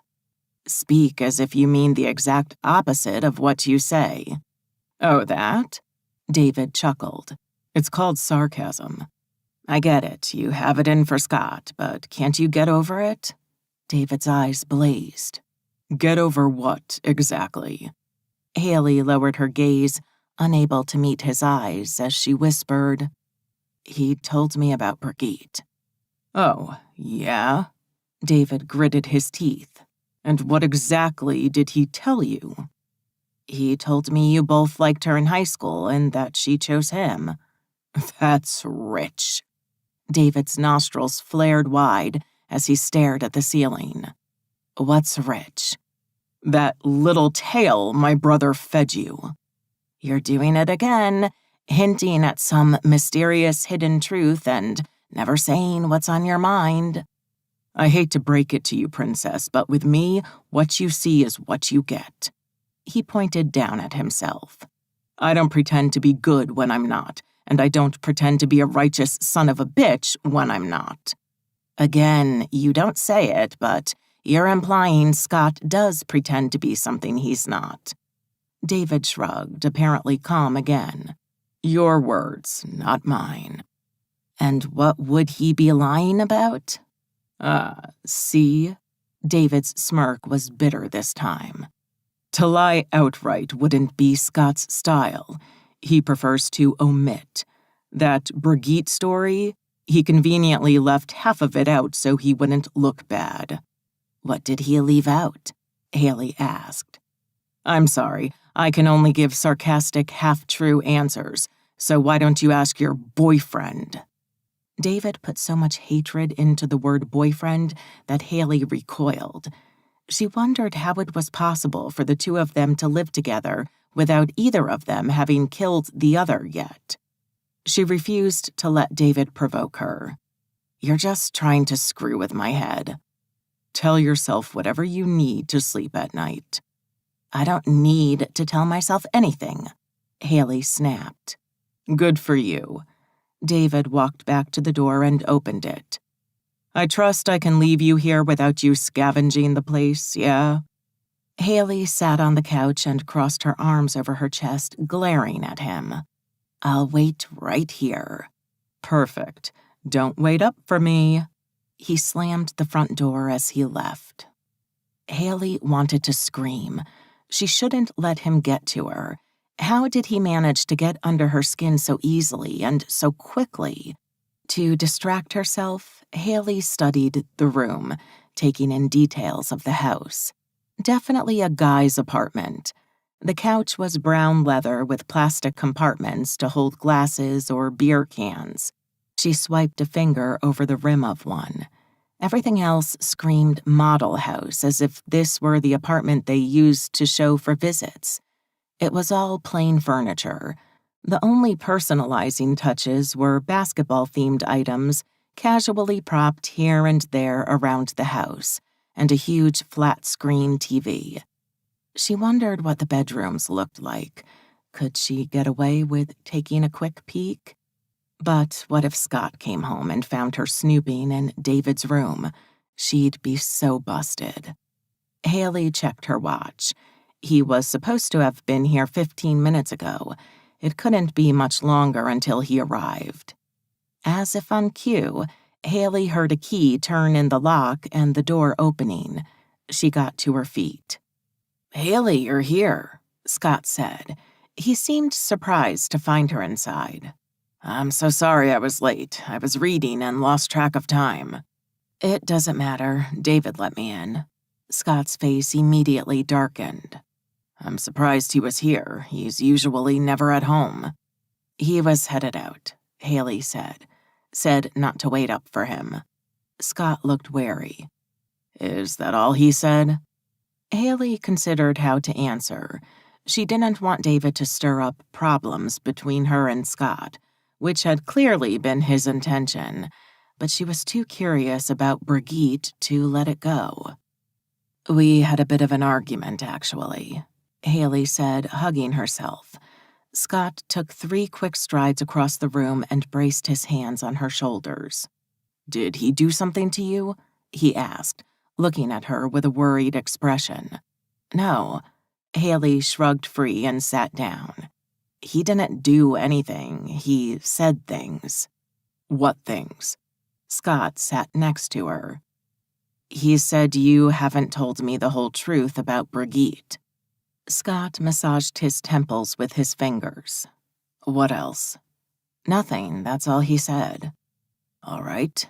Scott sighed and faced Haley. "David has this idea in his head of how things happened that's not true." "Okay." "Listen, you shouldn't let him get to you like this." "I know, but I can sense you're not telling me something, and it feels like David's trying to use that against us." Haley was tired of Scott's instant semi-muteness whenever David or Brigitte were mentioned. "So, what's the truth?" "I don't like to talk about that period of my life." "I get that," Haley said. "But if you don't tell me, I'll never know which one of you I should believe." Scott scoffed. "See, you're already starting to doubt me. That's exactly what he wants." "And also why we're talking about it," Haley insisted. "Listen, you can't tell me David's got the wrong idea without telling me why or about what." Scott sighed. "All right, I'll tell you everything." He leaned his back against the couch and spoke, looking at the ceiling. "Brigitte was my first. The first girl I loved, my first everything. She was beautiful, playful, and she had this impossible-to-resist French accent that would make any guy lose his mind." "Okay, you don't need to be that specific," Haley joked. "Sorry." Scott smirked. "Anyway, from the first day she set foot in our school, David had his eyes on her, and so did I. But I was shy and inexperienced, and he was not. They started dating almost immediately. Then what happened? She was my age, a year younger than David, so we had a lot of classes together and we started talking. She had a compelling personality. It was impossible not to fall for her, especially for a shy guy like me. At one point, she started complaining about my brother, said their relationship wasn't working. Finally, one day she told me they'd broken up. Was it true? I believed her. I wanted to believe her so badly. So she was lying? This Brigitte character wasn't growing on Haley.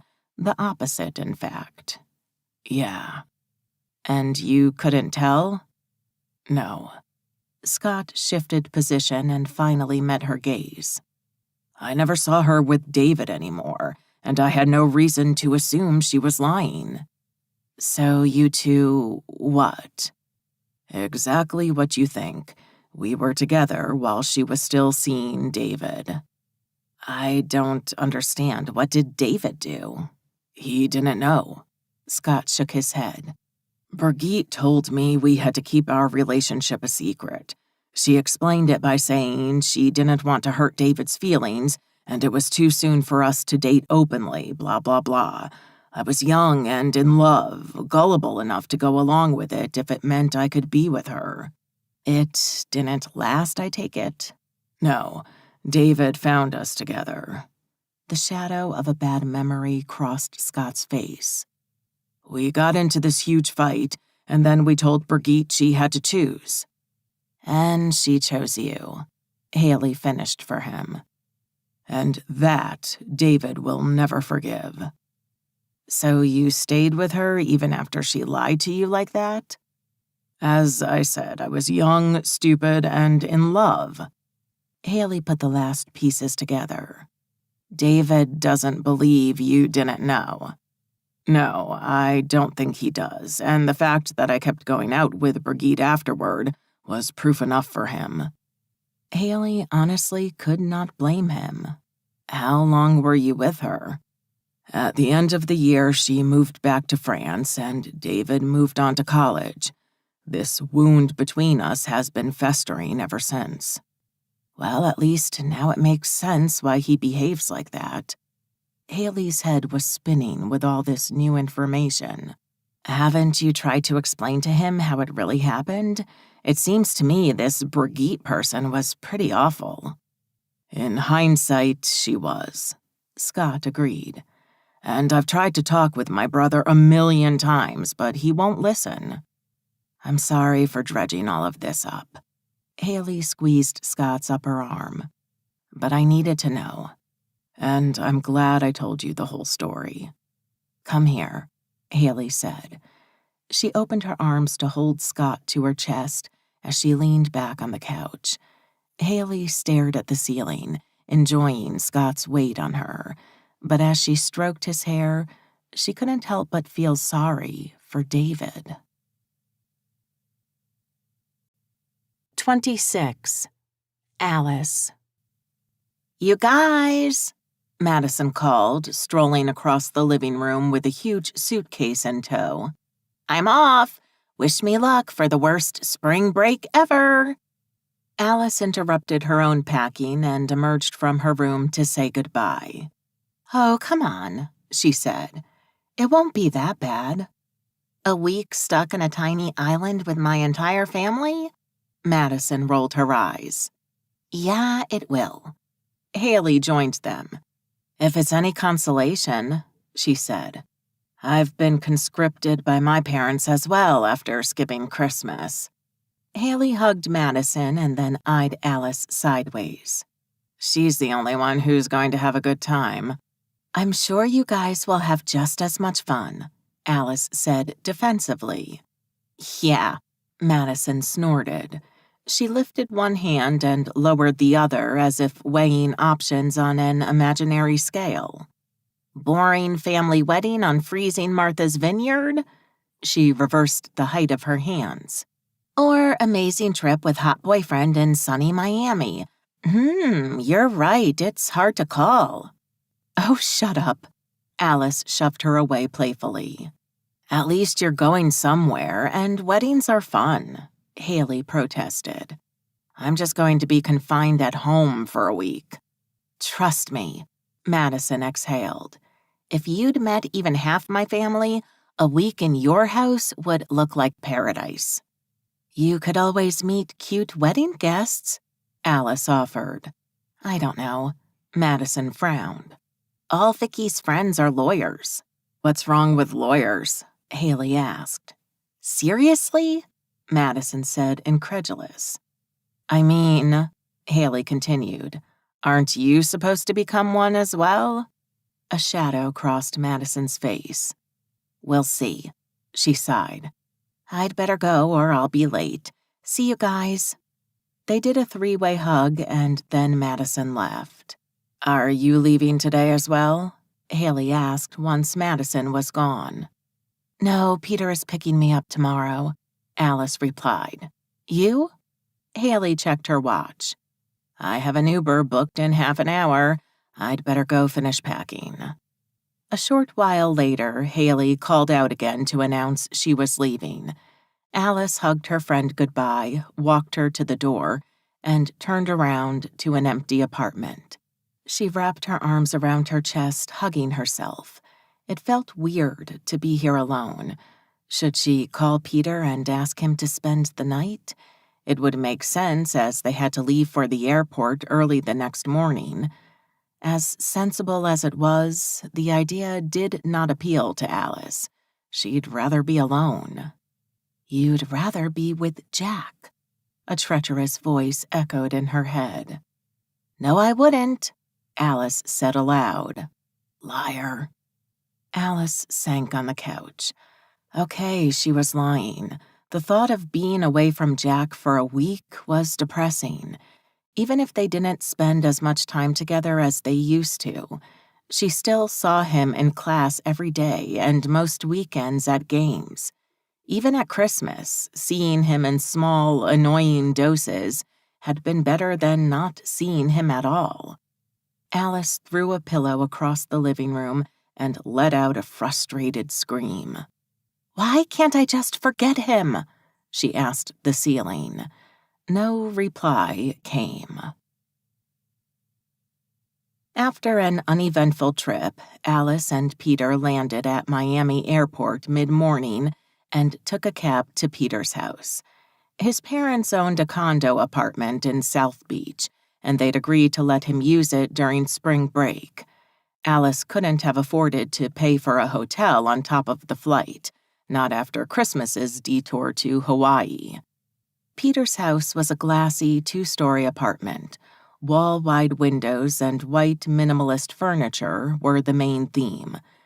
They stopped there only long enough to drop their luggage and change for the beach, and then they were off. When they reached the sandy shore, Peter rented 2 lounge chairs from a booth and collapsed on his as soon as it was delivered. He was asleep in a matter of minutes. Alice coated herself in sunscreen and tried to relax by reading a book. Too soon, her skin heated up. The wind wasn't cool enough to counter the smothering midday heat. Half bored by the book and definitely too hot, Alice decided to take a walk along the beach to distract herself. She dipped her toes in the ocean, then returned to the loungers and picked her book back up. When she got bored again, it was back to the water. She repeated this cycle several times, and Peter slept through all of it. By the time he finally stirred, Alice was itching to make plans for all the things they should go see and the nice restaurants they could visit. It was her first trip to Florida, and Alice couldn't wait to explore a new city and, possibly, the Everglades and Key West. She'd also heard the Cuban food was great here. Maybe Peter knew a good place to have an authentic taste. He said he didn't. Do you think we can drive to Key West? Alice asked next. Peter groaned. Yo, it's a 4-hour drive. So? Alice stiffened on her chair. We have a week. There's not that much to see, plus I'd like to relax. Spend the week with my friends here in Miami. It's really not worth it to waste a day to drive down there. Alice bit her lower lip in frustration, trying to suppress the angry retort that wanted so badly to come out. She really wanted to see the Keys, but this was Peter's vacation too. If he wanted to stay in Miami... How about the Everglades? I've always wanted to ride one of those crazy boats with the giant fan in the back. They look so exciting in the movies. Peter shaded his eyes with one hand to look at her. A hovercraft? Yeah, that's it. Can we go on one? Sure. He tilted his head back toward the sun, eyes closed. A friend of mine has one he uses to fish. We can get a ride with him. At least Peter had finally agreed to do something fun. You want to take a walk down Ocean Drive with me? She asked. Babe, relax. He threw her a reproachful, one-eyed stare. Can't you just enjoy the sun? I'm chillin' here. Alice fought hard to keep her temper in check. Is chilling all you plan to do while we're here? Don't worry, babe. I have it all planned out. We're having a party at the house tonight. A party? Shouldn't he at least have asked her if she wanted to have a party on their first night in Miami? Alice was anticipating a quiet, romantic dinner, not a house party. Yeah, I've invited a few friends over, Peter said casually. Should we buy something? The house is a bit understocked. Nah, there's a liquor store a block from the house. What about food? They have Doritos and stuff at the store. This didn't sound like the kind of party Alice would enjoy. She had a sinking feeling this trip would not end well, possibly even worse than Hawaii. I'm going for a walk, she snapped. See you back at the house. She stood up from the lounging chair to go have a look around Ocean Drive by herself. Dread filled her as she thought about the party they were supposed to host in a few hours. At 3 a.m, Alice had had enough. What were supposed to be a few friends had turned out to be half of Miami, the worse half. Peter's friends were either too drunk to talk or too obnoxious if they could still manage to string 2 words together. She felt like a fish out of water. There wasn't a single person in the house she wanted to meet or try to chat up.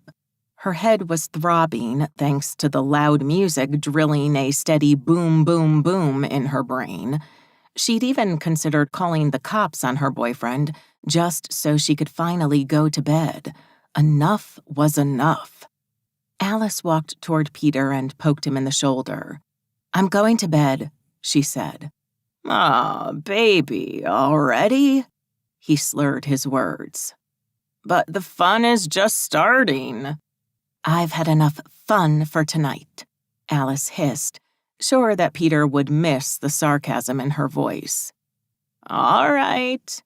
Peter ruffled her hair, and it took all her self-control not to swat his hand away. Go to the upstairs bedroom. The guys know it's off limits. The fact that the downstairs bedrooms were clearly not off limits made Alice's stomach heave. Good night, she said, her tone glacial. Peter grabbed her by the waist. Night, he said, then tried to kiss her on the lips.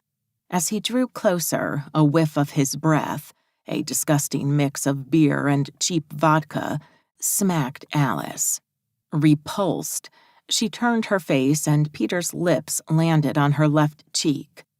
Alice wiggled away and almost ran across the room and up the stairs to the safety of the upper floor. She changed into her PJs and locked herself in the master bedroom. She didn't care that Peter might not be able to come in later in the night. There was no chance in hell she would sleep with him tonight, literally or otherwise. She hoped this horrific first day had been a one-off, and that Peter would get all this frat boy partying out of his system for good. Because if this was how he planned to spend the whole week, Alice could see herself renting a car and driving to the Keys alone. 27. Jack. Jack walked out of the arrival gate at Indianapolis Airport, searching the crowd with his eyes. He spotted Felicity at once. She was holding an iPad with Mr. Sullivan handwritten on the screen. He looked at her with fondness. His ex-girlfriend and oldest friend wasn't classically beautiful.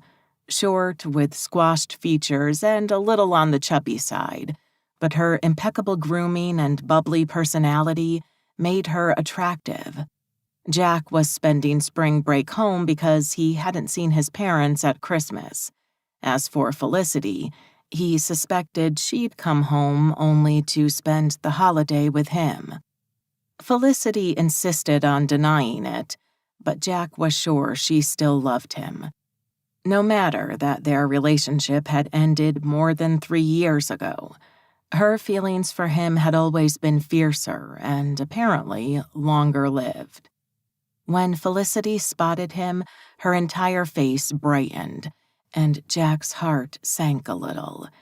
Every time he saw her, he couldn't help remembering the day he'd broken her heart.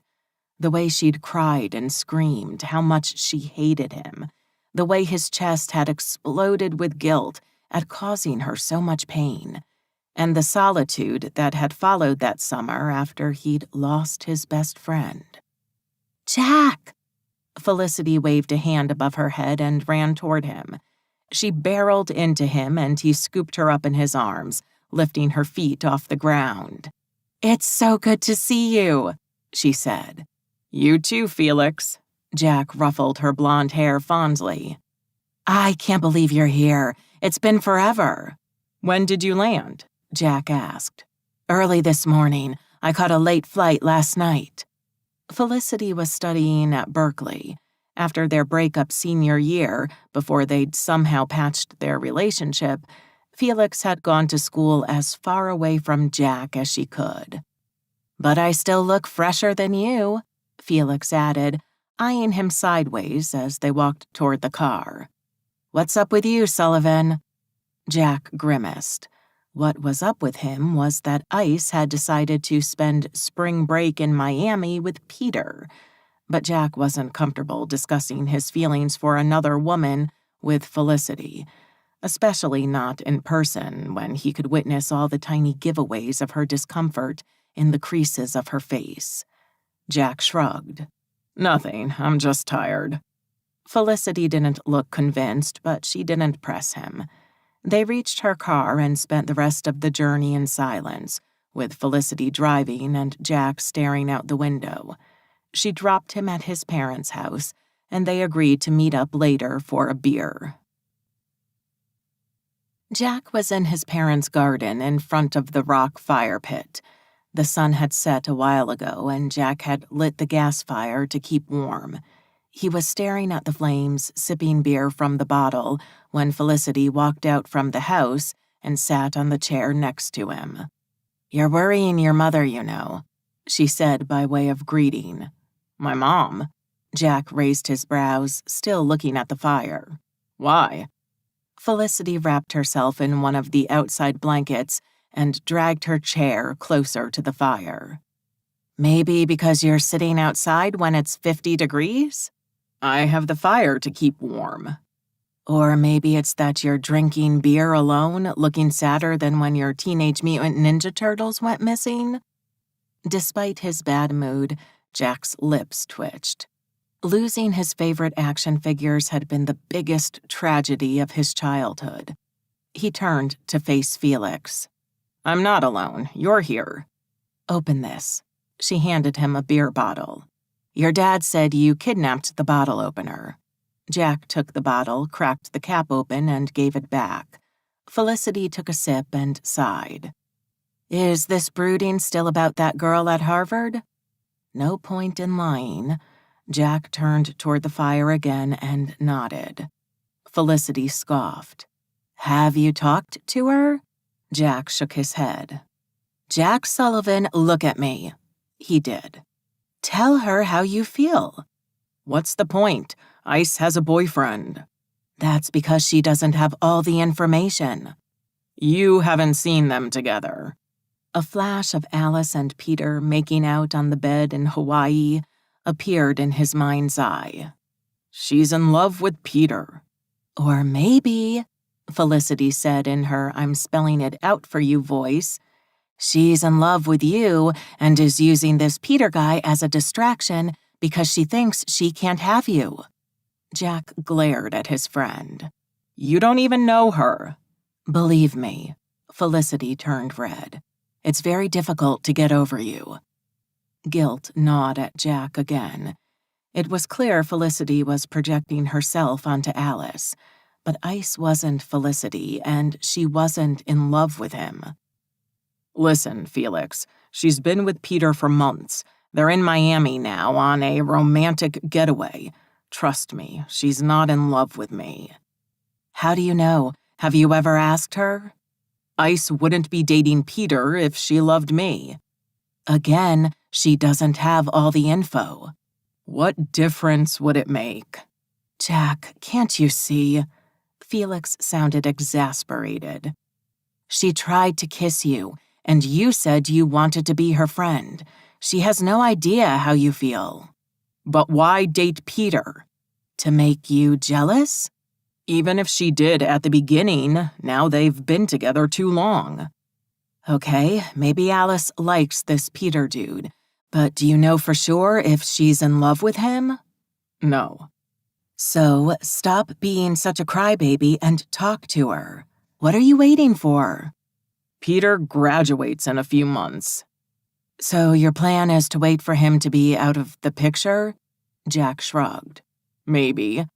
Actually, that was exactly his plan. Peter would get a contract with some big team and move away from Boston. And yes, Jack imagined himself as the shoulder for Alice to cry on.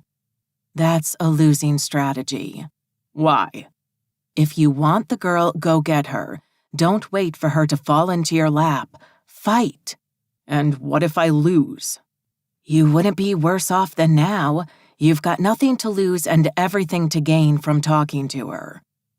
Jack's eyes reflected the fire's dancing flames. Could Felicity be right? Had he wasted all these months brooding instead of fighting for what he wanted? He had to at least try. Jack pursed his lips in a determined pout. Peter had had it easy so far, but that was about to change. 28. Alice. Alice didn't drive alone to the Keys. She should have, but instead she endured a full week of Peter's crazy partying, his sleeping in late, and his constant chilling. She saw what she could of Miami in the mornings when Peter was so wasted he wouldn't even get out of bed to go to the beach. He had made her hate Miami and everyone from Florida. And the worst part was that he hadn't even noticed something was terribly wrong. By the time they returned to Boston and parted ways, Alice was amazed that she'd managed to keep her cool the entire trip. Back at her apartment, she finally let out all her frustration as she and her roommates discussed their respective trips from hell whilst doing their nails in the living room. You guys, Alice said, scowling at Madison and Haley. I'm telling you, he was too wasted to help me clean up. So you had to clean his parents' place by yourself? Haley demanded incredulously. She paused in applying her black polish to stare up at Alice, her brush hanging in midair. Why? I mean, what do you care if he left the place trashed? I was a guest in his parents' house, too. Alice winced at the memory of the dirty apartment after a week of nonstop partying. I couldn't leave their house trashed. You should have let him handle it, Haley insisted. I agree, Madison said. Believe me, girls, Alice insisted. If you'd seen the place, you would have been just as compelled to clean it up. She lifted her shoulders in a gesture of impotence. So you were in Florida for a week and all you did was babysit a drunk Peter? Haley asked. Alice nodded in misery. That's depressingly accurate. It's like he had to make up for the entire basketball season and compress 5 months of lost parties into a single week. No romantic drive to the Keys? Madison asked. Nope. But you did do something romantic in Miami? Madison insisted. No, not even one dinner. Alice wished she didn't sound so bitter. I survived on Doritos and hot dogs for a week. No Everglades? Haley offered. Too touristy, according to Peter, but I managed to have him arrange a ride on a hovercraft. That sounds exciting, Haley said. See, you and Peter did something fun. Oh, yeah. His friend drove me around the swamp while Peter drank beer with some other friends back at this guy's fishing shack. Great fun. At least your tan looks awesome, Madison said. Better than family duty for a week. Yeah, Haley agreed. You had the best spring break among the 3 of us by far, so please stop complaining about partying too much. I would have rather spent the week being cuddled by my mom, Alice said. I swear. Haley glowered at her, so Alice turned to Madison, changing the subject. How was the wedding? Madison stopped blowing air on her shiny coral nails and said, Vicky was a beautiful bride. Any cute boys? Haley asked. Not one, Madison sighed. Alice stared down at her blue nails, not liking the result. How was Georgiana? She asked, as she began to remove the polish with a cotton disc. Madison winced, a common reaction when anyone mentioned Georgiana in her presence. Her usual nasty self. Alice was curious about the whole Georgiana-Rose-Tyler love triangle. Was Tyler there? Yep, Rose and Ethan were there too. Correction, quadrangle, including Ethan in the picture. Alice finished removing the last specks of blue and started applying a nude miracle gel to her pinky. So, did you pick up any weird vibes? She asked. Why? Haley asked, puzzled.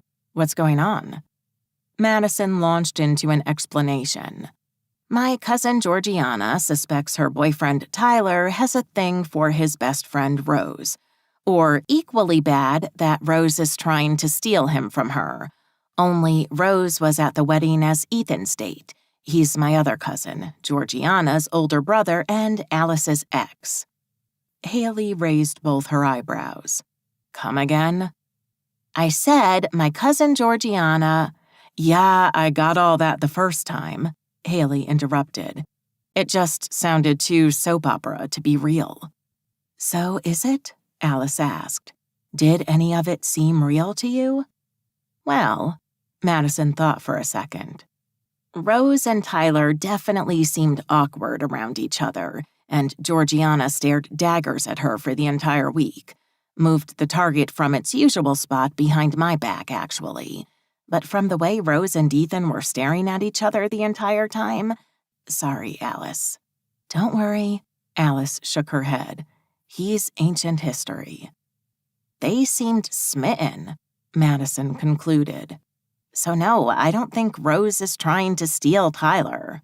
What about your cousin and this Tyler? Haley asked. That I'm not sure about.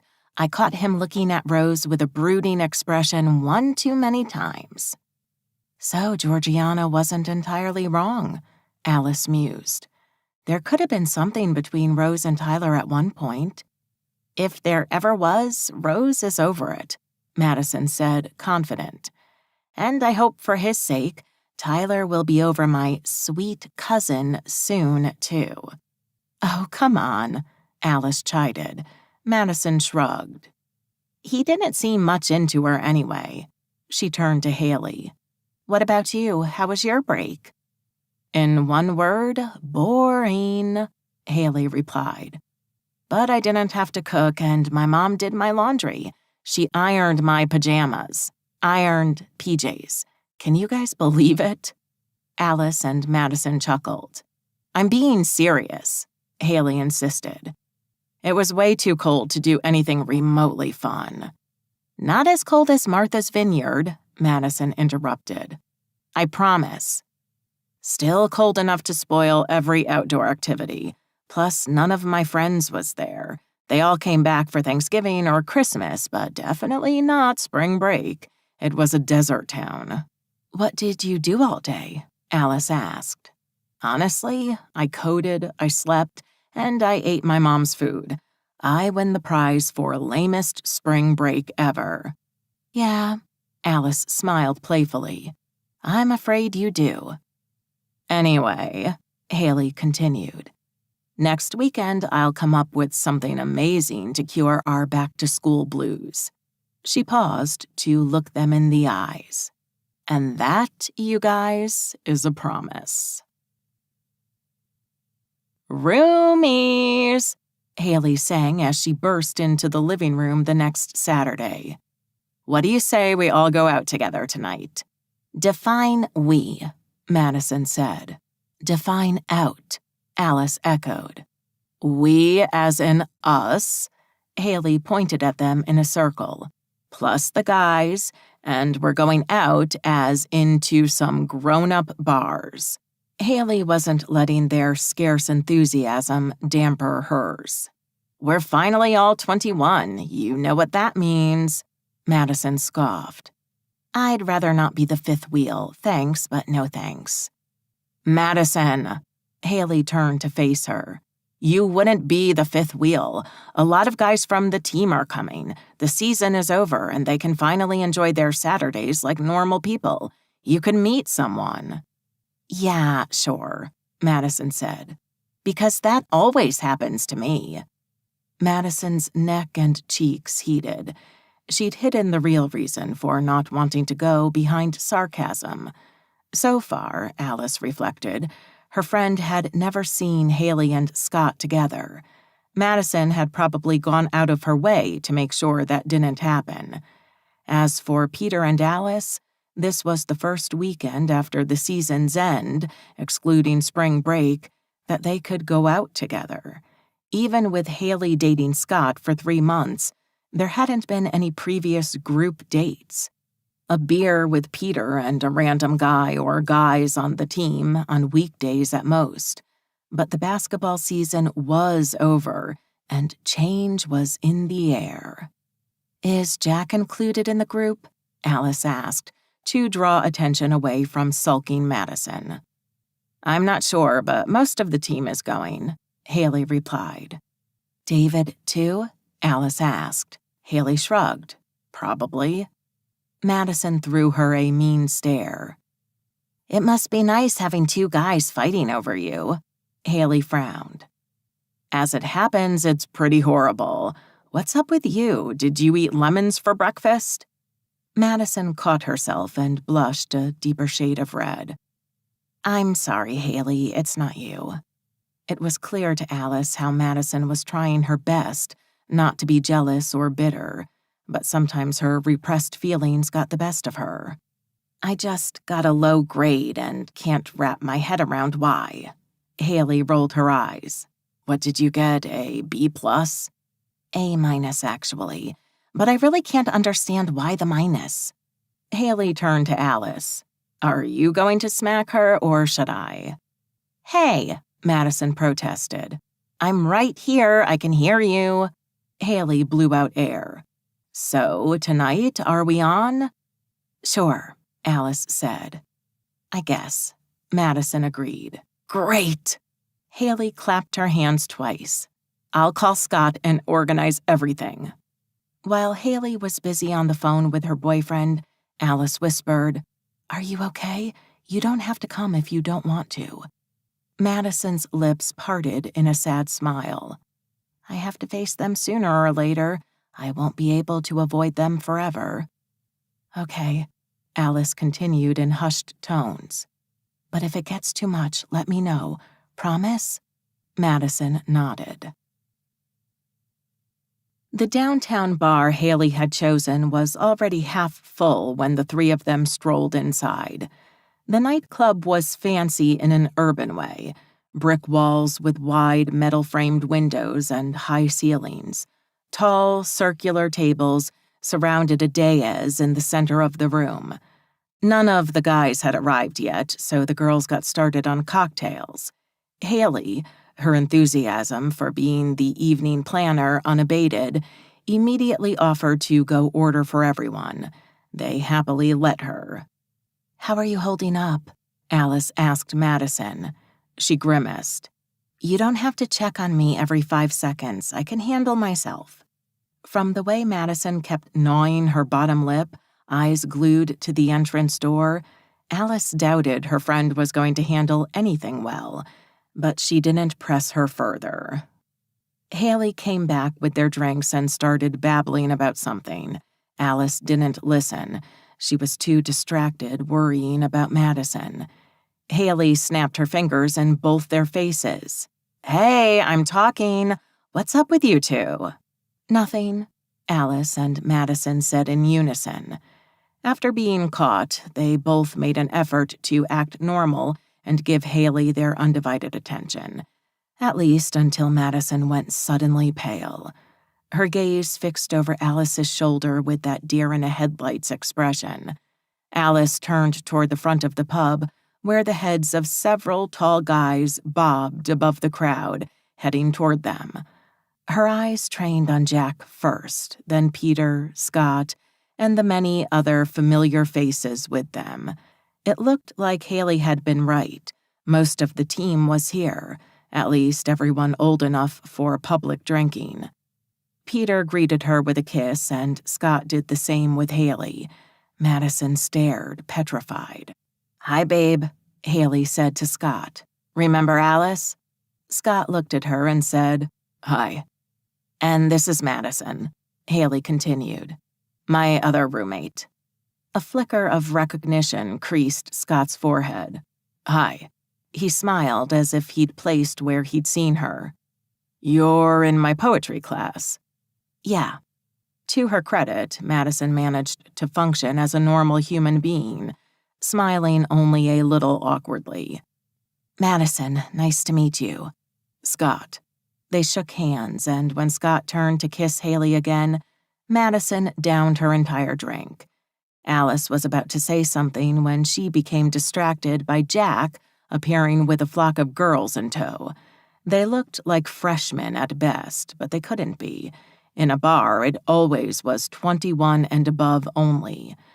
Fake IDs, perhaps? Jack was shamelessly flirting with 3 of them at the same time, and he was clearly well on his way to charming the pants off the entire group. Alice sighed and then followed Madison's lead, downing her drink in one sorry gulp. 29. Madison. "Oh, look," Madison muttered into her glass, talking to herself. "Haley is going home with Scott. Super fun." She stared at the half-consumed drink in her hand, waiting for a reply, and decided it was better to finish her cocktail rather than trying to talk with it. Madison tilted her head backward and chugged. What in the hell had made her agree to come out with them tonight? 2 hours into the evening, and Madison was ready to call it quits. She'd masochistically stalked Haley and Scott most of the night, and had had enough. If Haley, who had insisted so much on this night-out drinking, only to sip a cocktail and ignore her friends to be with her boyfriend, was going home, so could Madison. She had drunk enough to be tipsy, and the constant thumping in her temples promised a mean hangover the next day. Madison was about to follow the happy couple out when another member of the team leaned his elbows on the table next to her now empty glass. "They make my stomach turn, too," he said. Madison detached her gaze from Scott and Haley to stare up at the newcomer. To call him hot would have been an understatement. "And you are?" she asked. "David, pleased to meet you." He smiled a confident, lopsided grin that screamed danger. Madison's lips parted in a surprised "oh." "You're the infamous brother?" It figured that Scott's brother would be even better looking and just as much into Haley as his younger sibling. "I hope you didn't believe everything you heard about me." "Why?" Madison cocked her head to the side. "I've only heard good things. Are they not true?" Whoops, she was flirting. So, David looked just as pissed off at the leaving duo as she was. So what if they mourned together? Trouble shared is a trouble halved. David jerked his chin toward her empty glass. "Want another one of those?" "Sure, why not? Or possibly double trouble." "You go to Harvard too?" David asked once he was back with their drinks. "Yep," Madison said between sips. "What's your concentration?" "Statistics. Yours?" "Ew. No offense, but I can't stand numbers." David smiled genially. "None taken." "I'm studying English literature and poetry." David raised his eyebrows. "I hope you're not as much of a tormented soul as my little brother." Madison blushed at the mention of Scott. "I hope tormented isn't the first word that comes to mind when one looks at me." "Definitely not." David brushed his right thumb across her cheek. "Beautiful would be more appropriate." The rosy tint on her cheeks grew a deeper red. "Want to dance?" Madison asked, for lack of other responses. David pinned her with his blue gaze. "I'd love to." "Great." Madison gulped down the remains of her drink and grabbed David's hand to lead him to the dais in the center of the room. It was already crowded with throngs of partygoers having a good time. She made to turn to face David, but he spun her round and wrapped his arms around her from behind. As they started swaying in time to the music, David's chin brushed the top of her head. He was so tall. Having him so close, Madison moved rigidly as a stick at first, until David lowered his head and whispered, "Relax," close enough to her ear to send shivers down her spine. Maybe it was the one too many drinks, or the hot guy standing behind her, or the one that had gone home with her best friend. Madison didn't care. She let her inhibitions melt away. She was happy to just dance to the fast rhythm of the music, pressing herself against the solid wall of David's chest. She lost count of how many songs played before the dancing changed to full-scale making out. David was a great kisser. Her phone started vibrating in her small leather clutch. Madison ignored it, too engrossed in the kiss to stop. But when it kept on vibrating, she pulled back with an embarrassed, "Sorry," to check out who it was. She had 2 missed calls and a text from Alice asking where she was and saying she was heading home. "It's Alice," Madison said. "She's going home. You want to go too?" David smiled. "I'm having fun right here." "Yeah, me too. Do you mind waiting here while I go say bye?" "Not at all." David grabbed her by the waist and pulled her close to kiss her lightly on the lips. "Don't make me wait too long." Madison blushed. "I won't." She took 2 steps backward, never breaking eye contact, and turned to push her way through the crowd to go tell Alice she was staying. 30. Haley. Haley left Scott's apartment early the next morning. She had a ton of homework to do before Monday and an entire program to code that she'd left to the last minute. Scott walked her halfway to a Starbucks where they had breakfast together, and then kissed her goodbye. Haley sleepwalked the rest of the way home. The coffee had not been strong enough to wake her up properly.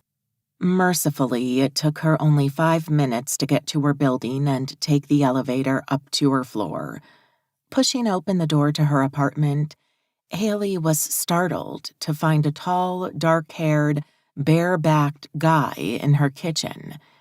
Haley couldn't see his bottom half from behind the bar, but she hoped at least that part was covered up.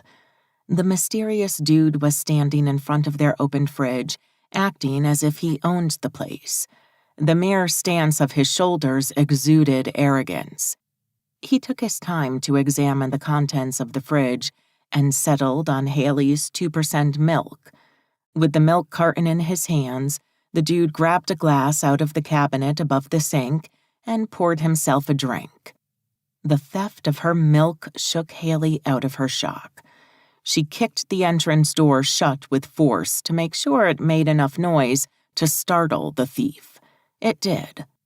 As the door slammed shut, the dude's shoulders jerked, but the milk thief didn't turn around.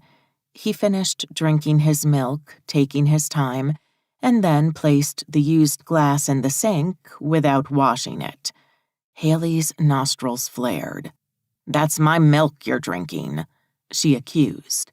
Slowly, deliberately, he turned around, and Haley found herself staring into a pair of piercing blue eyes. David's. "Morning, sunshine," he purred, his lips parted in a lopsided grin. "I apologize for abusing your hospitality." He made a mock bow. "I'll buy you a new carton." Haley narrowed her eyes to slits. "What are you doing in my house?" she hissed. "I'm a guest." "I never invited you here." "You are not the only person living here." His eyes never left hers, causing a soft blush to creep up her cheeks. "What do you mean?" she asked, even if a sneaking suspicion was already making her heart beat faster. "Your roommate is a lovely girl," David said. He walked out from behind the bar. "Please let him not be naked, please let him not be naked," Haley chanted in her head. He rounded the corner, revealing that he was wearing the same pants he'd had on last night. Haley was both relieved and somehow disappointed at his being half-dressed. Before she could stop herself, her eyes traveled down his chest and over his sculpted stomach, coming to rest just above the open button of his pants. "See something you like?" he asked, cocking one eyebrow. "No." David closed the distance between them until he was so near, Haley could feel the heat coming from his body.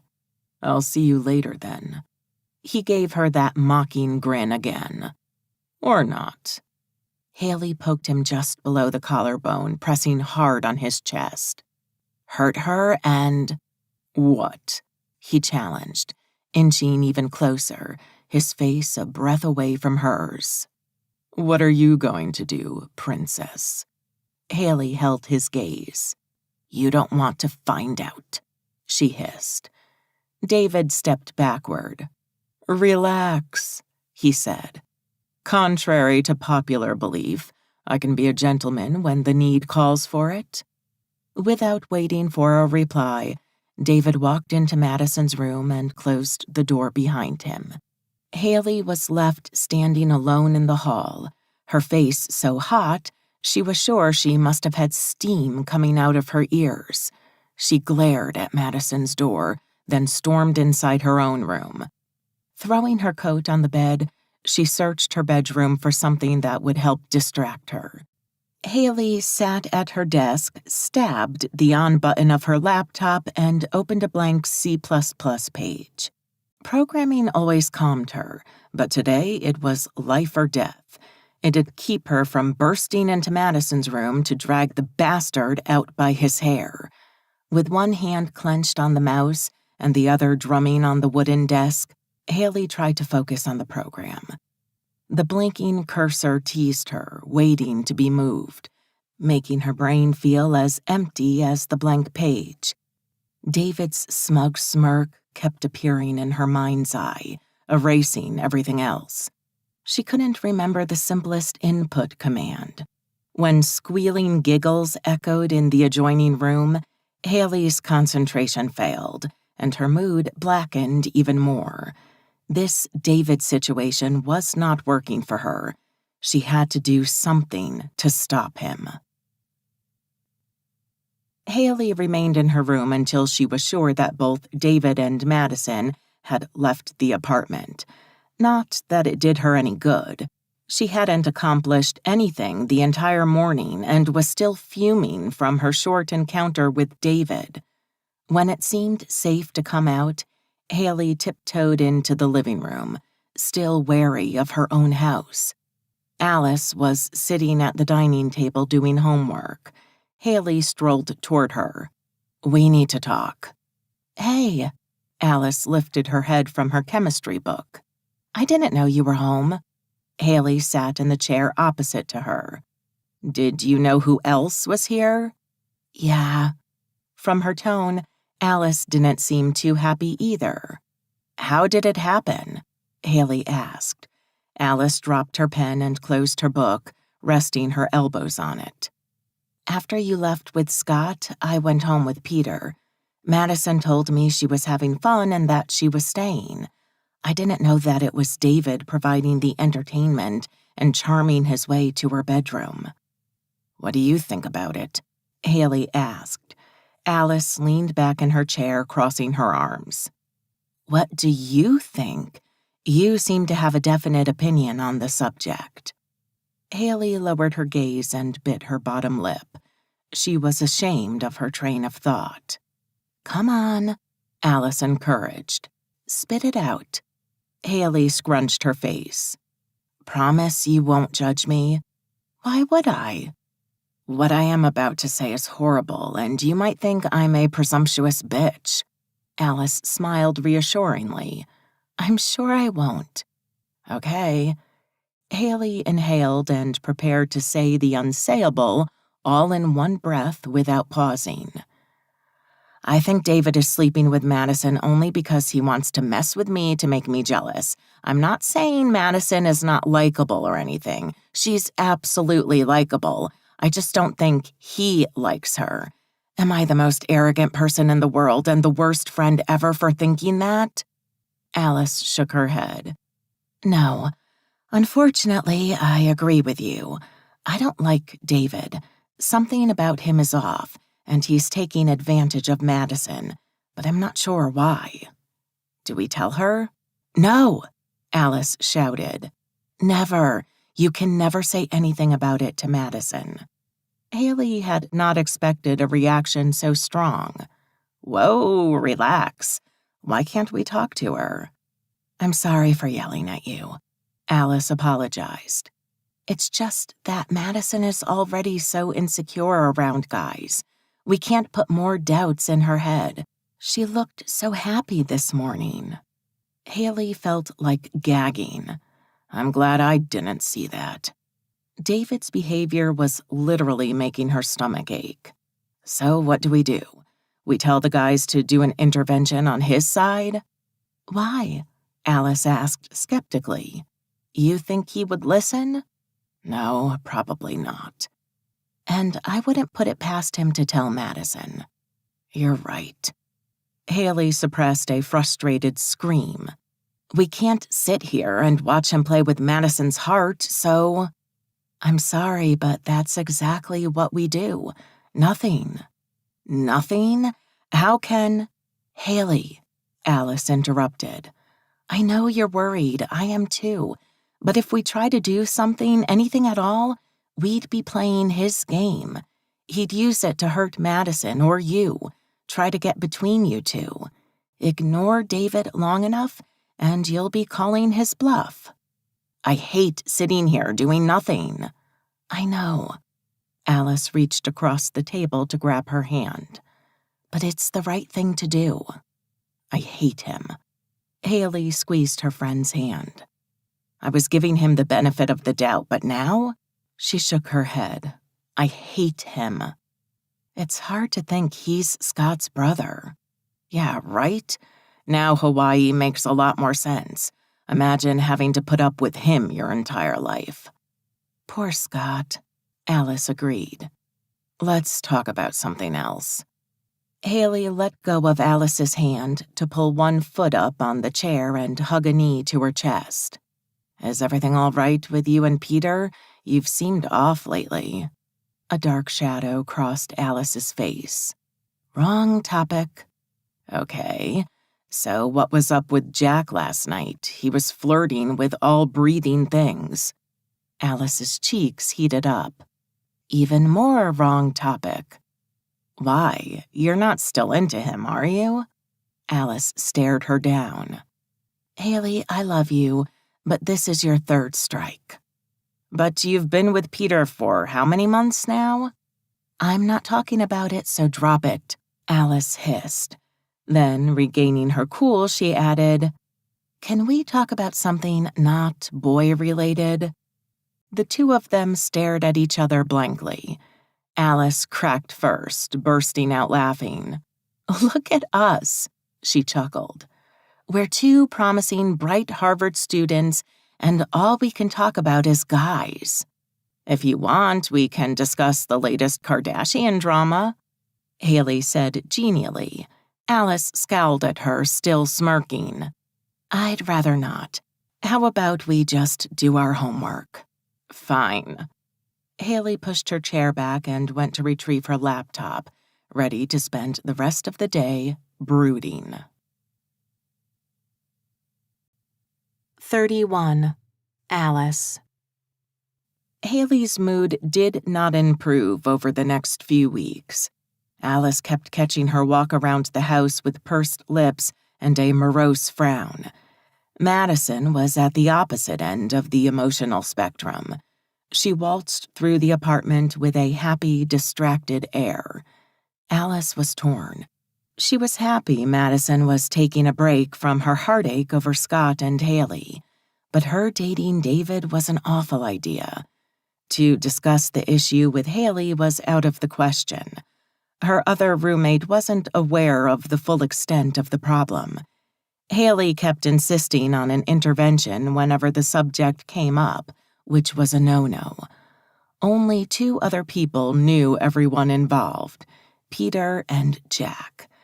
Alice had to open up with one of them or she would go mad. But which one?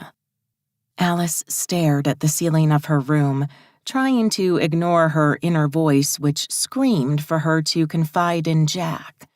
It was getting harder every day. Her relationship with Peter had been deteriorating ever since spring break. On the outside, everything seemed fine. Deep down, the excitement had worn off, and their differences were becoming too evident to be set aside much longer. A sudden bang made Alice jolt in her bed, and Blue went running under the bed, squealing in terror. Alice hopped off and tiptoed to her door to check out what was going on outside. Madison and David were standing in the entrance hall, kissing. Alice cleared her throat. What's going on? Madison broke the kiss and David answered, Darling Haley seems to be in a mood. He looked smug and self-satisfied. Alice narrowed her eyes at him. I wonder why. David shrugged innocently. Madison threw her a questioning look. Is something wrong with Haley? No, Alice lied. Have fun, guys. I'll see you later. She disappeared back into her room before Madison could ask more questions. Can we go somewhere private to talk? Alice asked Jack as they exited their last lecture the next day. His mouth gaped open before he asked, Am I in trouble? No, Alice smiled. Not you. Where do you want to go? Somewhere no one can overhear us? Secret stuff, huh? Jack grinned. How about the chem lab? We're not allowed in there. Neither is anyone else. It's the perfect place for secret meetings. All right, but if we get caught and kicked out of school, you get to explain it to my dad. Deal? Deal. They walked down the hall furtively and waited for the hall to be empty before sneaking inside the lab. Alice sat on the teacher's desk, and Jack stood before her with an expectant frown. Glass beakers, vials, and jars of powdered ingredients surrounded them. "It's Madison," Alice said, and just for a second, she could have sworn Jack paled. "She's sleeping with David." Jack raked his hand through his hair. Was that relief on his face? "I assume that's bad news?" he asked. Alice drummed her heels on the desk's wooden panel. "What do you think?" "David's on the team, but we don't hang much. He's a loner." "Exactly my point." "Yeah, but you haven't dragged me to a secret meeting just to tell me this, right?" "No, there's more," Alice admitted. "But you have to promise you won't tell anyone, deal?" Jack made the Boy Scout salute. "Deal." "Madison is secretly in love with Scott." "David's brother?" "Yeah, Haley's boyfriend, too," Alice clarified.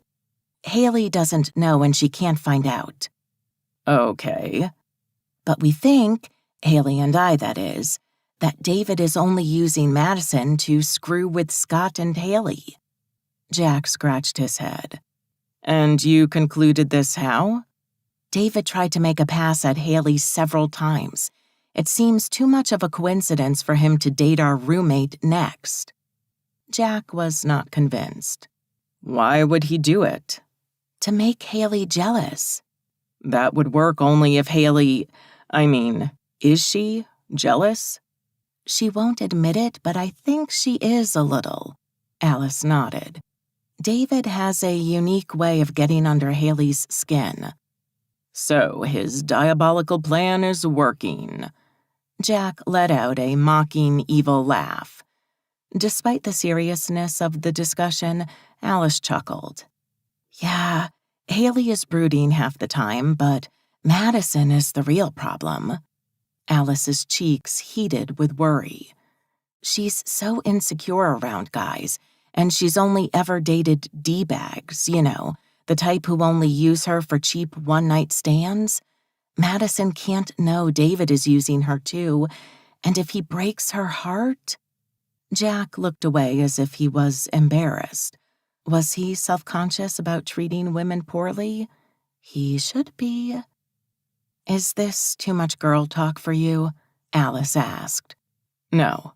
He met her eyes again, still wary. "But I don't see what your point is." "I need advice," Alice groaned. "What would you do in my place if Haley and Madison were your friends?" Jack thought a while. "Honestly, nothing," he said.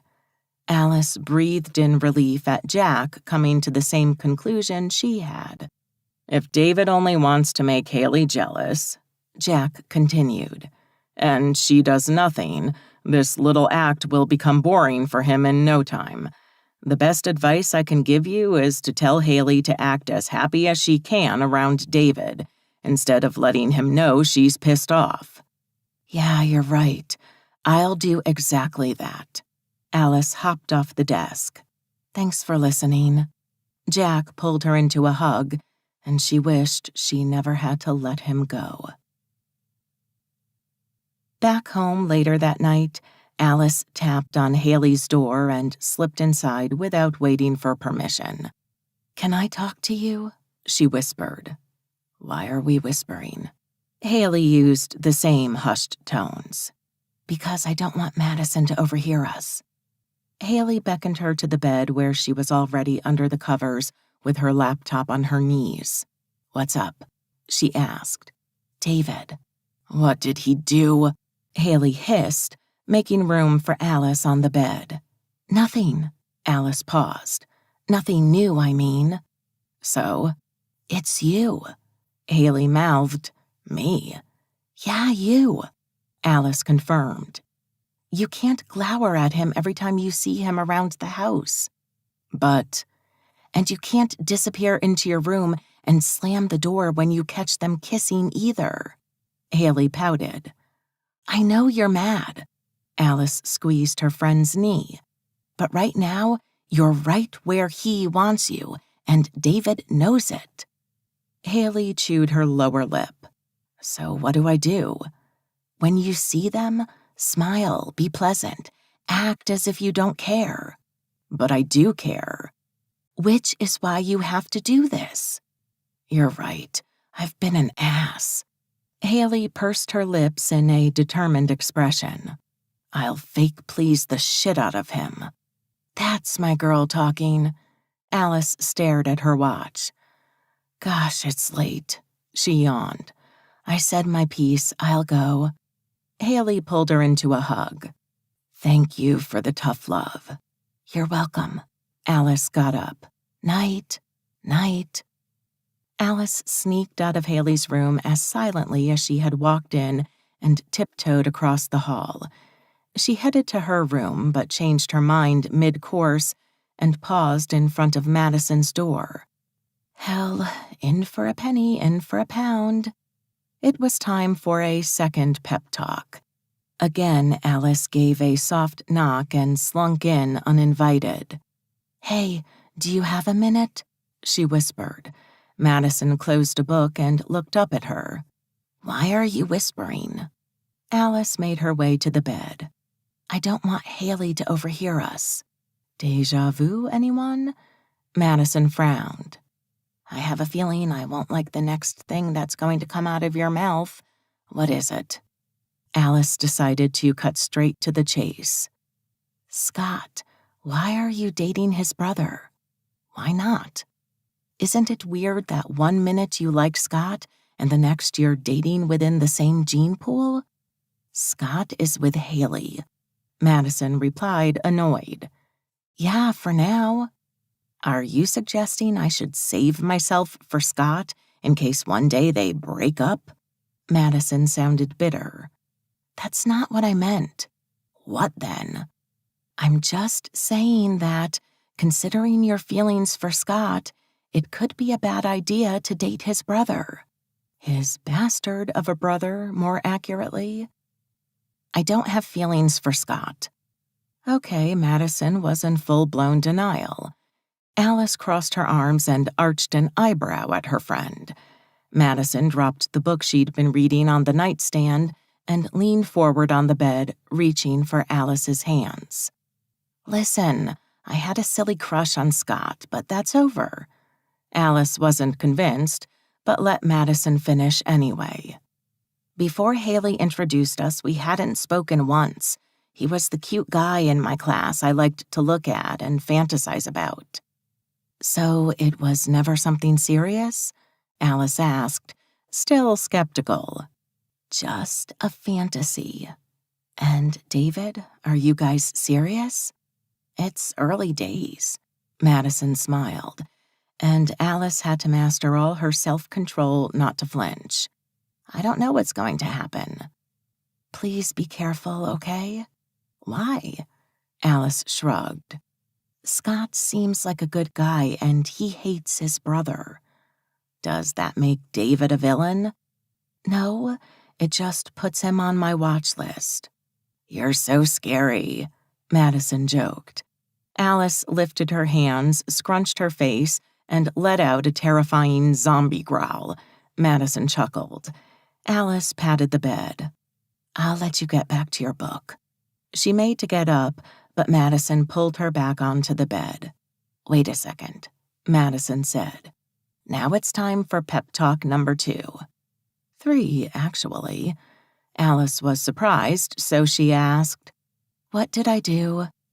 What's going on with you and Peter? Alice groaned. It's too late to have this conversation. It was Madison's turn to arch an eyebrow. Okay, Alice said. What do you want to know? Are you in love with your boyfriend? Alice didn't have to think for a second. No. Then what are you doing with him? It helps with other things. Madison did not relent. Like pretending you have no feelings for Jack? Alice ignored the question. I should have never come into your room. Too late for that. What do you want me to say? Madison leaned back against the headboard. I don't want you to say anything. Just listen for once. Go ahead. Alice rolled her eyes. Say your piece. I'm not touching the Jack topic for now. Madison started. Thank you for your clemency, Alice said in a worshipping voice. Oh, sage roommate. Madison ignored the jibe. So, Peter, when you started going out with him, he made you happy. Everyone could tell, but lately? Is it so obvious? For people that know you, yes. Madison confirmed the fears that had been gnawing at Alice's side since spring break. What happened? In the beginning, it was new and exciting. Alice stared blankly into the past before concentrating on Madison's worried eyes. Lately, I'm realizing how different we are. I mean, spring break was a nightmare. We're so different. We only work. Alice blushed. Physically, everything else feels off. Why are you still with him, then? Madison pinned her with a stare. Were you hoping the school year would end and you wouldn't have to break up with Peter because he would just move away? Nailed it. Is that bad? Duh. Madison made a silly face. It's always better to have a clean cut. Alice shook her head. I came here to dispense my wisdom, and you kicked me in the butt instead. She pouted. Now I'm going to mope alone in my room. Alice stood up, and Madison didn't stop her this time. She laughed. You do that. Alice waved goodbye. Night. Night. Alice returned to her room and collapsed on her bed with a heavy sigh. Talk about food for thought. Between her roommates' love lives and her own, she had enough thinking material for ages. 32. Alice. Alice stared in the mirror. A plain white t-shirt, a pair of light-wash jeans, and white sneakers seemed like an appropriate breakup outfit. Lectures were over, and with Peter's graduation looming over them, Alice wanted to end their story before finals week. Peter had been a whirlwind of excitement in her life, but their relationship wasn't forever and ever. It had never been. In the past month and a half, Alice had kept appearances up. It had been easier to pretend everything was fine than to face up to her real feelings. Now it was time to grab the Chicago bull by the horns. It was only a matter of time before he moved to Illinois anyway.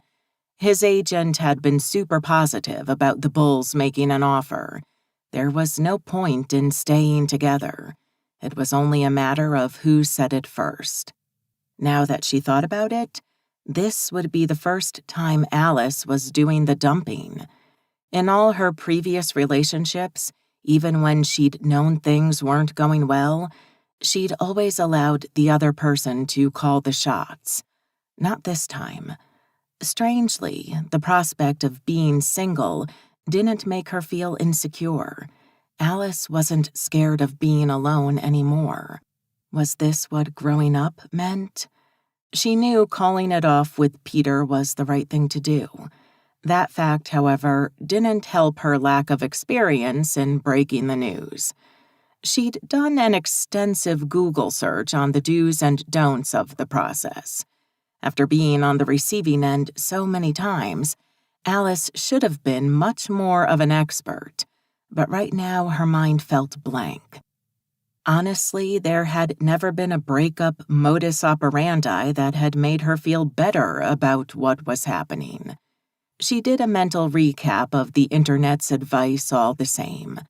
The main do's were to tell him before anyone else, Madison didn't count, to be 100% sure and honest, but not brutal, and to do it in person.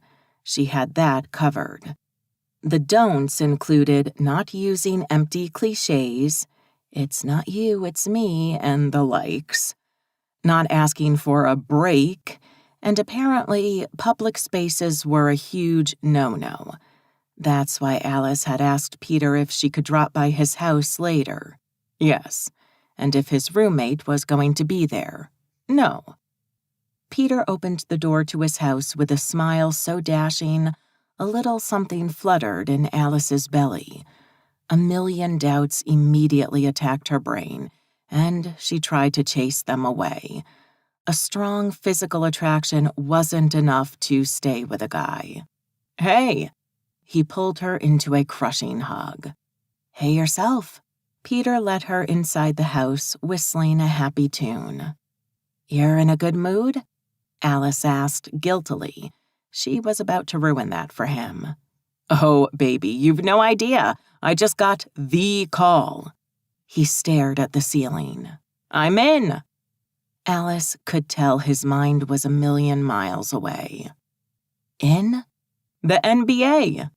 He cupped her face and stamped a kiss on her lips. "A 2-year contract." "That's great. And also the perfect excuse." "Where, Chicago?" Peter did a stupid hip-hop victory dance. "Yep." "Amazing." Alice's smile tensed.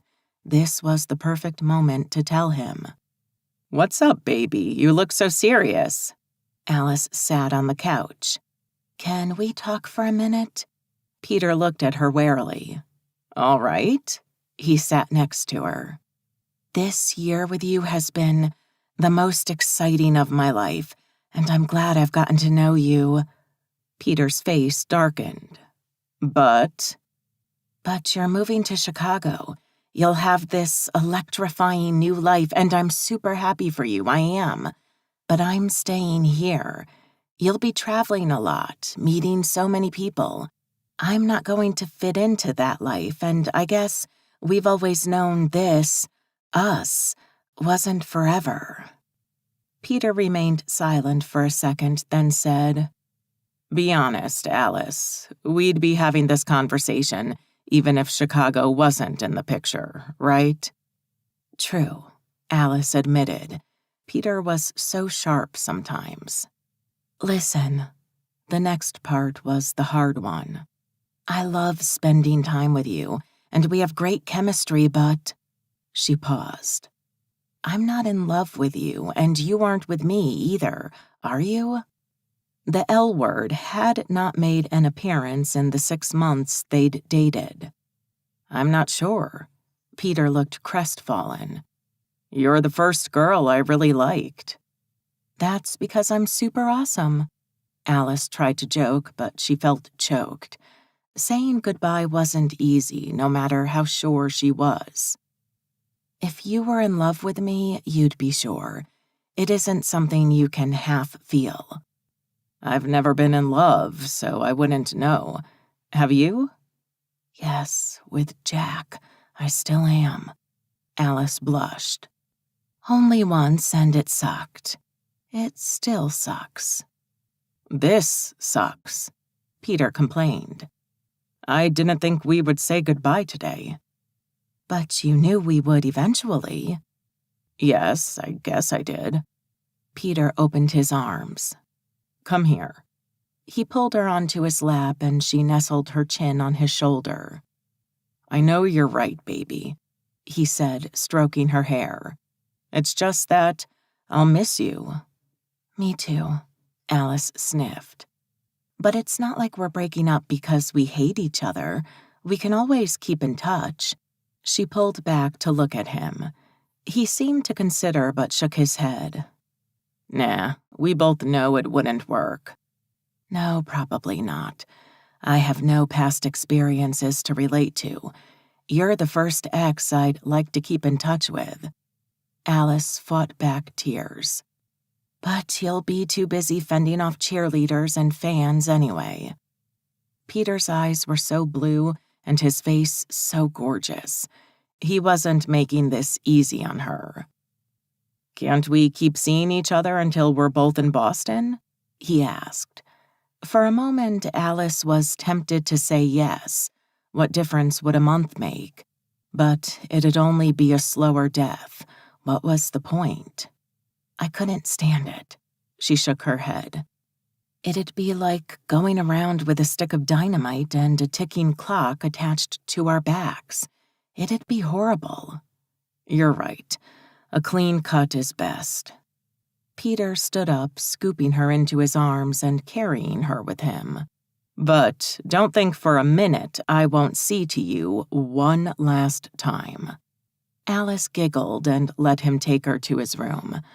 Ah, well, give it to Peter to know how to say goodbye in style. Best breakup ever. 33. Alice. The school year was over. Finals were over. After exiting their last exam, Alice and Jack strolled around campus, enjoying the warm mid-May sun on their faces. As they headed across Cambridge Common Park, Alice recognized Rose and Tyler talking on a bench nearby. They were immersed in conversation, both their faces dead serious. Should she text Georgiana? Alice decided to mind her own business. She grabbed Jack's arm to pull him back. Do you mind if we go the other way? Jack cut her a surprised look. No, why? No reason. Jack looked unconvinced but didn't press her, so they headed in the opposite direction toward Harvard Yard. They wandered around aimlessly for a while, mostly in silence, until they stopped for a frappuccino. Jack walked in to get their drinks and Alice waited at a table outside. It took him only 5 minutes to order and join her. Alice studied him. He'd been fidgeting in a nervous way all day, and it wasn't like him to stare into space, as he was doing now. Maybe before an exam, when he was mentally studying, but definitely not after. He was acting as if he was rehearsing a speech in his head. Something on your mind? Alice asked. Jack's eyes flickered to her face, troubled, before he looked ahead and spoke. Ice. I know you're with Peter, and I shouldn't say anything. We broke up. His face whipped towards hers so fast, she was afraid his neck would snap. Really? When? 2 weeks ago. That long? Jack seemed hurt she hadn't told him. He didn't tell you? With the basketball season over, we don't hang out that much. Jack shrugged. How did it... I thought you... Loved him? Alice finished the phrase for him. No, Peter is fun, but I don't love him. There's only so far you can go in a relationship if you don't love someone. We lacked the spark. So it wasn't because of the NBA? Matt told me about the Bulls.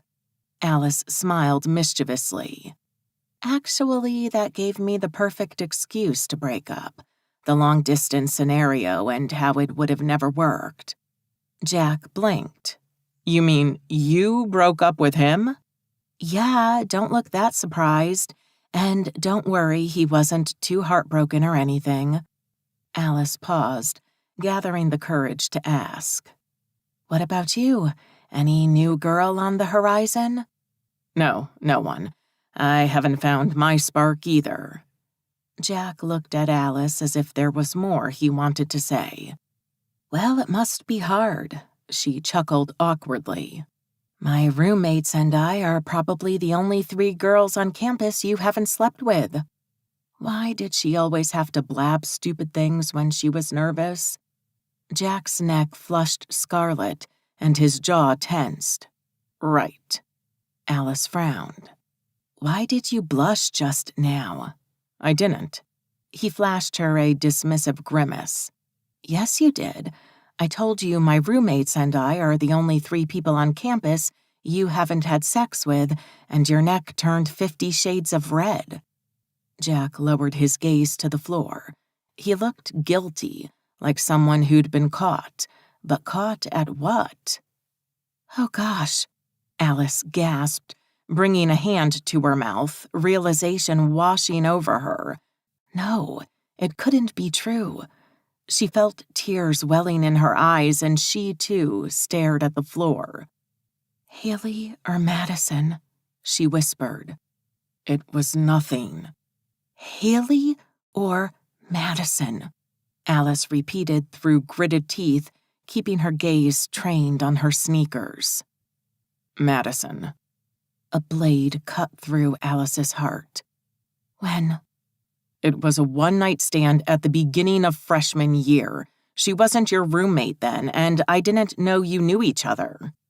Alice did a mental timeline of her friendship with Madison. They'd met as pledges at Kappa Kappa Gamma, but they hadn't become close friends until toward the end of freshman year, when they'd moved in together. Alice hadn't told Madison about her crush on Jack until several months later. Still, at one point Madison must have realized. Fighting back the tears, Alice said, "And the two of you just happened to both forget to tell me you'd slept together?" Alice waited for a sob to die in her throat before she continued. "What? Did you have a secret meeting agreeing not to say anything?" "No, you know I would never." Alice glared at him, not caring that her eyes were probably bloodshot by now. "No, Jack, at this point, I don't know." He paled and whispered, "I think we both decided it wasn't worth discussing." Usually people keep secrets about things that matter." Anger was mounting inside Alice. "Not the other way around." "Well, it didn't matter. It wasn't that big of a deal." "Sure, nothing is ever a big deal with you." "What's that supposed to mean?" Jack's embarrassed face in the chem lab flashed before her eyes. "When we spoke in the chem lab, that's why you were so weird. I told you guys only ever used Madison for sex, and you were one of those guys." Alice wanted to gag. "And you said nothing."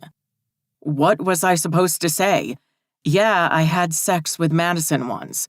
So, why are we arguing about Madison?" He slapped one hand on the table. "It was ages ago and it meant nothing. Why are you so mad?" "You still don't know, do you?" Alice turned her face away.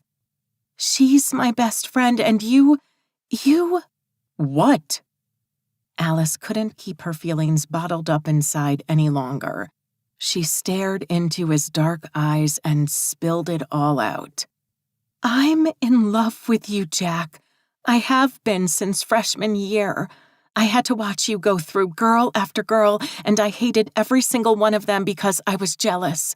I spent years hoping one day you'd notice me, or realize I wasn't just a good friend to talk to whenever you didn't have a date or someone to screw." "Alice, I didn't know," Jack said pleadingly. "Oh, I know you didn't know, but guess who did know?" People around them were staring, but Alice didn't care. "Try and guess one of the two people I confided in." "Yeah, Madison.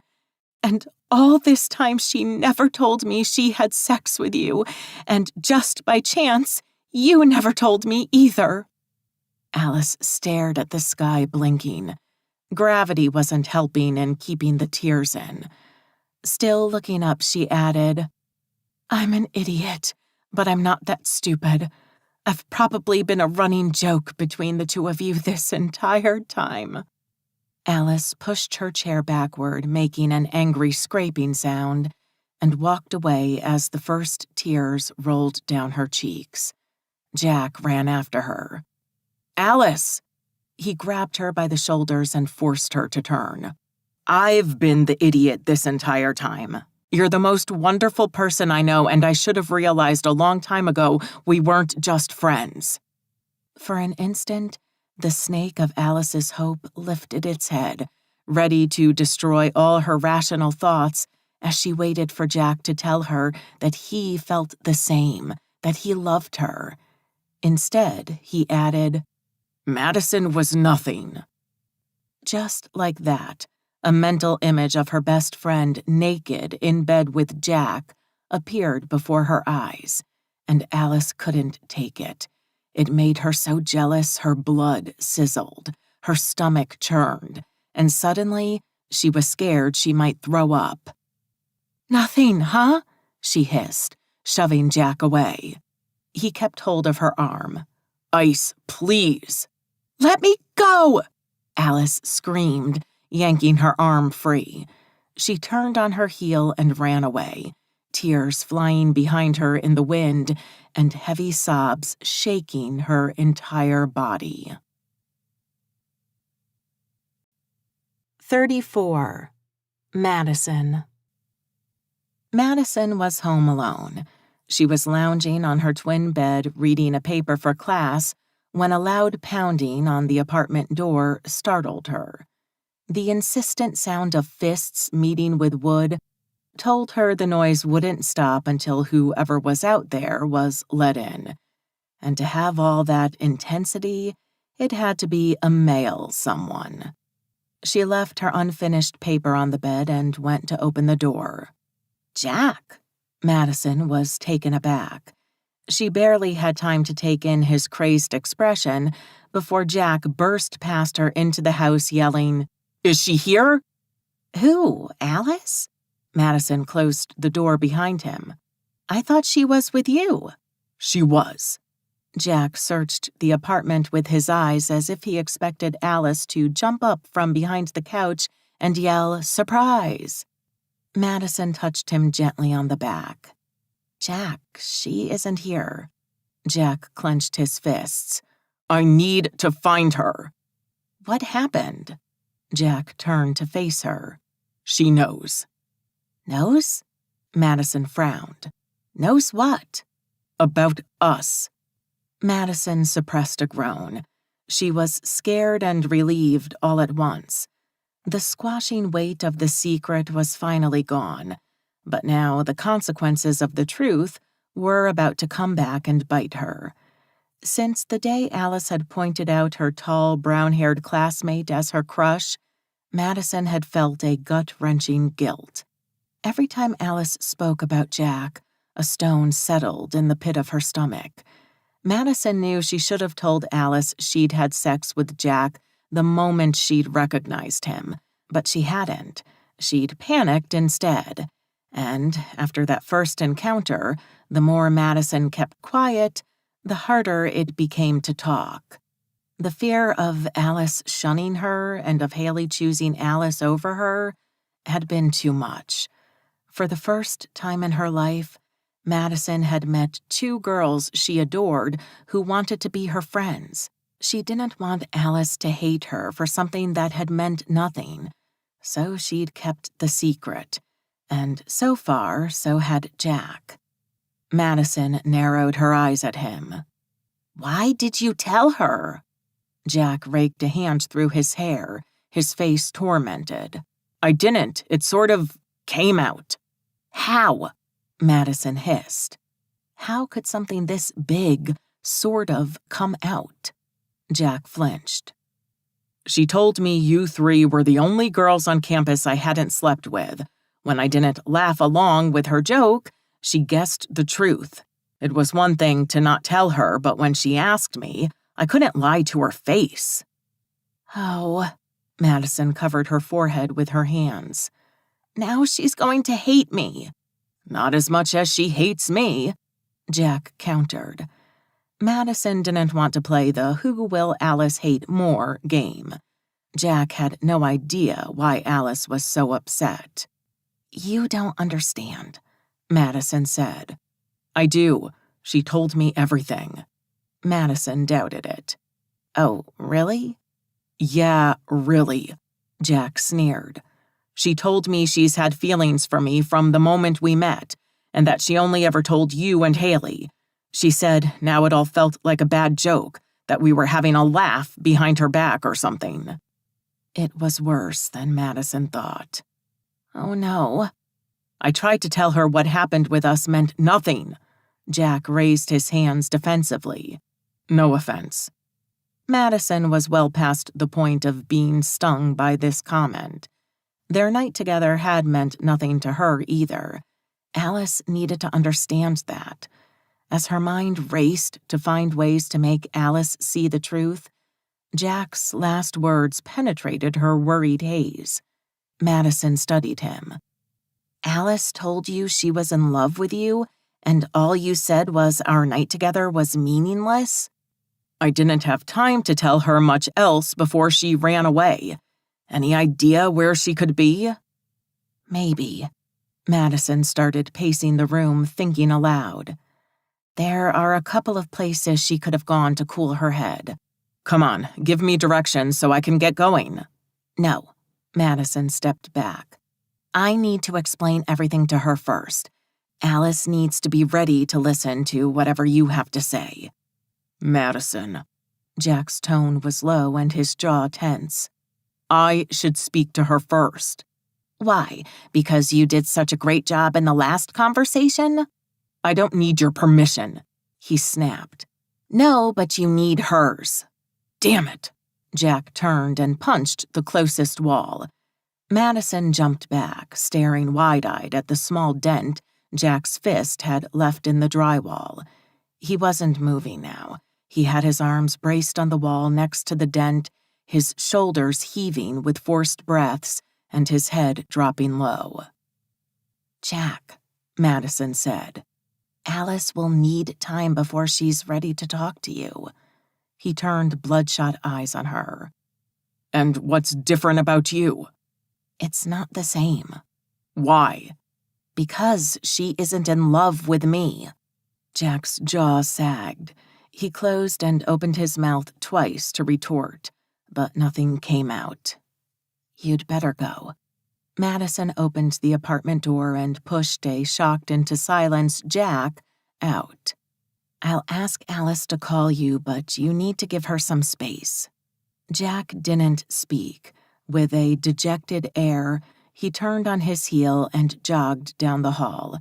He would probably keep searching for Alice, but that wasn't Madison's concern right now. She shut the door and started pacing again. What next? She needed to find Alice and explain. A minute later, the door opened again and Haley shuffled into the house. Was that Jack I met in the hall? Haley removed her jacket and hung it in the closet. What was he doing here? Madison didn't answer. What would Haley think of her? Haley gasped. Is that a hole in my wall? A sob escaped Madison's lips. Maddie, are you okay? Haley dashed toward her. Are you crying? Madison couldn't keep it together any longer. She hugged Haley and started crying. It's bad, Haley, so bad, Madison wailed. She will never forgive me. Who has to forgive you and why? Haley pushed back to look at her. Please sit down and tell me everything. Madison let Haley drag her to the couch. What's going on? Haley demanded. Madison looked up at her friend and made her confession. I slept with Jack. What? Haley let go of her hands as if she was infected. Now? How could you? No, not now. Madison dropped her head into her hands. Years ago, when we were freshmen, I didn't know you or Alice back then. I had no idea she liked him, but I never told her. Okay. Haley seemed to calm down. Not as bad. So what was Jack doing here? He told Alice. Madison straightened up and sobbed out the rest. Apparently, Alice snapped at him and told him she was in love with him, that it was all a bad joke because I was one of the two people who knew and I never said anything. I could see why that could be a problem. Haley slumped back on the couch, pressing her palms to her eyes as if that could help her think. The silence was unnerving. Do you hate me? Madison asked. Haley lowered her hands and straightened up. Of course not. You made a mistake is all. Thank you. Haley's understanding meant the world. What do I do now? Find Alice and talk to her. Haley made a huffing sound. Where do we start? I think she's on the roof. She always goes there when she's upset. How do you know? I just do. See, you're a much better friend than I am. I'm sure Alice doesn't feel that way right now. Madison shook her head. You want to come up with me? Why? Haley didn't sound keen. Isn't it better if you talk alone?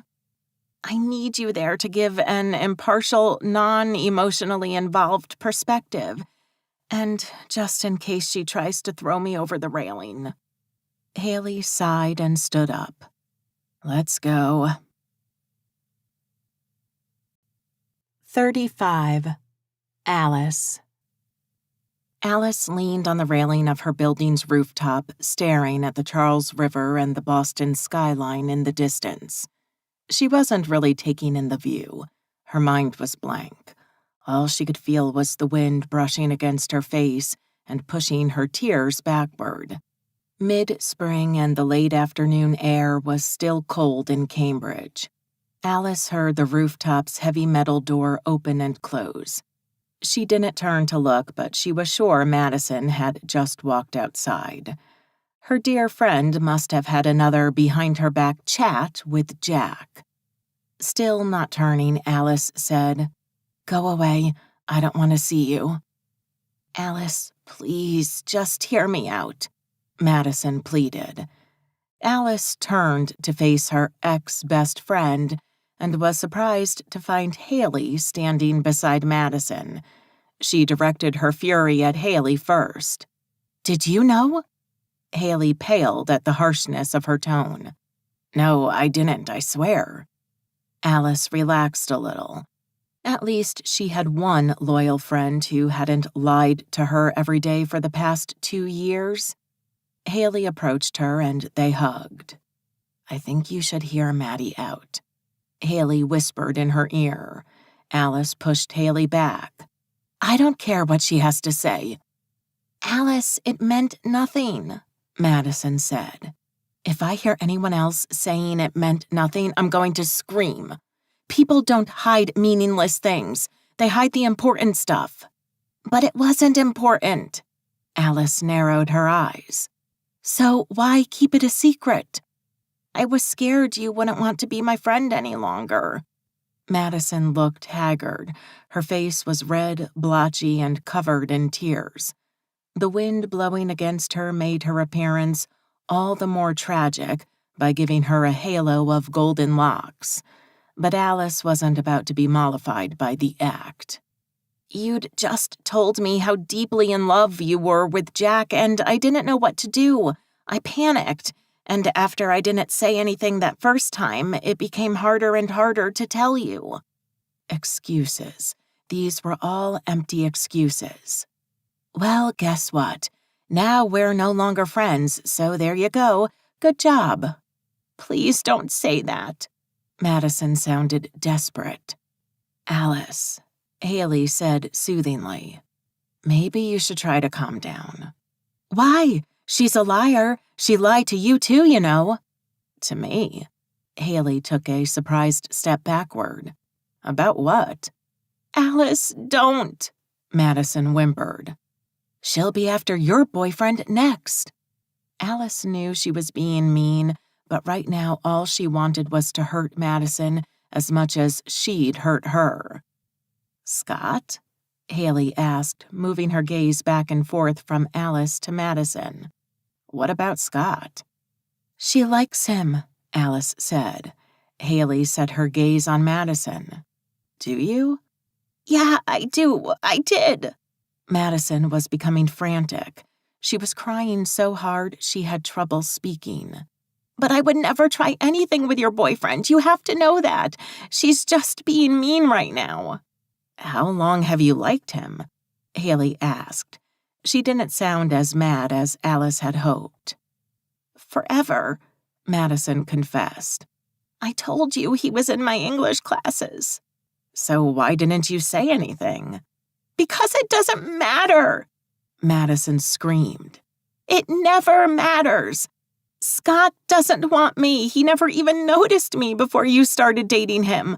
Guys never like me. They always like you or you. Madison pointed at them each in turn. Never me, so what's the point? The point is being honest with your friends, Alice yelled back. Madison ignored Alice. Haley, I never tried anything with Scott, and I never would. I'm with David. Alice scoffed. Yeah, about David. Alice, shut up. Haley froze her with a stare.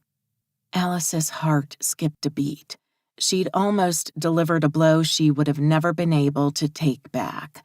But Madison wasn't stupid, and the withering look on Haley's face was too much of a giveaway. David what? Madison asked. Alice shrugged. Nothing. She looked away, ashamed for what she'd almost said. Haley kept silent. Who's keeping secrets now? Madison asked. No one replied. Fine, Madison shouted. You want to hate me for something that happened before I even knew you? Go ahead. Take the moral high ground because both of you are always so perfect. I'm out of here. Madison ran back to the door and disappeared down the stairs. That went well, Haley said, slapping her hands on the sides of her thighs. Does she really like Scott? She told you? She didn't have to, Haley. Alice rolled her eyes. To anyone looking, it was pretty obvious from the first basketball game we watched. Haley shook her head. I never knew. I know. Subtle intuition isn't really your thing. Alice walked back to the railing and Haley followed her. Is that a nice way to say I have my head stuck too high up my rear end? Alice chuckled coldly. Let's say you're not the most observant person. Is that why she's sleeping with David? Haley groaned. That makes it even worse. I've no idea how her mind works. Believe me, I don't. Haley kept quiet for a minute before saying, Alice, what you were about to say? Alice didn't let her finish. You don't have to tell me. Thank you for stopping me. I'm so mad and I just wanted to hurt her. Haley sighed. I get that she wasn't 100% honest, but... It's Jack, Haley. Madison had sex with him. Alice kept imagining them together. Is the problem that she slept with him or that she didn't tell you? Both. Alice focused on the glistening water of the distant river, trying to let her eyes see only what was in front of her and not what her mind kept picturing. I can't stand to look at her. Can you really blame her for not coming clean before? Alice turned to face Haley. Why are you on her side? I'm not, Haley hurried to say. But can't you see she had a reason to be scared to tell you? Alice, your gut reaction is to hate her, and it would have been the same 2 years ago. Only now you have a solid friendship that can take the hit. You didn't back then. Haley paused, most likely to give Alice time to process what she'd just said. Can you honestly tell me it wouldn't have changed anything? She made a mistake because she was scared to lose you. Can't you forgive her? Alice shook her head. Madison was only half the coin of her emotional turmoil. What is it, Alice? Haley insisted. I told him I loved him. Alice couldn't even say his name. There's no taking it back this time. And how did he react? Did he say anything? I can't remember. Alice wiped a tear from her cheek. Something about Madison not being important. I'll have to change schools. I can't go here and see him every day for the next school year. That's a bit melodramatic. Haley waved a hand dismissively. And finals are over, so you don't have to see Jack for the entire summer if you don't want to. But you can't ignore Madison. Aren't you mad at her? Alice asked. About Scott? Why would I be? Why wouldn't you? Alice insisted. Can't you see that not telling me she liked Scott was the most selfless thing to do? How? She could have called dibs on Scott, Haley explained. But instead of having the I will have him or no one will attitude, she let me date him. And I think she didn't want me to know about her feelings for him so that I wouldn't feel guilty about being with him. You make her sound like a saint, Alice said, resentful. What do you think was her motive, and why didn't you tell me? Alice had no other explanation for Haley's first question, so she ignored it and answered the second one. It wasn't my secret to tell. Haley crossed her arms and stared her down. So there are secrets it's okay to keep and others that are not? Alice hated when Haley was right. I hate your cold logic. Do you hate Madison too? No, not really, Alice admitted. Then you should let her off the hook. Haley walked away and beckoned Alice to follow. Let's go downstairs so we can all talk without freezing our asses off. When they entered Madison's room, it looked as if her wardrobe had vomited all her clothes on her bed. She had 2 suitcases open on the floor, and she was scurrying between them and the bed, throwing in things at random. Alice kept closer to the threshold, but Haley barged in, asking, What are you doing? I'm moving out, Madison said while she walked up and down, hauling clothes. I'll stay at my parents' house, be out of your hair for good. Madison, stop. Haley placed herself between the bed and the suitcases. We don't want you to go. Madison stopped and looked at Haley. Aren't you mad at me? No, of course not. Madison popped her hip and propped a hand on her waist. How come you don't care that I used to drool over your boyfriend? For one, Haley said, I know you never tried anything with him and never would, and I'm glad you allowed me to date him guilt-free. Madison's lips parted in an astonished O shape. Alice followed the exchange, knowing it was her turn to absolve Madison next. As if on cue, Madison peeked at her over Haley's shoulder, her eyes still wide with fear. I don't want you to move out either, Alice said. Madison went limp and collapsed to the floor. She landed in a sort of butterfly yoga pose and started ugly crying again. I'm sorry, she kept repeating between sobs. I'm so sorry. She wasn't faking her pain. Something in Alice shifted. She sat on the floor next to her friend and hugged her. I know, she said, stroking Madison's hair. They did a ping-pong of respective apologies and half-choked sobs until Haley interrupted them. Enough. Haley was never one to dwell on sorrow. This mess is not going to clean itself. She pointed at the cemetery of discarded clothes surrounding them. Come on, you two. Haley offered them one hand each and pulled them up. Madison, you take your things out of the suitcases. I'll put them back on hangers, and Alice, you hang them in the closet. Alice found it helpful to concentrate on a practical task, and even if Madison still avoided catching her eye, they would probably walk on eggshells around each other for a while. Alice knew they'd be okay. Their friendship was strong, and it could recover from this blow. Yet, a suffocating pain still lingered in Alice's chest. The hole there wasn't healing. Making peace with Madison had not been enough. Her heart was still shattered.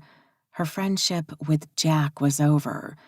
For the first time in her life, Alice found herself preferring no Jack to my friend Jack, and that, she feared, would not change. As they worked on restoring the wardrobe as a team, Madison's phone started ringing. She dropped the dress she was carrying to take the phone out of her pocket. It's Vicky, my likable cousin, she said. I'd better pick up. She never calls unless it's important. Madison swiped a finger on her phone and paced around the room as she talked. With the chain of work interrupted, they all paused to listen to the phone call. "Hi, Vicky, what's up?" Madison asked. Pause. "Yeah, I'm okay. I had a bit of a rough day." Madison threw an apologetic glance at Alice, and Alice made an effort to smile. She couldn't believe that less than an hour ago, she'd been ready to toss her friendship with Madison into the garbage. "She's what? For real? How?" Madison fired questions at the phone. "You're not joking?"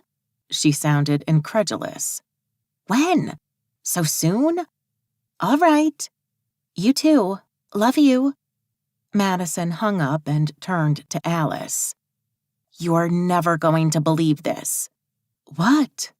Alice asked, wary. She'd had enough surprises today. "Georgiana is pregnant, and she's getting married to Tyler." Alice was too shocked to speak. Haley frowned. "Isn't she in grad school?" "Yeah." "Were they trying for a baby?" Haley asked, the hint of an accusation in her voice. Madison smiled. "Vicky wouldn't give me specifics, but I have a suspicion there's more to the story than she let on." The possibility of a trick pregnancy was enough to leave Alice, Madison, and Haley gossiping and laughing together, the tension of the morning finally gone. 36. Alice. Alice and Madison received the invitations to Georgiana's wedding on the same day. Haley wasn't invited to the wedding as she didn't know Georgiana well. She'd only ever seen her in freshman year at sorority meetings. The letters arrived as all three roommates were chilling in their living room. Madison and Alice opened the heavy cream envelopes while sitting side by side on the couch. The wedding would be in 2 weeks' time. Madison broke the silence first. "It seems my pregnant cousin is having a shotgun wedding before her bump starts showing." Since their argument, Madison had been quiet and subdued, but in the last few days it had gotten worse. Her face had become paler, the bags under her eyes more pronounced. Alice couldn't remember the last time she'd seen Madison smile. Still, she had not asked.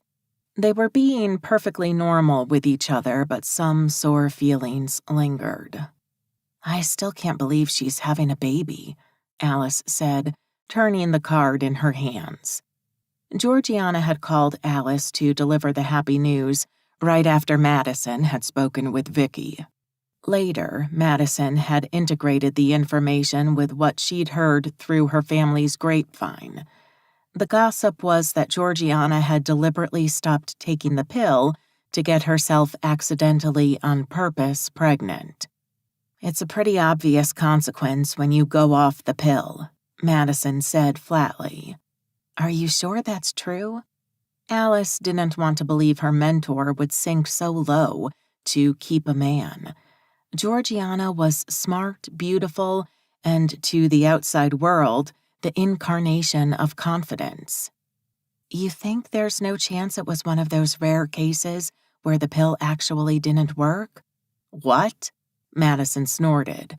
"That famous 0.1%? "It could be," Alice insisted. "No, it couldn't." Madison shook her head. "Georgiana did it on purpose." "I agree with Maddie here." Haley butted into the conversation, still tapping on her iPad. "The pill not working is the most overused excuse for getting pregnant by accident." "Why would she do that?" Alice asked. "To force the poor guy to marry her," Madison said. "Yes, but why?" Madison shrugged. "Because she wanted to marry him? I don't know." Alice changed the subject. "So you're going to be a bridesmaid?" "Unfortunately." "Isn't it a good thing? Maybe she wants to reconnect with you." "It's not a good thing. It's family politics," Madison said, sounding sure. I'm her cousin, so I get a spot on the bridesmaids roster. Tomorrow I have to go to a bridal shop and stomach Georgiana parading around in white gowns. I'm dreading the choice of her bridesmaid outfits." Alice was surprised. Weddings were Madison's thing. She was a hopeless romantic and loved them. But today she sounded bitter. Even if this was Georgiana's wedding, why was her friend being so cynical and negative about everything? "Oh, come on. If there's one thing you can't say about Georgiana, it's that she doesn't have a sense of style," Alice said. "She'd never pick ugly dresses. It'd ruin her ceremony." "I hope you're right." "You want to go together that day, or do you have special bridesmaid duties?" Alice asked. "No, we should go together from here." Madison blushed. Why the blush? Maybe she wanted to bring a date? Alice checked her invitation. It said +1. "I mean, if you want to go with David—" "No," Madison said, too quickly. "Why would I want to go with him? We're not even dating anymore." Haley perked up on the couch, and while Madison wasn't looking, they exchanged a completely silent conversation made of shrugs, wide eyes, and mouthed words. "Did you know?" Alice started. "No, you." "No, what do you make of it?" "No idea." "If he hurt her, I'm going to kill him."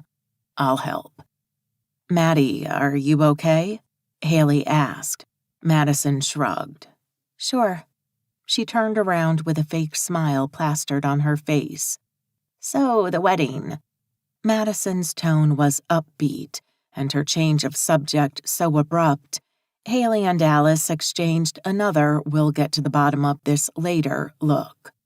"I have to be there early to get my hair and makeup done by a professional. My dear cousin doesn't trust my grooming skills. I bet you can get special grooming privileges, too." "You think?" Alice was skeptical, although not about getting free hair and makeup. "Yes, unless—" Madison paused. "What?" Alice asked. "Are you sure you don't want to bring a date to the wedding?" 100%. "Are you still avoiding Jack?" "Yes." "Why?" "I'm too ashamed." Alice forgot Madison's troubles and concentrated on her own. "I told him I loved him. Worse, I told him that I've been carrying a torch for him since freshman year. I also yelled about being jealous of all his girlfriends. I can't stomach the idea of facing him after all that." "Is he still calling you every day?" Haley asked. "He's called me only twice this week." Jack had been harassing Haley, the neutral party in all this, almost as much as he had Alice. "Yes," Alice confirmed. "Less often, though. We're down to 2 missed calls per day." "Don't you want to know what he has to say?" Haley asked. "Yes and no," Alice confessed. "Why not?" Madison asked. "I can't take what I said to him back this time, Madison.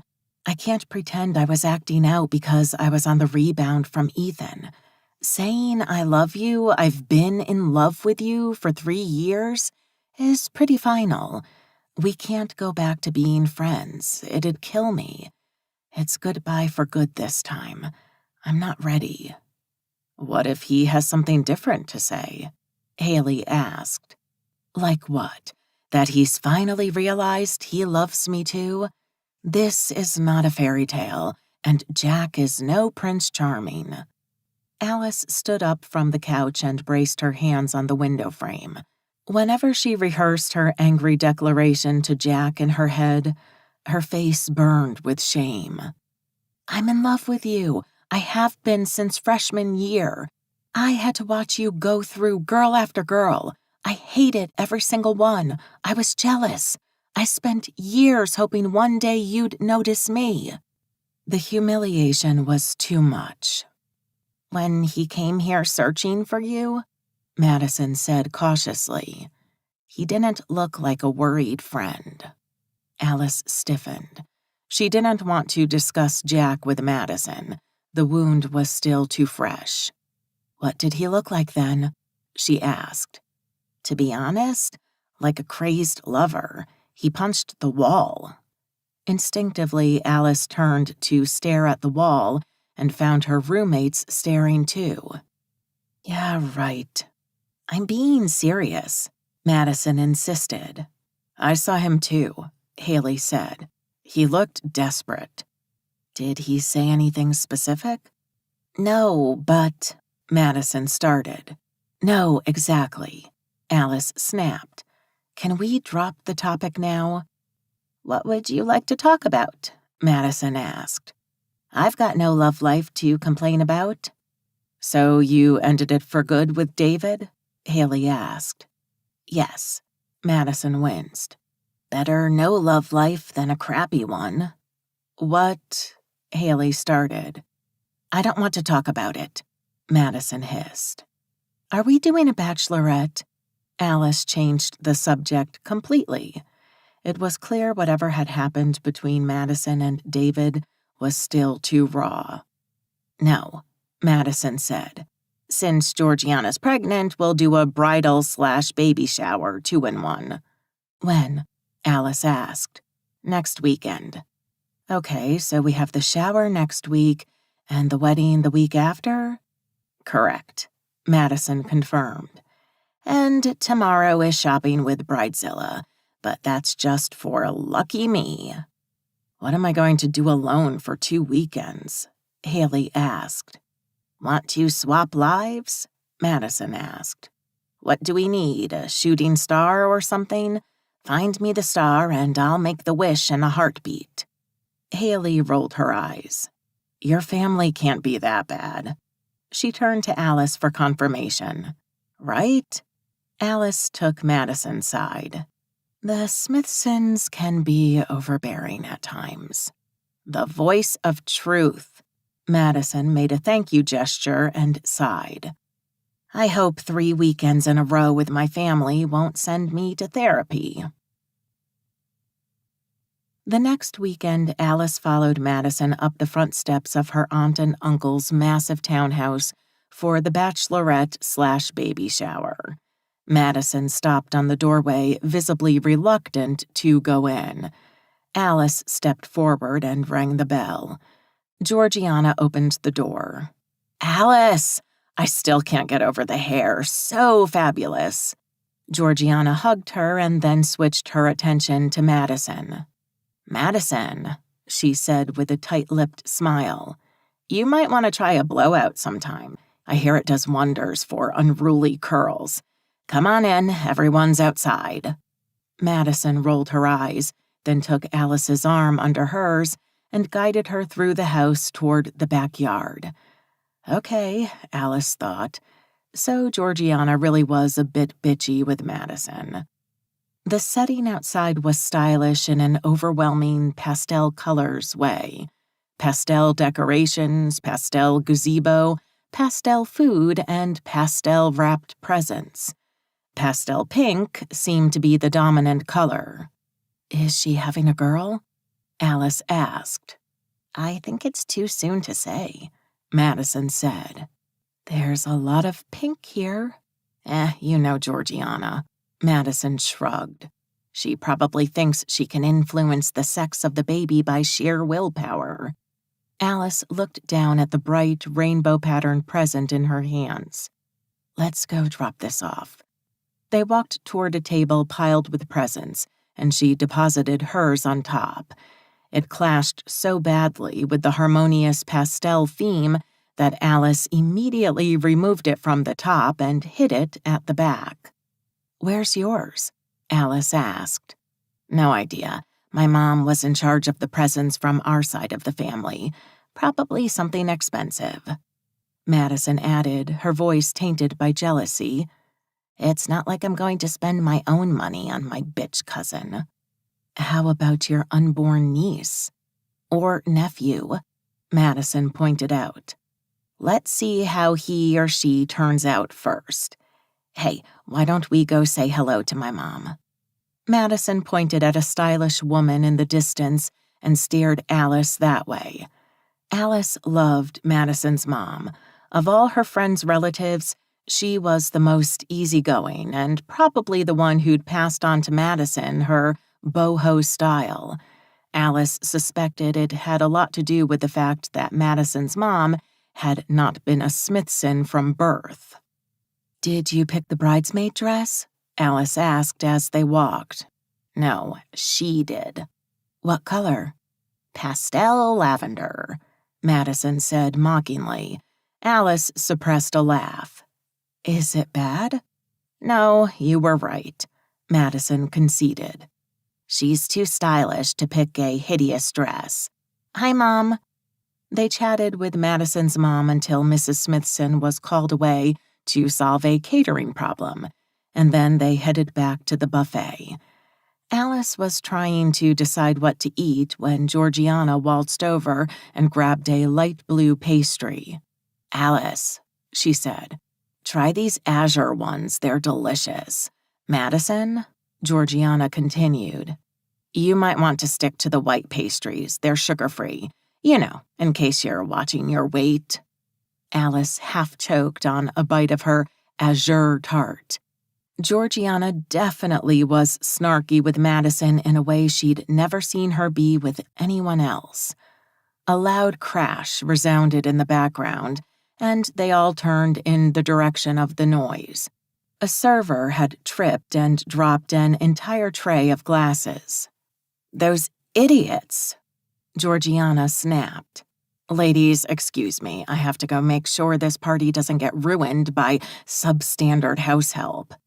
Alice smiled awkwardly and out of the corner of her eye, caught Madison throwing away the cake pop she'd only half eaten. Alice could pretend not to have seen, but she felt the need to say something. "You know, you can eat the whole tray if you want. You don't have any weight issues." "No," Madison sighed, that air of lingering, unexplained sorrow crossing her eyes. "She made me get my dress half a size smaller than my usual. So she's right, I need to watch what I eat."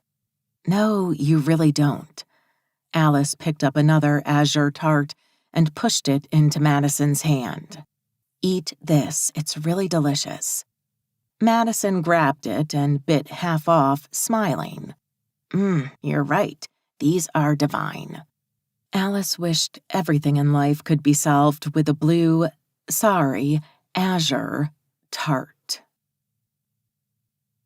The day of the wedding, Madison and Alice left their apartment to drive together to the Smithsons' country house in Madison's car. Madison was wearing her lilac one-shoulder-strap bridesmaid gown, and Alice was in a simple blush cocktail dress. Alice had not dared wear anything that wasn't pastel. They'd left their hair loose and wore no makeup, as per wedding planner issued instructions. A professional would take care of them before the ceremony started. At the house, the whole pampering process was extremely efficient. A stern-looking wedding planner ushered them to a small room to change into black silk kimonos, and then moved them into different rooms, one for each beauty task: hair, makeup, nails, and a final station where they got back their steamed dresses. The wedding planner and her assistants kept muttering, "Divide and conquer." Throughout the entire process, Alice was alone. She never caught a glimpse of the bride or Madison until she was ushered back into a changing room and found her roommate already there. Madison, who usually never wore makeup, looked stunning in her gown, with her golden locks arranged in a complicated chignon. When Alice was dressed too, a scary assistant ordered them to go wait inside the church, which was, even in heels, walking distance. The first guests had already started to arrive, and Ethan was helping his father welcome everyone. Many voices were overlapping, the typical Boston accent mixing with a southern lilt. The groom was originally from Texas. Alice shuffled through the entrance door with Madison at her heels, trying to avoid catching Ethan's gaze. She hadn't seen her ex since their breakup that many months ago. For now, Madison sat with Alice on the bride's side of the church, halfway to the back. Yet soon she would have to go backstage to make her official entrance as the ceremony began. "Is the best man a woman?" Alice asked, squinting her eyes. "Yep, Rose," Madison confirmed. "Ethan's girlfriend." "You're right," Alice exclaimed. "I didn't recognize her primped like that. If it wasn't for the chignon, you could take her for a guy." "Yeah, Georgiana forbid her from wearing a dress or doing her hair in any other style than a low chignon." "Seriously? Why?" Madison shrugged. "I guess she wanted to make sure no one stole her thunder, as if." She snorted. Rose was talking to the minister. Alice felt weird watching her. It was like spying, in a way. Maybe it was normal to be fascinated by the woman your ex-boyfriend had chosen over you. Anyway, the visual of stalking her old rival didn't last long. Rose soon finished her conversation and vanished through a door on the right of the altar, presumably where the groom was waiting. At that moment, Ethan walked past them and disappeared behind the same door as Rose. He didn't recognize Alice, or he pretended not to. After 5 minutes, he came back out and nodded to the priest. The groom and best woman followed and took their spots at the altar. "I have to go," Madison said. "I'll catch up with you later." And she was gone. The wedding march started playing a few minutes later as the bridesmaids and bride made their way down the aisle. The minister started talking, and before Alice knew it, the ceremony was over. "It doesn't take long to change your life forever." She tried to wait for Madison to walk back to the house, but her friend was in the thick of the crowd with the rest of the family, so Alice decided to fly solo. At the house, the reception was taking place in the gardens. Waiters were already passing out champagne flutes and some aperitifs, so Alice grabbed a flute of the bubbly. She removed her shoes to walk on the grass, feeling strangely isolated amidst the crowd of guests. Weddings did weird things to a girl's emotions. Alice's mood didn't improve during lunch. She didn't know anyone at her table, which was obviously the singles table. 7 women and a grand total of 3 guys sat around her, a perfect reproduction of the dating men-women split. For Alice, it was an effort to sustain polite conversations for the 3 hours the 5-course meal required. So, when the dessert buffet was announced, Alice seized the opportunity immediately and shot out of her chair to stretch her legs. 37. Rose. Rose left Ethan at their table and strolled around the dessert buffet. She took a plate and piled it with all sorts of treats. As she reached the chocolate bonbons, Rose noticed a pretty girl throw her a furtive glance and then lower her gaze just as quickly. The girl's face looked familiar, but different was the word, as if something was not quite as it should be. "Hi," Rose said, unable to keep her curiosity in check. "Have we met before?" The girl gaped at Rose, eyes wide with surprise, fear. It couldn't be fear. Who would be afraid of Rose, and why? "Just the once," the girl said, her tone not exactly warm. "I was a blonde when we last met, though." Rose tried to mentally Photoshop the girl's long dark strands into golden ones, seeing if she could guess where they had met. The girl cut her memory exercise short by saying, "I'm Alice." She paused. "Ethan's ex?" Rose couldn't help blushing. The image of a pretty blonde girl staring daggers at her the night she'd met Ethan popped into her mind's eye. He was dating Alice at the time and had broken up with her to start dating Rose. Alice was more striking as a brunette. The new hairstyle made her appear more mature. Alice, sure. I'm Rose. I don't believe we were properly introduced before. She offered her hand, hoping Ethan's ex didn't hold too much of a grudge. After all, it had happened almost a year ago. Alice seemed to consider for a second before taking her hand. "Nice to meet you," she said and quickly let go. The ex piled more chocolates on her plate and took a step backward. "I have to go back to my table. It was nice seeing you again." "Yeah, sure." Rose watched Alice run away, then made her way back to her own table. Ethan was gone, so she sat down to enjoy her mini desserts. While she was eating, the band started playing and people all around her stood up to dance. "Miss Atwood," Ethan said, appearing next to her. "May I have the honor of a dance?" He bent forward in a hint of a bow and offered his hand. Rose let go of the chocolate pastry she was holding. Ethan was so much better than chocolate. She marveled once again at how much she loved him, especially when he played the gallant gentleman hero. She took his hand, smiling. "Most certainly, Mr. Smithson." Ethan led her onto the dance floor. They'd never danced together, not this formally at least, but they were doing a great job of it all the same. "Where did you learn to dance?" he asked. "I had to partake in the renowned Dallas Symphony Orchestra League presentation ball for debutantes," Rose said jokingly. "What about you? I didn't know you could dance so well." She was honestly surprised. He was leading her like a professional. Ethan's jaw tensed slightly. "Sabrina made me take lessons when we were engaged." "Oh, I'm sorry." Rose was horrified. "Don't be." Ethan smiled his most dashing smile, making the corners of his eyes go all crinkly and igniting a sparkle in them. "At least something good came out of that engagement." He squeezed her hand. Rose squeezed it back. It was the first time he'd spoken about Sabrina in a light-hearted way.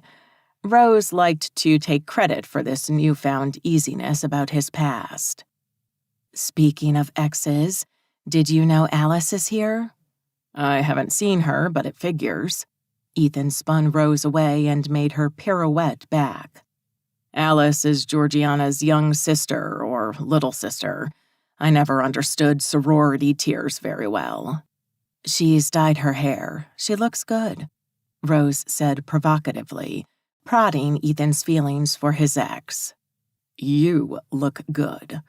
Ethan pulled her closer. "I'm not sure if the fact I find you hot while you're dressed like a boy should scare me or not," Ethan teased as he and Rose waltzed across the dance floor, a platform that had been set up in the middle of the Smithsons' family home garden. "I'm about to cut into your dilemma," Rose said. "Do you think the style Gestapo will flay me if I let my hair loose? This chignon is killing me, and the bow tie is strangling. How do you guys wear these around your neck every day?" She started pulling some pins out of her hair. "Here, let me help." Ethan pulled her to the edge of the garden and started working his fingers through her hair. When the last pin came loose, Rose shook her head and let her hair cascade down onto her shoulders. Ethan was already undoing the bow tie. "I have to stop now, or I'll end up undressing you completely. It wouldn't be very proper." "No, it wouldn't, especially not with your mother staring at us. She's been watching us like a hawk all day. What's up with her?" "Ah, my dear," Ethan grinned. "I'm afraid that with my sister's nuptials, I've remained the sole Smithson sibling yet to be matched. I'm pretty sure my mother has designs on you." "Aren't 2 weddings in 6 months enough for her?" "Is the thought of joining yourself to me in holy matrimony so unappealing to you, Miss Atwood?" "What? No, I mean..." Rose was stuttering, her face searing red. "Are you serious?" "Why not?" His stare was like burning ice. "I thought you were against getting married." "I'm against girls shopping for rings after one date.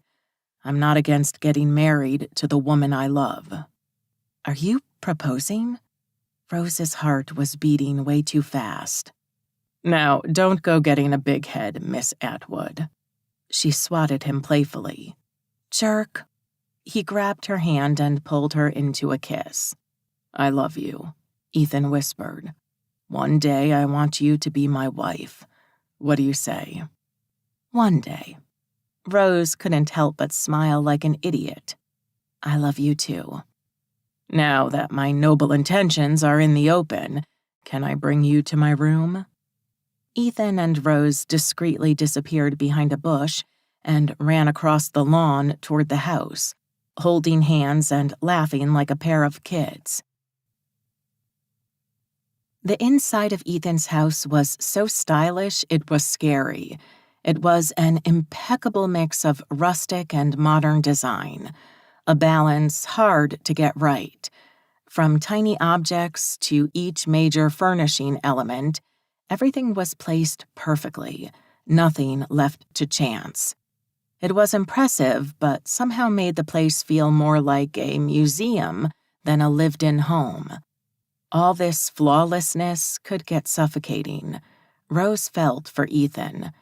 Being a Smithson really came with a lot of pressure attached. Imagine being an unruly kid in this house. Rose followed Ethan up the stairs and through a corridor with too many white doors to count. He stopped in front of one toward the end, pausing with his hand on the handle. "You're about to have a glimpse into my teenage lifestyle." He flung the door open, and a loud snore came from within. Sprawled on Ethan's bed was a bulging, middle-aged man fast asleep. "Rose, meet Uncle Frank." Ethan sighed. "He must have decided my room was as good a place as any to fall asleep." Rose giggled, taking in what she could of Ethan's room before he closed the door. She took inventory of his life when he was younger, items of an overachiever, awards, certificates, sports trophies, but also a cool, popular kid, a rock band poster, shots of him posing with his friends and lacrosse teammates. His smile was already irresistible, even back then. Then there were the obligatory family photos, stored in elegant frames his mother must have bought. They showed his well-adjusted side. His parents, Ethan with his sisters, and a photo of the entire Smithson clan. The door clicked shut and they tiptoed away, careful not to wake the sleeping man. "We'll have to take one of the guest rooms." Ethan turned on his heel and headed back toward the beginning of the hall. He opened a random door. Before Rose could peek inside, Ethan roared and rushed into the room. Rose made to follow him but stopped dead on the threshold. She raised a hand to cover her mouth as she stared at the scene before her eyes in shocked silence. Ethan was holding Tyler against the wall by the neck of his unbuttoned shirt. On the rumpled bed lay a cowering girl, her eyes big with fear. Rose took in her wrinkled bridesmaid dress, messed up hair, and kissed away lipstick, and the reality of what had happened here hit her in the stomach. "I'm going to kill you, you bastard!" Ethan hissed in cold rage. He drew his elbow back, closing his hand into a tight fist and cranking his arm back to punch Tyler in the face. Rose jumped forward and took a hold of her boyfriend's arm before he could land the blow. "Ethan, stop!" she yelled. "What?" He turned toward her, glowering, his eyes crazed. "Are you going to defend him even now?" No, Rose hurried to say. "But think, you can't reduce his face to a pulp without having to explain what's going on to everyone downstairs. That would be even worse for Georgiana."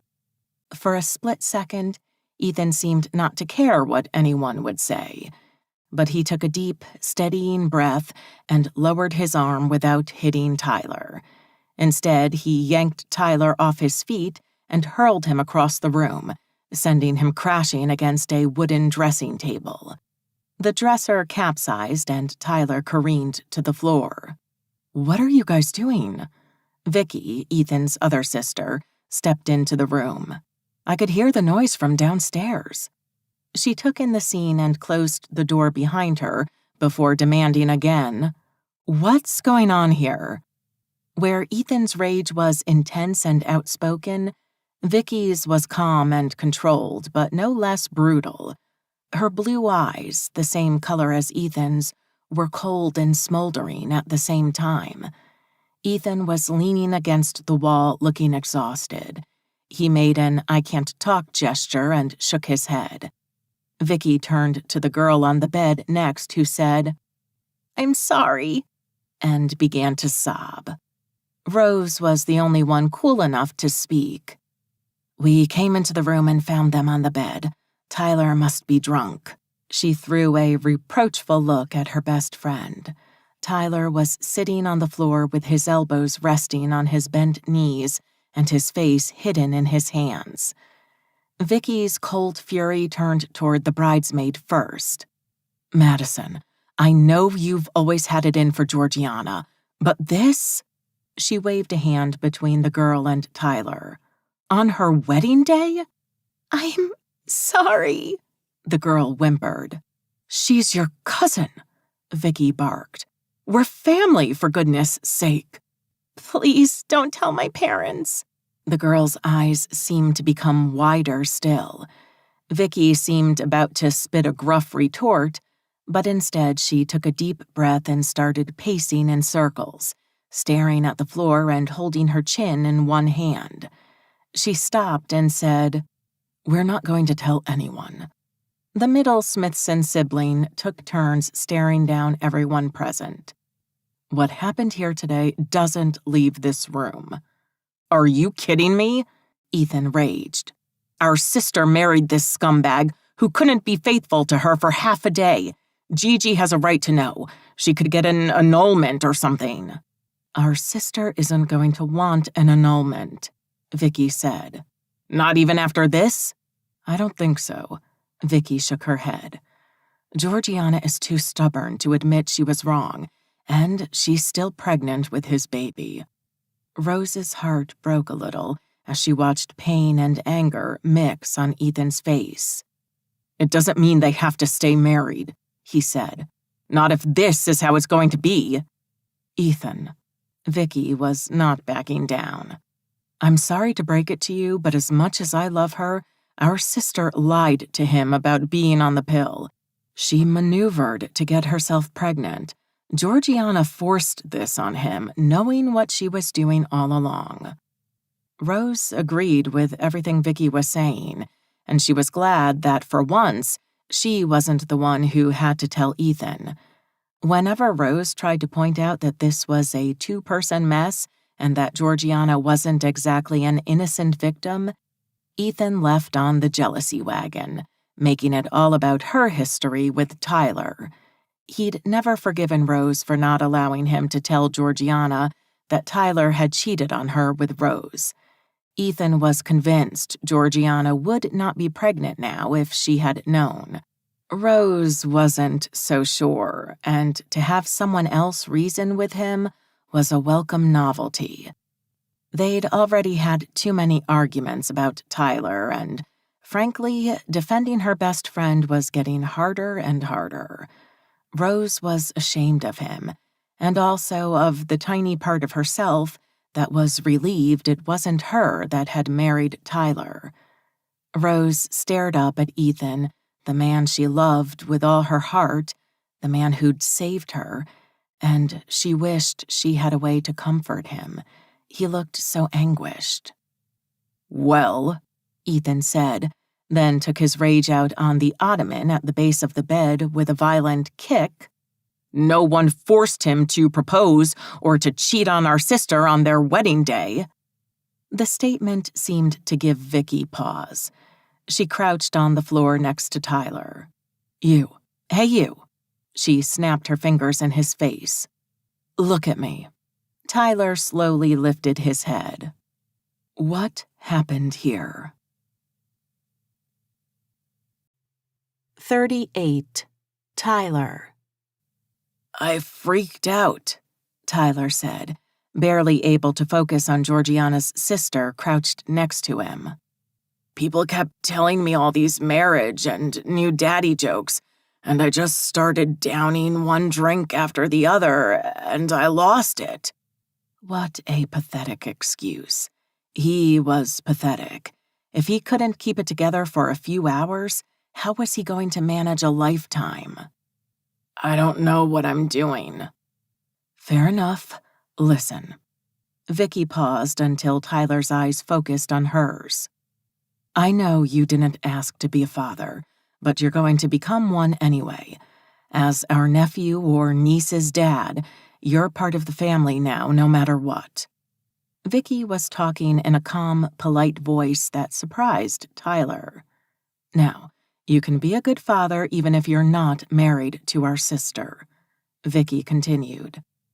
Was this a last-minute case of cold feet, or is it how you plan to behave from now on? Tyler's pulse raced. What did he want? He wanted to be a good dad and for his child to grow up with two parents. So what was he doing here? This is not, he stuttered. It wasn't. I want to try. Okay, you get this one pass. Vicky raised one finger eye level between them. And that's it. Ethan emitted a disbelieving grunt from his corner. Tyler didn't dare look at him.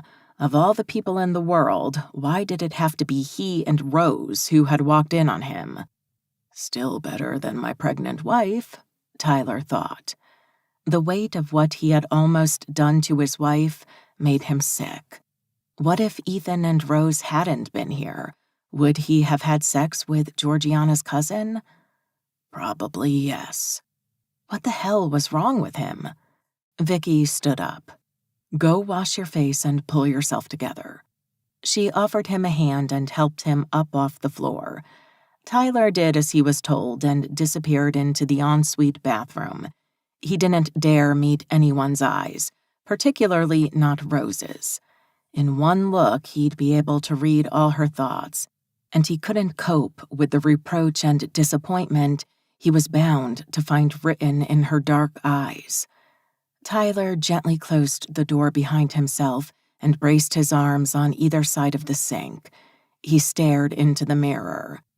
Someone he didn't like stared back.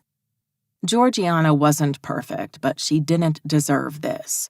More than everything, his unborn child did not deserve to come into the world in a broken family.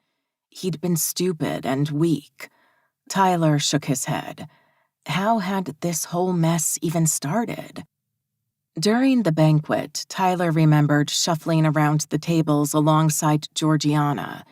She'd made him take turns greeting all the guests. His relatives, her relatives, friends from Boston, friends from Texas. There had been so many. Every group ready to offer advice or words of wisdom. Tyler had smiled and endured it. They had drunk a toast at each table. Well, Georgiana hadn't. She was sticking to virgin mimosas. But Tyler had downed one glass of champagne after the other. He'd needed the alcohol to endure jab after jab about married life, newborns, and shrinking bank accounts. His anxiety had grown with every new joke. He had another year left in school, and yet he was already expected to provide for a wife and a child.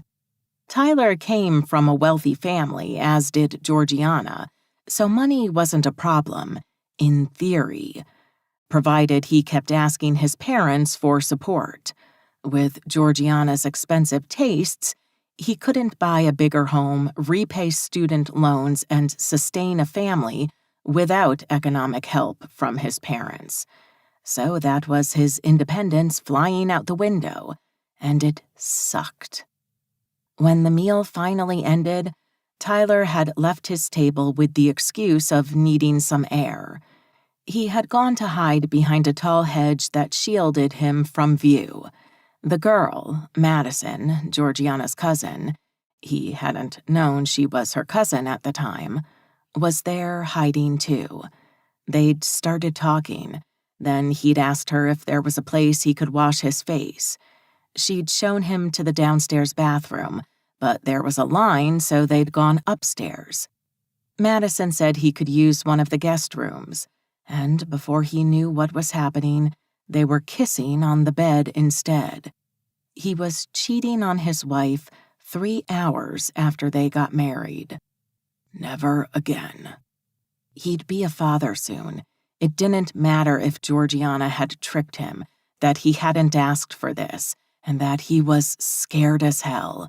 He already loved this child with all his heart. Nothing else mattered. Tyler stared hard at himself, vowing not to be the kind of D-bag who cheated on his wife. Turning on the tap, he splashed cold water on his face. This had been a wake-up call. Vicky was right. The situation sucked. But since he had decided to marry Georgiana, he had to give the marriage a fair shot. Tyler finished washing his face, then straightened his spine, his jaw set with determination. He buttoned his shirt, adjusted his cuffs, and redid the knot of his bow tie until it looked impeccable. There, the image of the perfect groom. One pass, Vicky had said. That's all he needed. He would not screw up again. 39. Rose. After sending Tyler to get it together in the ensuite, Vicky turned toward her cousin, who was still sobbing on the bed.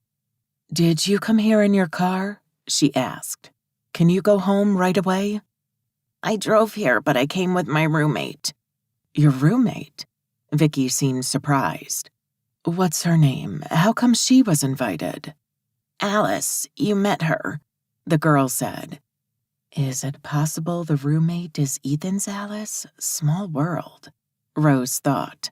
A furtive glance at Ethan confirmed that, yes, it was the same Alice.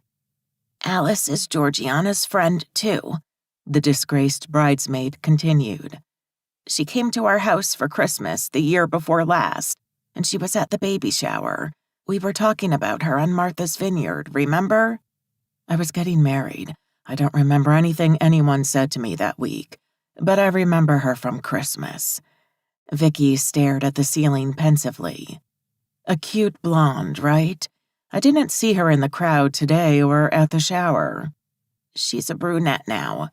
"That explains it then," Vicky said matter-of-factly. "It doesn't matter anyway. You can't tell her about what happened here." "Alice is my best friend," the girl protested. "She won't tell Georgiana." "Madison, listen to me." Vicky closed the distance to the bed. "I'm not kidding. You can't tell anyone about this. Promise me." The girl looked scared again. "Okay, I promise. I won't tell anyone." "Can you ask your roommate if she can get a ride with someone else?" On impulse, Rose said, "We can give her a lift." Ethan arched his brows. "Are you sure?" Rose nodded. Noticing the underlying tension in Ethan's question, Vicky asked, "Why the face? You know her too?" "Alice and I dated a while ago," he explained. "Seriously?" Ethan shrugged. Well, that's taken care of. Madison, are you sure you're okay to drive? Did you drink?" "No, not much." That's a lie, Rose thought. From the state of her, Madison wasn't wasted, but she wasn't anywhere close to sober either. "Are you sure?" Vicky echoed Rose's worries. "We can call a car if you're not okay." "I'm good," the girl insisted. "I can drive." "Okay." Rose wasn't convinced, but Vicky was calling the shots, and Rose didn't want to contradict her. Here. Ethan's sister handed their cousin a wet wipe. Clean your face, she instructed. Madison's mascara was running in rivulets down her flushed cheeks. She scrubbed her face with the tissue, making her skin even blotchier. Under all that melted makeup, the girl was stunning. Blue eyes, high cheekbones covered in cute freckles, and otherwise regular features that made her a classic beauty. Madison freed her hair from the half-undone, elaborate chignon all the bridesmaids had, letting loose a cascade of golden locks, even more beautiful. Yet her face, for all its beauty, was twisted ugly with remorse, shame, and a mix of other complicated emotions Rose couldn't discern. Vicky waited for her to be finished cleaning herself before she spoke again. Do you know how to get out of the house from the back? Yes. Madison nodded. Okay, I'll call you tonight and we'll talk this through, but not a word to anyone else. Madison grabbed her clutch from the bedside table and fled the room. Watching her run, Rose couldn't help the gush of pity in her chest. Ethan. Vicky turned her attention on him next, solving one problem at a time. Snap, snap, snap. Can you please go grab an aspirin and some water? Yeah. Ethan threw a murderous stare at the bathroom where Tyler was still holed up. It's better if I get out of here. He exited the bedroom. Will Madison be all right? Rose asked. What makes you ask that? She seemed really... Rose paused to find the right word. Broken. Vicky hugged herself. Madison has always harbored a major inferiority complex toward me and toward Georgiana especially, and everyone else, really. Her friends, the girls in her sorority, you name it. My sister didn't help cure any of her insecurities either. You know how she can be. Rose was surprised to hear Vicky hint again that Georgiana was far from perfect. She knew the two sisters were close, and she'd assumed it meant they were alike. In reality, they couldn't have been more different. Vicky kept going. And my whole family is so damn competitive that growing up a shy, reserved kid, Madison hasn't had an easy time of it. Don't worry, I'll call her later and talk with her. Really talk. I'm not going to point the finger. Ethan has never understood the female pecking order of this family, but I do. And I'm sorry to say, Madison has been at the bottom her entire life. The more Vicky talked, the more Rose liked her. At least she can count on you, she said. Madison is like another younger sister. Vicky braced her hands on the bed's footboard. I can at least try to understand the perverse train of thought that brought her to behave like she has today. After years of being bullied by Georgiana, she probably saw this as retribution. Bullied? Bullied is too strong a word. Ethan's sister waved a hand. Outshined, teased. Let's say Georgiana usually wins the competition to get the most attention at the dinner table. Madison is fragile. She doesn't know how to stand up for herself. So she probably decided to backstab Georgiana, get the other end of the stick for once. It makes me sick to my stomach that my family is so messed up. It's not, Rose said. Vicky raised a skeptical eyebrow. Well, maybe a little, Rose conceded. But the important thing is that you stick together no matter what. I hope you're right. What about your friend in there? Vicky pointed to the still-closed bathroom door. Do you think Tyler will be capable of keeping his word, or do I have to send home all the bridesmaids? Rose considered the question for a few seconds. Usually he's on his best behavior for a while after he's messed up, especially with something as big as this. I know he wants to try, but he probably feels trapped by so many responsibilities he didn't ask for. Rose shrugged. I'm sure he will be a great father and he will try to be a good husband. It's more than I would have done in his place. Really? Yeah, I love my sister, Vicky said fiercely. In the same way you love your cat after he's peed on your favorite rug. The way she tricked Tyler into becoming a father is inexcusable, no matter how you look at it. Still, Georgiana doesn't deserve this. Rose stared at the crumpled bedsheets. Vicky gave her a long stare. That's kind of you. I know you two have your own history and don't like each other much. Yeah, Rose didn't know what to say. But I do like you, Vicky added. I want you to know that. I've never seen my brother this happy. Rose was taken aback. Vicky was proving to be one of the coolest people she'd ever met. Rose smiled and nodded. I like you too. Ethan came back into the room with a bottle of spring water and a plastic vial of aspirin tablets. What are you two smiling about? He asked gloomily. Nothing, they both answered. Ethan passed the water and tablets to his sister. Thanks, she said. You two go. I'll stay with the groom until he's good enough to come back out. Ethan gave his sister a stiff nod and moved outside the room. Rose smiled at Vicky one last time and then followed him. He was already headed for the stairs. Hey, come here. Rose grabbed his hand to stop him and hugged him. Please. Ethan tried to push her back, but she wouldn't let him. Don't even try to defend him. I wasn't going to.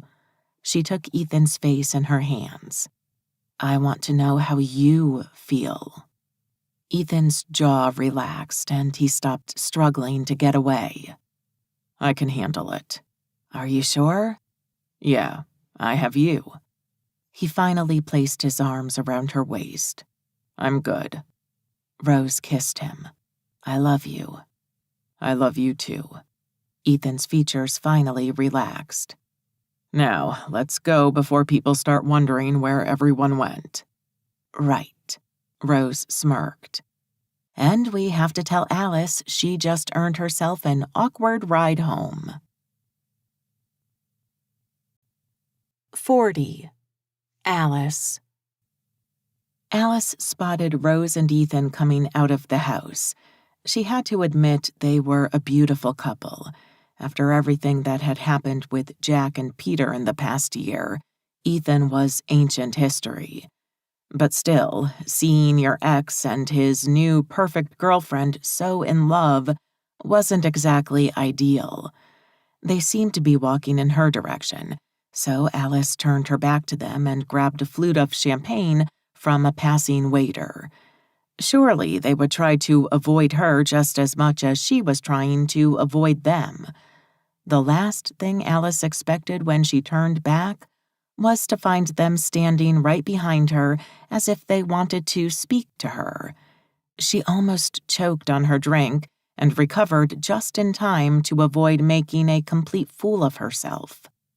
Hi, Alice, Ethan said. Rose smiled apologetically. Hi, Alice replied warily. Madison wasn't feeling well, Ethan said. She had to go home and asked me to tell you. Alice had seen Madison drink more than one glass of wine. Should she even be driving? Is she sick? Alice asked, the embarrassment of facing her ex replaced by worry for her friend. What did she have? Nothing serious. She was just a bit lightheaded. Ethan's jaw kept twitching as he spoke.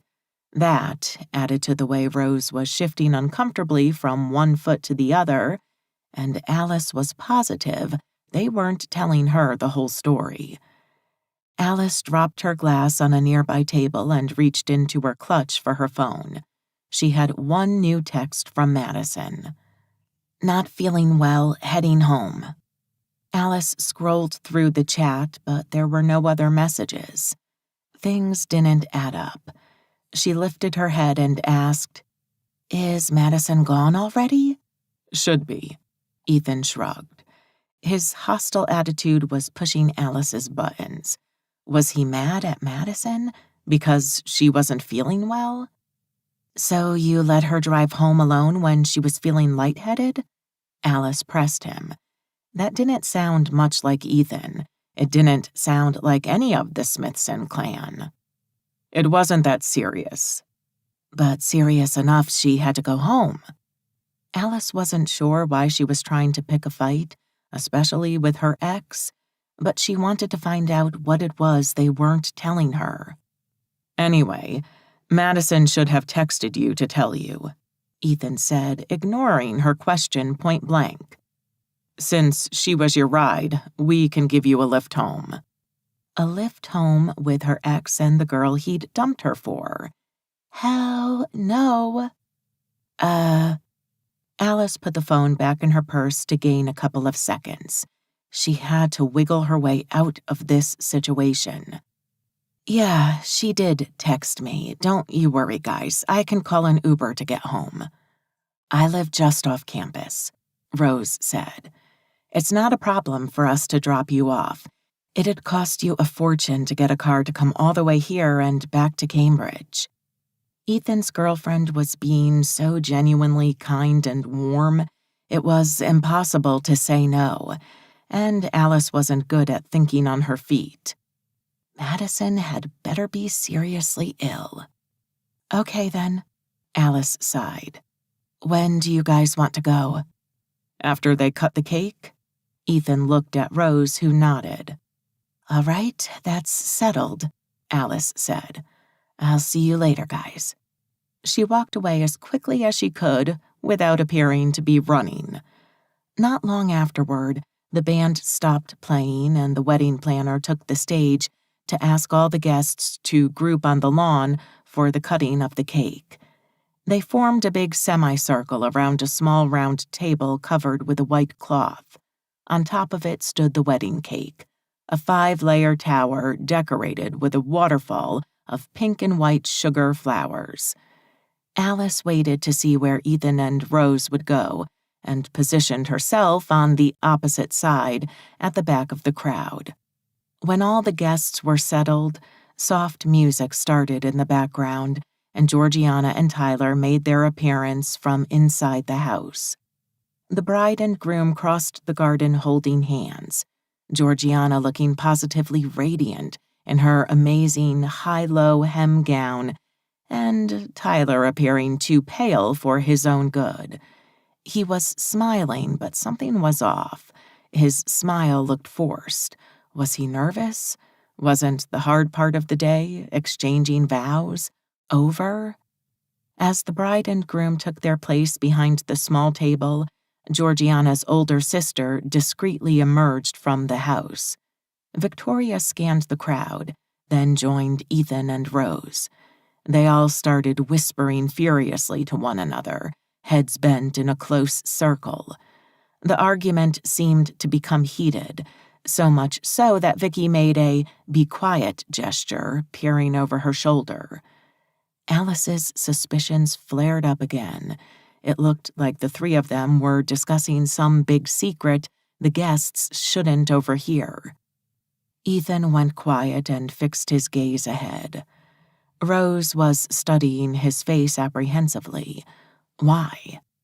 Alice followed Ethan's stare. He was glaring at the groom with murder written all over his features. Alice had never seen him so livid. Vicky's mouth, too, was set in a thin line, and she sported a deep frown. Georgiana appeared to be the only unabashedly happy Smithson sibling. What was all the drama about? A cheer erupted from the crowd as Georgiana and Tyler joined hands and sunk a knife into the cake's top layer. Alice drained her glass and walked back to her table to wait for a slice of the wedding cake, as did most of the guests. She wasn't hungry. She'd had enough of the wedding banquet, and her stomach was knotting tighter and tighter at the prospect of her awkward ride home. But apparently it was bad luck to leave a wedding without having a bite of the cake, and she could use some good fortune. The cake was too sweet, so after the first perfunctory bite, Alice left the rest. She was about to go search for Ethan and Rose when Georgiana appeared by her side. "I'm throwing the bouquet," the bride announced, taking Alice's hand. "You have to come."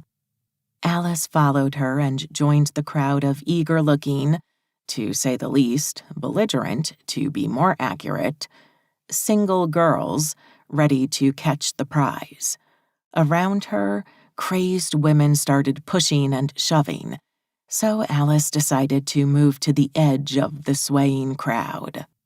"All right, ladies," Georgiana yelled and winked at Alice. "Here it goes. 1, 2, 3. The bouquet soared high in the air and almost hit Alice in the face before she caught it. A disappointed groan resounded around her. The bouquet felt heavier than she'd imagined. "Fat chance I'm getting married within the year," she thought. Georgiana barreled into her, yelling, "I knew you'd catch it." The bride pulled her into a hug, the beading on her dress scraping Alice's skin at multiple points. "Thanks so much for coming. I'm sorry we didn't get to talk much today, but everyone wanted a piece of me." "Of course," Alice smiled. "You're the most beautiful bride in the world." "I have to go now." Georgiana was more hyper than a hamster on a wheel. "Tyler and I have to say our goodbyes before going." "Are you leaving for the honeymoon tonight?" Alice asked. "Yeah," Georgiana nodded. "We'd better hurry. I'll call you when I get back, all right?" "Sure. Have a great time." They hugged again, and Georgiana waltzed away in a whirl of white organza. With no excuses left to delay the inevitable, Alice sighed and started searching for Ethan and Rose. It was Rose who found Alice instead. "Alice, here," she called, pushing her way through the crowd to reach her. "We're ready to go if you are." "Are you sure you wouldn't rather I took a cab?" "This far out of the city, it'd be expensive," Rose said. "Listen, I understand this might be awkward for you." "Well, a bit," Alice admitted. "Isn't it for you too?" "Honestly, I'm cool if you're cool. Ethan too." Rose smiled. "But if you don't want to go with us, I understand. That's why I came looking for you alone. I thought maybe you didn't want to say anything in front of him." The more Rose talked, the harder it was not to like her. Plus, Ethan's annoyingly kind girlfriend was right. Paying for a cab would be a pain, and Alice wasn't exactly swimming in money at the moment. As for Uber, one tiny money-forgetting ATM detouring incident last year had made her passenger score drop, and now drivers ducked her requests. Alice made up her mind. "I'm cool." Ethan was waiting for them at the front of the house, now transformed into an unofficial parking lot.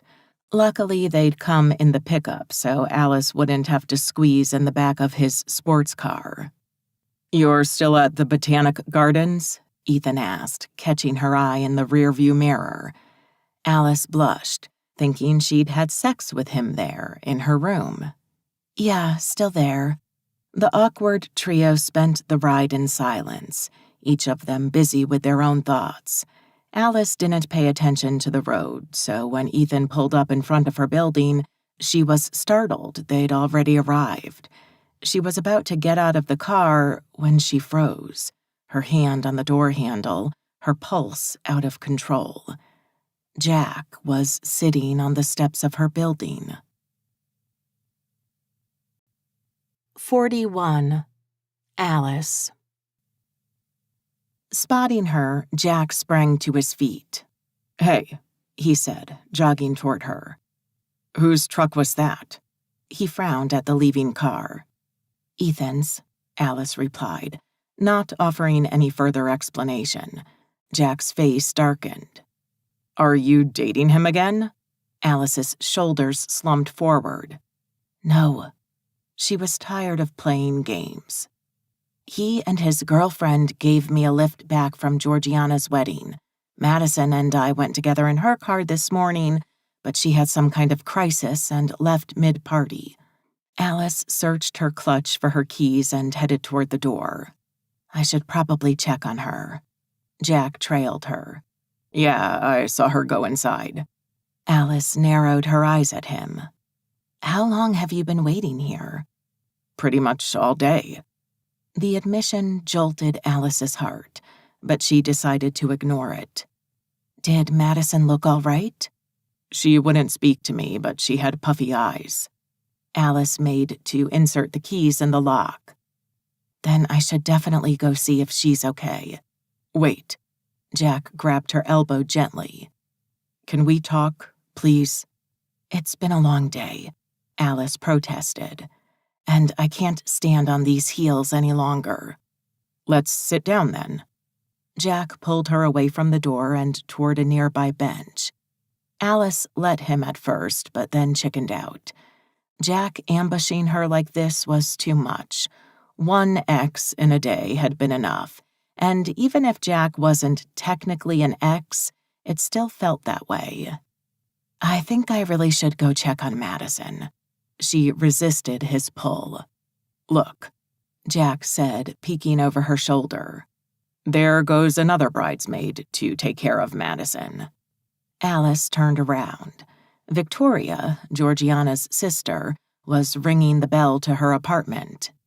How did you know she's a bridesmaid? Alice asked. Same long lavender dress as Madison. Jack shrugged. It can't be that popular. Alice's resolve not to talk to him softened. I don't know if I should be scared you just used the word lavender or not. Jack shot her a grin, an interior's melting one.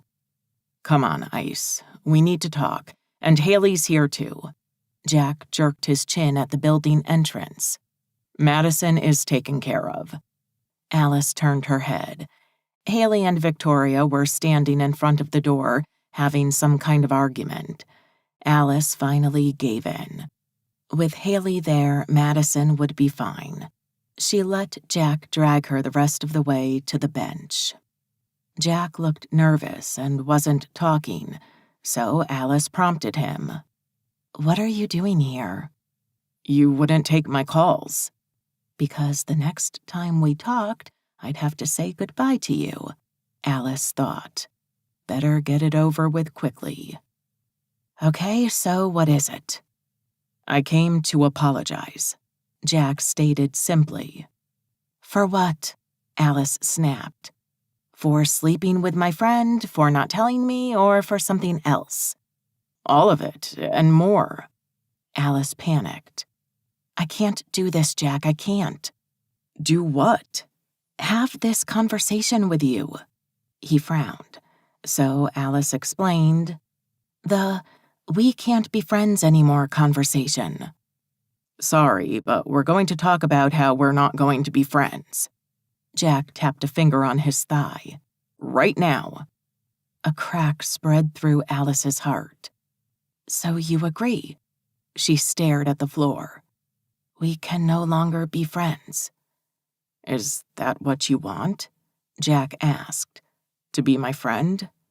She looked up at him. No. Good, neither do I. And what do you want? Jack pinned her with his stare. You, Ice. I want you. Air escaped her lungs as she spiraled down a vortex of possibilities.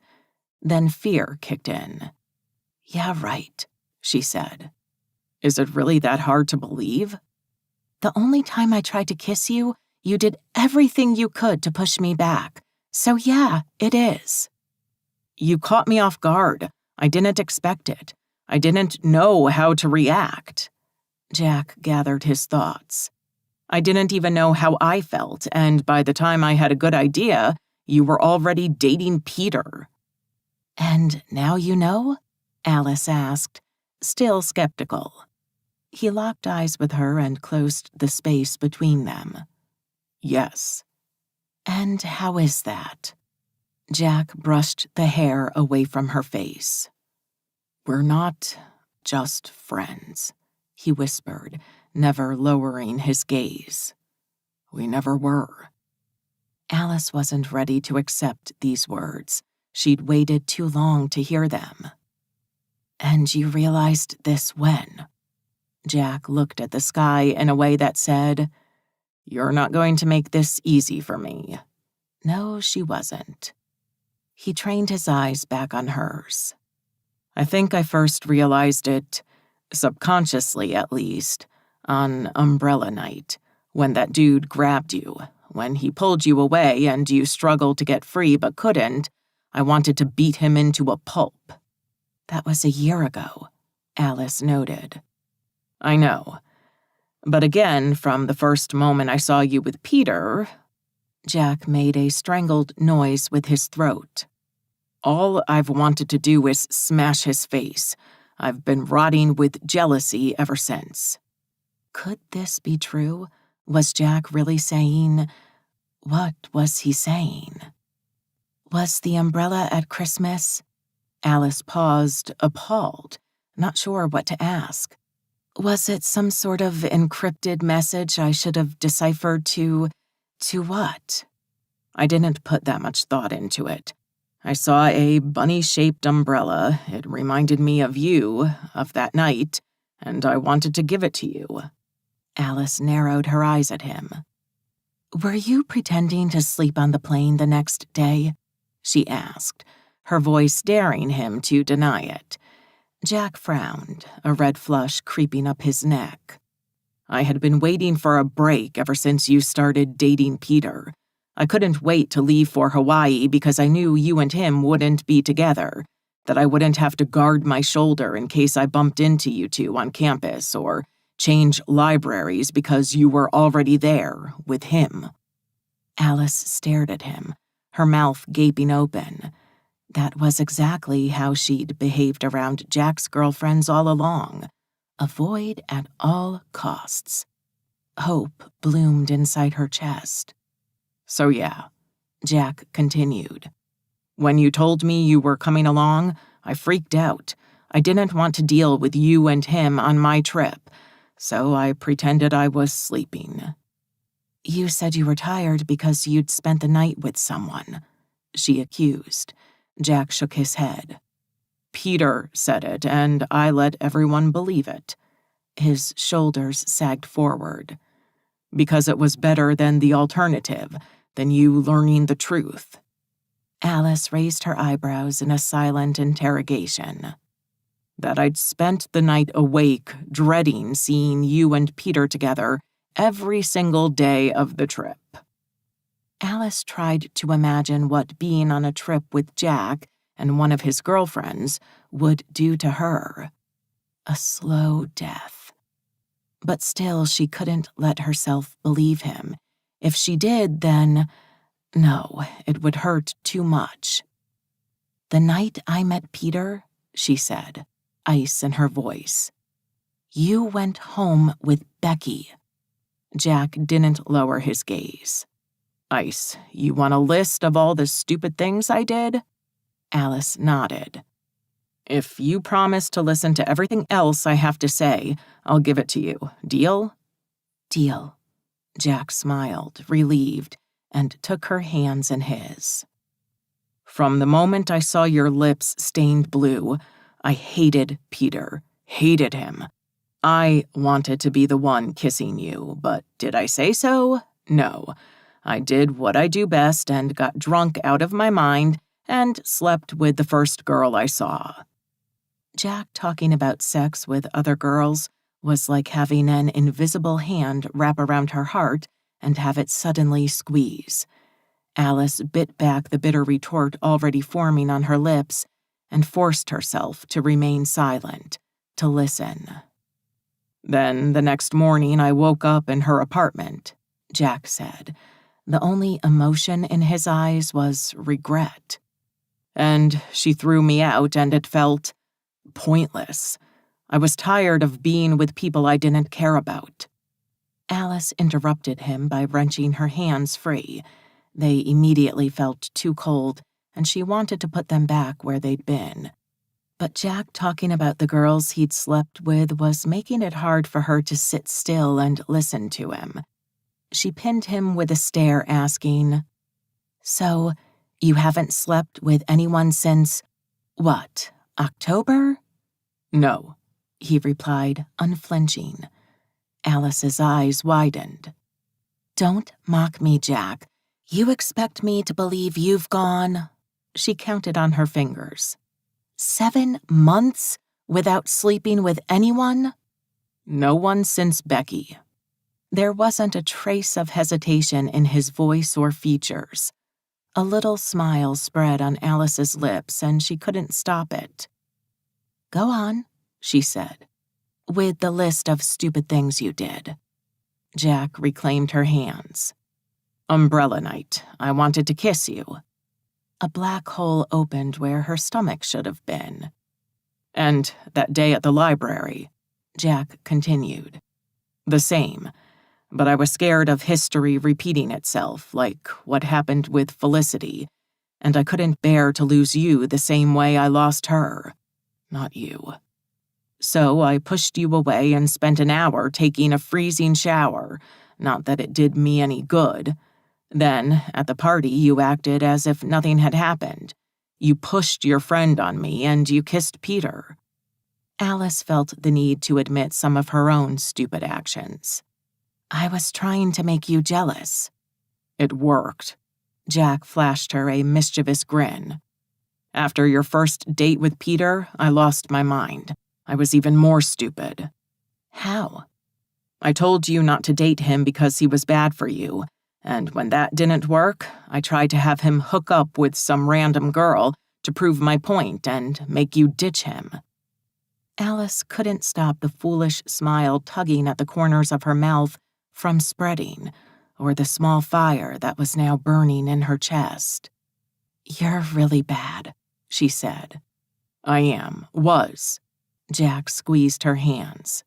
"My next tactic was to ignore you and him, to pretend you didn't exist or that the two of you weren't together."